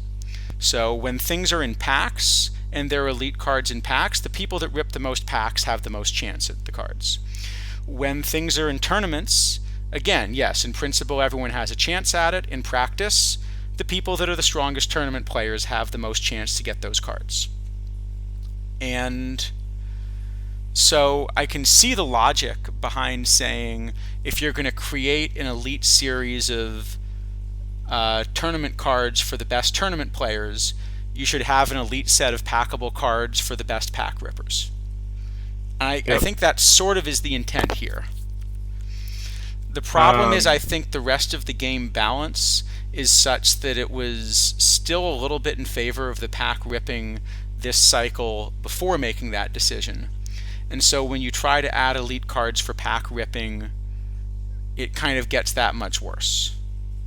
But that's where I was saying, if they decided that that was the intent, I think they'd get feedback from the community on whether that would cause more people to buy points and buy packs and be excited, or enough people to kind of turn away and stop competing that the big spenders don't do it. I think we'll find out. I agree also in the fact that they have such an incredible big Discord full of very active, very passionate users that say, hey, we're thinking about doing this new thing with a 10 of LE. What do you guys think? Give us feedback, right? Cool, do it. And, obviously you'll get a lot of bad feedback in there too, but I think it would have been very obvious this is not something people are interested in, and they're out of the park game. Most people, right? Yeah, that's like people as well. Everybody talking about if cards in packs they're obtainable. They really aren't.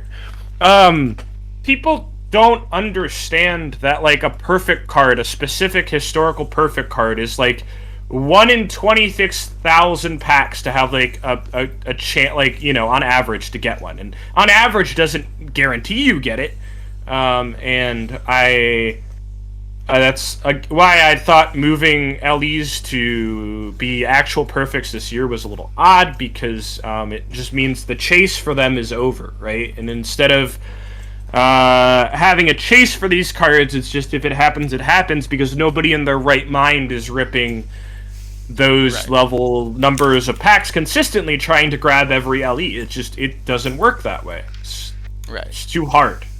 So I think I'd like to see the chase be back in LEs without the LEs being crazy. You know what I mean? And it's a hard balance, but again, I think balance is just the thing I want to see. It doesn't always have to be exactly. Even Scottish baseball, maybe the biggest Yeah. ripper says it's impossible for him to chase him, right? And But the big problem is to have that balance, you have to first be able to execute what you're trying to. And that's what worries me is sort of that their model seems to be off right now. no, I totally agree, and I think balance is, I think, reasonable to obtain too. Like, I'm not asking for perfection, but what we're looking at, there's a lot of things that aren't, in my opinion, reasonably close, right? And I Yeah. think they can find. Zadafo said it very well. If they can't balance the cards, none of the competitive structure really matters because it's never going to be anywhere near consistent to what a competitive environment should look like, right? Yep. And so that's probably, if you want like the teaser for my stream in like, I don't know, 25 and a half hours, 8 p.m. And that's a Eastern. good teaser. That's the teaser, right? I guess we could do the perfect draft now. Given that we are actually going to run out of time, I think maybe that's a good one to finish. Is we'll do a showdown Right, draft and see how that goes. Yeah, I'll just finish the thought quickly. If content isn't being balanced at all, then there is no competitive play for a perfect team. Like, yeah, you can find margins, you can do different things, you can play different ways. I know Charles and I were talking about a lot of that earlier, right? But it's not something I'm interested in. I'm just not, right? So that's it. Okay, well, we'll definitely tune into your stream. Yeah, we do have literal game designers on this stream, including, like I said, I actually have run a company that made an online sports game. Yeah, I know plenty. I know plenty. I know a lot of people who are like game designers or people who work in actual data scientists or are programmers who I talk to who all play this game. And I understand not everybody is a game designer working it out of the park, but there are plenty of smart people playing this game who have some relevant opinions, I think. And I'm not even saying that's myself. I think of all the people that talk a lot about the game, I'm probably one of the lowest on the list. I have no training in anything data-based. I've just played the game probably as much as anybody else has at this point, and that's about it. So, yeah. So do we want to rate Huey something? Oh, you give him a 10 out of 10. We'll give him a 10. All right, we'll give Huey a 10. Give him a 10 out of 10. Would you mind streaming in Discord if you can, just so there isn't a delay, just for me? Oh. For the draft. Sure. Make things a lot easier on my part. Let me do that, and then we'll try not to take 20 minutes for a draft. I actually think that's the thing we might be able to succeed at, because we both probably draft pretty quickly. I draft really quickly, but we're gonna contest some cards, I'm sure. So it's 95 with a DH. Okay. All right, let's do it. And it's single elimination. So I would take Penny Lofton and Napoli here for sure. It's a double. That's right. It's a double. So I think so... Lofton and Napoli are clearly the two best cards. The only question is, do you consider Mike Adams because he's so good compared with other relievers? And since it's single elimination, you do care more about the bullpen than like your fourth or fifth starter. I would not take him over the best catcher in the game, arguably, no. So I'm always taking Lofton. Napoli, Lofton? Yep. All right, we'll go Napoli, Lofton. No, we didn't have a George Davis to consider or anything like that. Oh, yeah, so I'll be honest. When I draft, usually I have 17 or 18 remaining. But for stream, it'll be a little slower because we'll get to talk about it. Alex, can we do 15-minute manager, but it's like 15 or like 5-minute perfect draft, and we have like a content creator tournament and we see who wins? Oh, that would be great. I was so sad the 15-minute manager thing never ended up coming all the way full circle. And I know you've been so busy, but it was one of my favorite things Out of the Park has ever done, and you did such a good job with it. 5-minute content creator perfect draft showdown. I would be through the moon if we could get something like that to happen. I'd even go 2. Yeah. So This is, by the way, Cronin. how we're going to end up taking 20 minutes. Is what's going to happen is we're going to actually be talking about other stuff and not the draft. Yeah, well, that's always our problem. I mean, if we just rated the actual cards, it'd be fine. We just talk game theory for 5 hours. So it's Cronin, and then what? Steve? So I think I'd do Cronin, it's Steve. Cronin, Steve, and Connor are clearly the only three to look at. Cronin's good. Connor's pretty good, but we also don't have any starter yet. I think Connor's actually probably a lot worse than a lot of the other cards in the draft, and I'd rather take not Steve. Great. No, Steve's got 90 PBABIP. He's better than most of the cards. cards. We'll go. I mean, I don't think Connor's awful, but we do need some pitching in this format. Wait, Alex, could you at least post the results? No, we didn't know how we ended up doing. That's really, I forgot about that. That would be excellent if you had them. I would love to see it. Wild Bill Wright is a pitcher. I like as Adolfo says, it's sad Lima can't show up here. That would be great if we get a Lima here, but no. It's still Alex, I didn't even know it was still happening. Oh, well, I don't know. If I can help in any way, Alex, let me know. I'd be more than happy to help with that. He's not a great pitcher, but he is a pitcher. I actually didn't know he was a pitcher though. That's good. I mean, he's a lot worse of a hitter, so it is good he is a pitcher.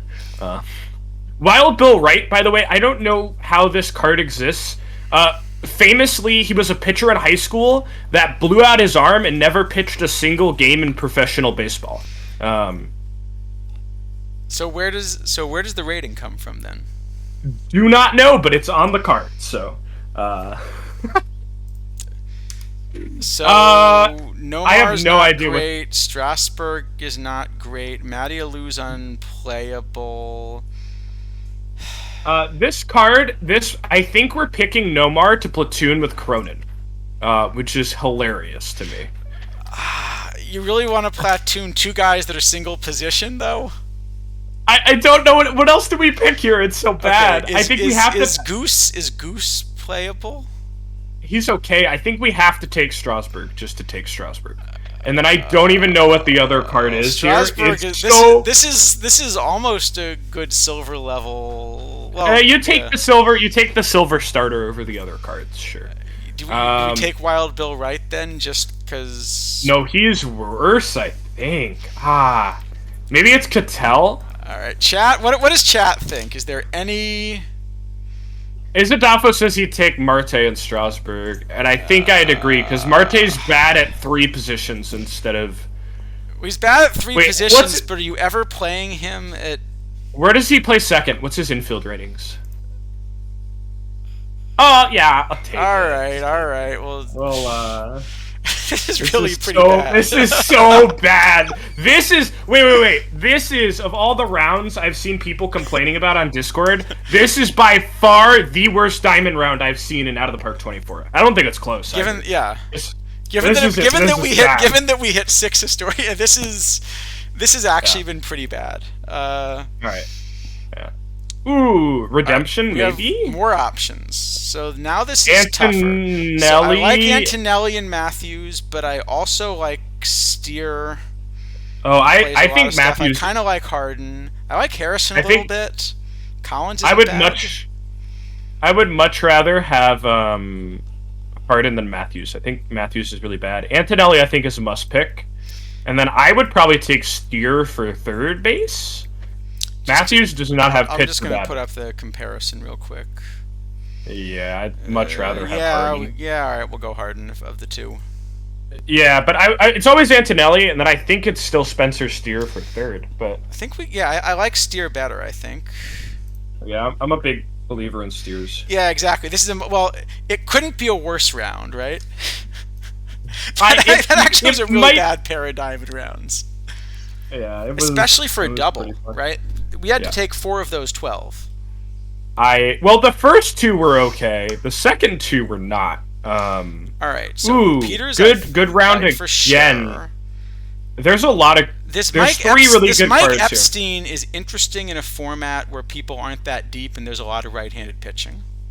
I think Mike is great, but I'm also a really big believer. Oh, we have Lofton. Oh, we don't want Tovar then. Yeah, we take Epstein and Peters. I was going to say I really like Tovar, but we have Kenny Lofton. There's no reason to take Tovar. I mean, Tovar does play 3 outfield positions, but all right, let's do this. I'm not picking a 100 range card with no bat to put him in left field. That would be my take. All right. So if we want to play Cattell Marte on the bench, we could pick Marcus Giles. I like that card a lot. He's So great. Giles is great. We also Willie Wilson's okay here. I I would have think Willie liked to Wilson's find the best one. a reliever pretty soon, just A because because just single because elim? it's a single elimination. Is Howie Christ good? Isn't he like 34 stamp but really good? Maybe he's your reliever? Yeah, we could do that. He's okay. He's okay. I mean, if you really want one, we could. I'd take Willie Wilson here, though. I feel like on a Warbot stream, I'm not allowed to take a card with 27 Take a card with power. 27 I just think on a Warbot stream, it's the principle. We're You'd not have to allowed. delete We're the just channel not allowed after to this. do that. I think. Hide the VOD. Yeah. You All know, right. Gregerson's also interesting, but the pitcher BABIP's not as good. So I think I'd rather go Christ and run him as a reliever. Yeah, he's not comparable to Christ. So. All right, let's do that.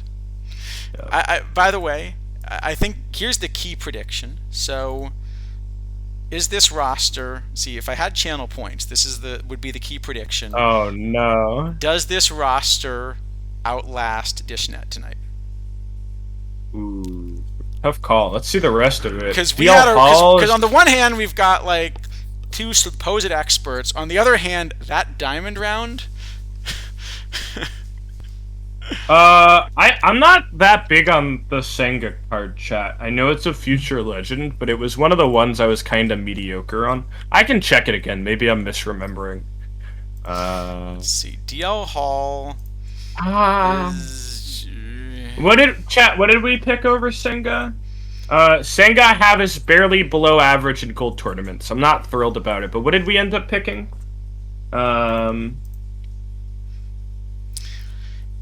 Yeah, I will say.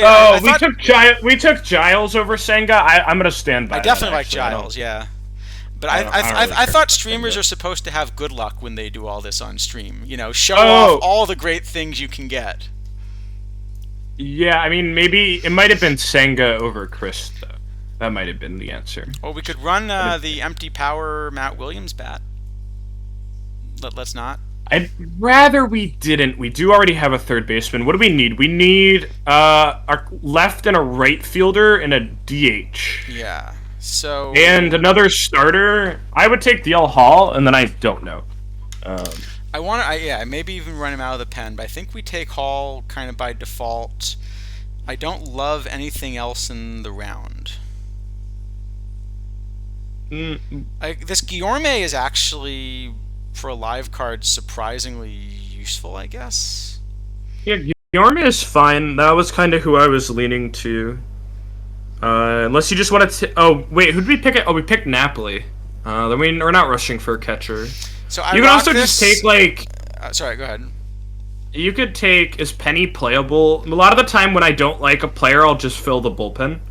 That's what I was... Yeah, I don't remember. Penny just isn't really what we want. It's a bronze level card. I mean, it's not... It's pretty bad. Maybe you could take Guillorme. Let's get Guillorme.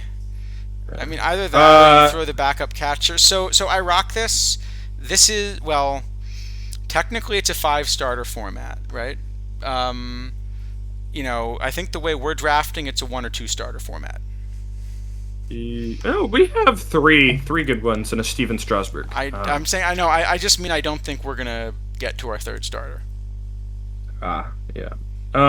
Also, if you're willing to do that in this tournament, you should be doing it in every tournament. I rock this. Well, hey, we gotta build a lineup Zobrit. Actually, the way this round is looking, that's not. Is Jeffrey Leonard playable? I don't remember. No. What about Willie Davis? I'm just praying here. I know Pearson's not good. Alright, we're taking Zobrist and Babe Ruth, and I'm very sad. We are putting Zobrist in right field. After all that discussion about can we put Zobrist in right field, I think in a draft, I think we're putting Zobrist in right field in a draft, aren't we? Yeah, we'll take the Babe as well. Babe's and we'll good. take this Babe, the Babe that doesn't hit. That version. The only Babe that really was a 2A, I think, is 1919 or 1918. He was a Red Sox. Yeah, this is. So I guess this is the team that I would turn into this this Bean theme team. I think Beantown would be a good theme team if we can figure out how to define it. So what do we got here? We need Carbo. Carbo. Okay, sorry. Carbo 100%. Seagrist Oh, 100%. Rajay. No, really? Ooh. Rajay, I like. I like Rajay, but this Seagrist card. I I mean, know. Well, he's a very Charles card. I agree. He's one of the most Charles cards to ever Charles. Um, I think in a format where we want a bullpen, because right now Rajay is still oh, a backup outfielder. Izadafo says has a really good point where we only get 2 cards in the Iron Round, so we probably should take Seagrist here. See, Zadafo, you're making a good point. The reason I'm not Is worried it? about that, no, the reason I'm not worried Oh, about that is that this isn't going to a game 3 with this team. So we don't really um, need, quick question. yeah. We actually need because Zobrist plays one, Carbo plays left. Oh no, Zobrist. Yeah, we're fine. We're fine. Well, unless Rajay plays the other corner, we still need a DH as well. So we could take Rajay and Carbo and DH Carbo, but I feel like Seagrist just such the right shape. I can't take this Lavelle, huh? uh no, All right, let's go. definitely I not. think we got to go Seagrist. No, you probably still want 12 pitchers in 1995. Oh no, we want 12 pitchers. I'm just saying we don't need 12 pitchers because Wayne Gross is a pitcher. hold on. Hold He on. is. Believe me. I on the graveyard shift in the marathon, we made this card start a game in a tournament in the Gold Cap. It was very fun. Well, if we ever run that, 1876 again. Yes, this would be the card you would play. Yes, This absolutely. this is your starting pitcher. He can How are hit. we doing on time, Charles? We want to check that. Oh, we got Ooh, plenty of 6 time. minutes. We're We are good. going to man. And let's take Randy Hundley for sure. I don't know for sure, but yeah. I mean, we have 3 left. You could. What do you I'd think, take Wayne Rose? as well. Oh, you have to take the Bean guy, Belvey Bean.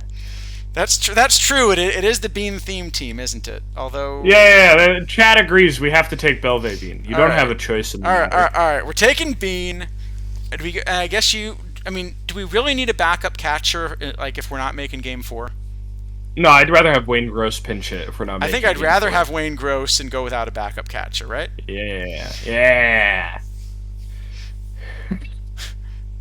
All right. Well, Um, we have a better third base DH. Okay, here's our DH. Is Chipper? Is that the answer?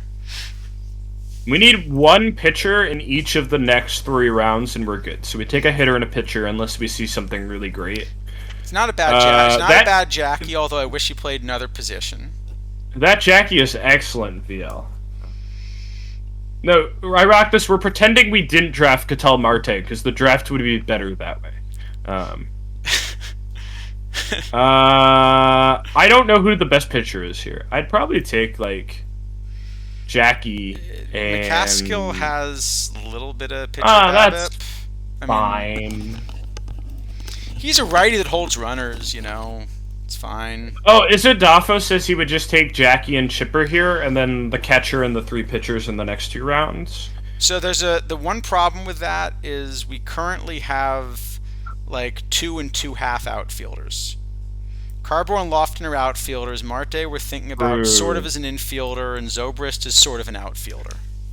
Yeah, I think we got to take a pitcher here, in either Jackie or Chipper. So I think we need only we Rose- need an outfielder somewhere. Yeah. I'd probably rather take Jackie. Oh, Izadafo says Steer could play right field and we play Gross at third. Does Steer play right? I think he does. He does. Okay, all right. Oh, wow, we're cooking now. So what do you think, Jackie? I'd rather have Jackie than though. If Gross is starting, we should take Chipper. Gross is starting, we should take Chipper for third base backup. I mean, it's Warbot. We got to play 103I, right? Yeah, we do. All right. This is a horrendous draft, which All right, Oh, and Ketley, we were rewarded. we found a catcher. Well, okay. Now is George Davis? No, it's Ted Lilly, I'm sure. Wait, well, do we have a? Hold on. So here are the options. Option 1, Ted Lilly, and we go 1-1 next round. Option 2, we have this decent-ish Marlon Anderson that gives us 3 outfield positions for a backup, and we take 2 pitchers next round. I would rather pick Lily. I think Lily is really, really good. I think so too. Yeah, I think it's Lily. I really like The team's Ted going to win Lilly, the tournament tonight, Ozzy. I think I am. yeah, just and we have a hoping, bunch of outfielders here as well, so I think it benefits I us. am We have just 2 shortstops. hoping that we outlast Dishnet, because otherwise, we're going to hear about it on stream, and we will deserve to hear about it on stream. We're the experts, Charles. We get paid to do this. Surely we can't lose in the first round. When do we get paid to do this? I don't get paid much. I don't even think you have a subscribe button, do you? No, I don't. But if you can somehow manage to invent a subscribe button and hit it, we will gratefully accept it. All right. We take IKF because he's the best Yankees shortstop of the past 2 decades. Not with 26i. Come on. All right, what do we got here? So, pitcher. I'm thinking I liked this card better before we knew pitcher BABIP was a thing, but there's that Bourbon. I would take Vandermeer as a pitcher here, even with the control. Whatever, we're not getting that deep into the game. And then we need probably. Do we have a backup shortstop other than Ketel Marte? Steer plays short, and all right, you know what? Whatever. Oh yeah, Guillorme plays short. Oh wait, we drafted Zobrist to play outfield. We're actually kind of good. We definitely at least one more outfielder. I think we have room for IKF, personally. But no, you can't draft a Yankee. He's better than Jeter, dude. Everybody knows. Jeter wasn't a shortstop. Jeter wasn't a shortstop either. Well, that's why IKF is a better shortstop than Jeter. IKF does technically play center. Yeah, he does. He's a third catcher. His range is Don't you just love that bat profile? Let's take a trip back to Perfect Team 21 here. It's the best bat profile there is. It says no power, no eye.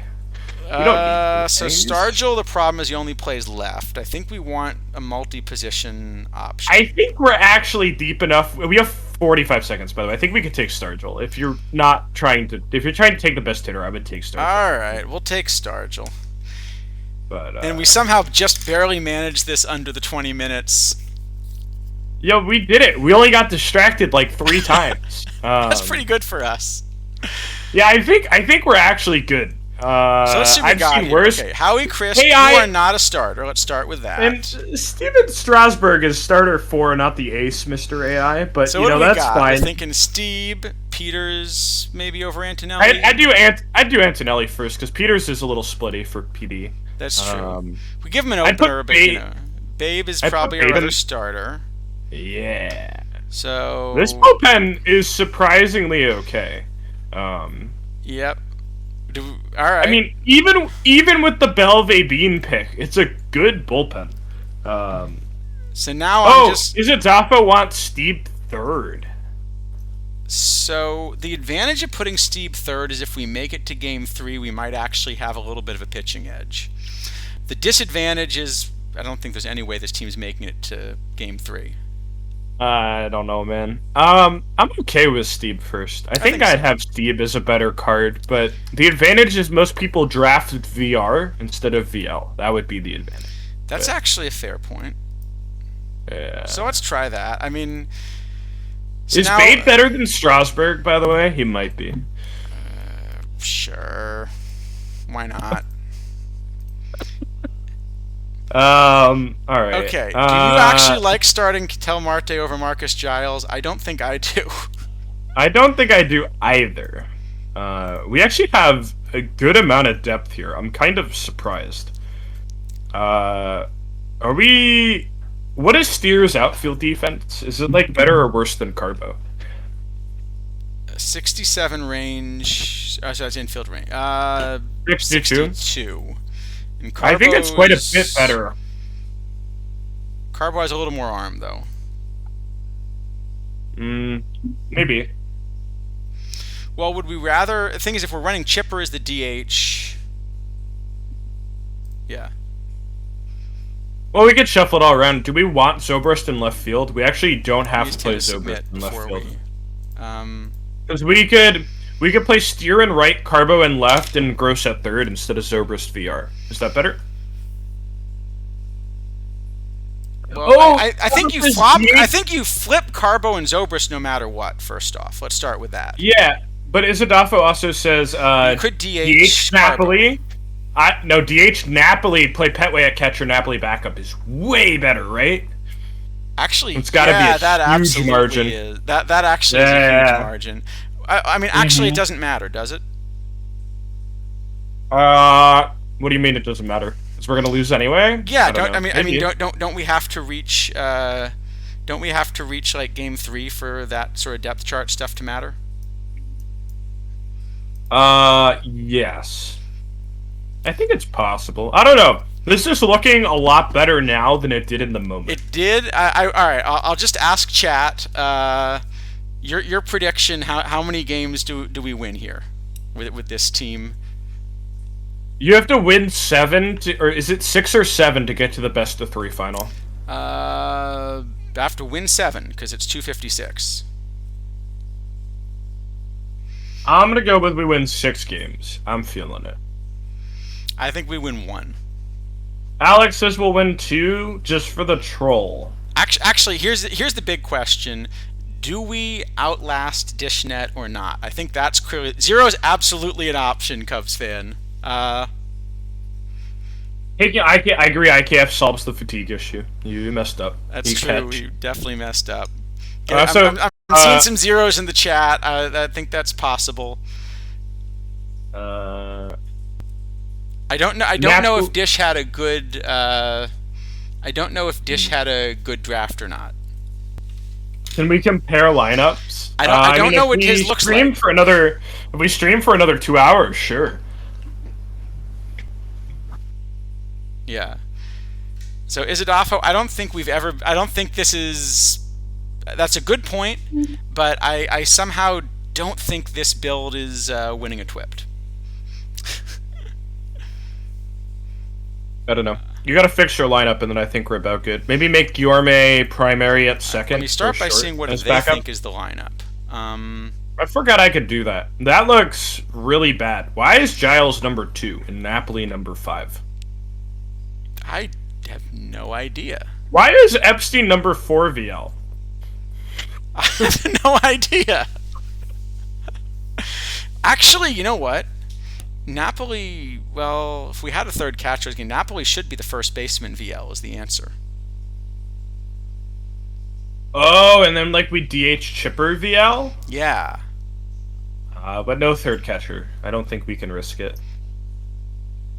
Damn, you know really what? threw by not taking IKF. I know. That's not better than Epstein. It's not. It's not. I'm just curious on the but just VL. I just wanted to check. No, it isn't, but it's closer than it should be. It's actually funnily close. Yeah. Well, it did consider splits a little bit, right? Because it swapped Napoli and Steer VR and VL, but still wasn't great. All right, and most importantly, strategy. You know what? I'll just throw some cap strategy and assume it's fine. Cap strategy. Oh my gosh, this man hates bunting. What's wrong with him? No, I love bunt for hit. I just hate sacrifice bunting. Hey, Charles, what's that top slider doing at Orange? This? You think it's? Yeah, what's that? You think it's here? I think it should be there. Yeah, that might be a little better.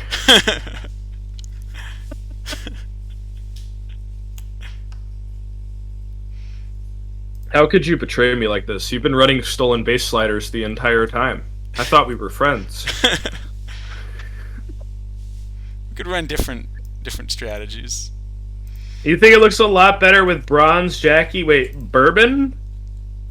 Yeah. I think it does look a bit better. Yeah, because then we have someone to bronze pair Jackie with Epstein. Covers Epstein. Yep. Gosh, look at that guy saying he doesn't know anything about Perfect Team. Who is that? I don't know. Yeah. All right. Well, Mortal I think we got a enemies. Yeah, plan. I don't think we want to sit around for an hour to see whether this works. So I think this is probably a good point to wrap things up. we can do that. We're allowed to do that. I think so. Everyone Okay. definitely make sure you check out Kidney's stream tomorrow at what time again? 8 p.m. Eastern. Again, it's probably my final PT stream of the cycle. Just not feeling it right now. So I'll go over why. It's gonna be about an hour, and then we're gonna raid into Yuka. So I'll probably talk for like 30, 40 minutes and take questions for the rest of it. So yeah, that'll be it. If that kind of thing interests you, tune in. If not, maybe I'll see you in Allen Park 25. So. All right, and As thanks again. always, by the way, It's been a lot of fun streaming with you. So I do hope we get a chance to get you to come back for at least a guest appearance at some point later on. yeah, I'm not like I know a lot of people when they talk about leaving. Like I'm not just gonna disappear. Like I'll be around. Needed to talk to me, hit me with a message. I was just about to thank you as well because you've been excellent to stream with because I think our dynamic's really fun. At least it is for me. I don't know if chat Yeah. likes So, it, but yeah. well, I think the Uh, main thing, chat, yeah, and also, as usual, thanks to the OTP affiliate thing. If you mhm. somehow have not managed to get your 5 drops during our stream, I just don't know what to tell you. Yeah, that's your fault. It's not Um, our fault. that one's definitely on you. But is there someone we can raid? Let me take I a was look. just trying to look for that. There's Naspace is streaming. They're also an affiliate. If we'd like to raid them, or there's 2 other people as well. You could pick one of them. Yeah, I don't know what you guys will do with your 6 hours every Friday now without us, but you know, I mean, we were almost gonna manage to like raid into Dishnet. yeah, that I would rather not have to do, but we could do it. All right, Uh, should we raid Naspace? I guess no one else has drops on. Is that right? yeah, I think Naspace is my other affiliate, so we could send them a raid. Okay, then let's do that. Um, All right. it's always fun when you raid the person who has like one person on, and then suddenly they get the whole deluge. I've found some great streamers over the years from people that I was watching doing that, so that is Yeah, always. there was this guy Ripley the Oriole. I remember was a lot of fun getting raided in, sort of randomly. All right. Well, thanks everyone. We did manage to keep it to a tidy 5 hours. So Oh, does Escape V have drops now? Because he's a new affiliate. Is that right? Oh, he does. Yeah, let's raid him then. All right. You If see he's a something new like that, I'll see affiliate, then it. let's try to advertise the new affiliate. Yeah, absolutely. Thanks for pointing that out. I rock this. I Thanks a totally lot. missed that as well. Yeah, no, they're both great. I missed them when I was looking over the names. So yeah, go grab them a Great. follow. Oh, hey, Laptop More Hound. drops for y'all. So That's what we yep, could do. We yep. get Laptop Hound to co-host this next week. Oh boy. I think anybody who wants to replicate this particular stream probably should be experienced in running a marathon. So, uh, But see, when I run a marathon, the last marathon I ran was just under 6 hours. I could never run in a marathon. I got asthma. I was It's intending not to worth run it, faster than that, but see the problem was I like pulled something partway through, but there are like people watching and stuff, and so it's embarrassing to just quit. So I it. decide You I gotta finish, so dude. I decided to like walk the last half, which was slow, That would be slow. Yes. but you know, yeah.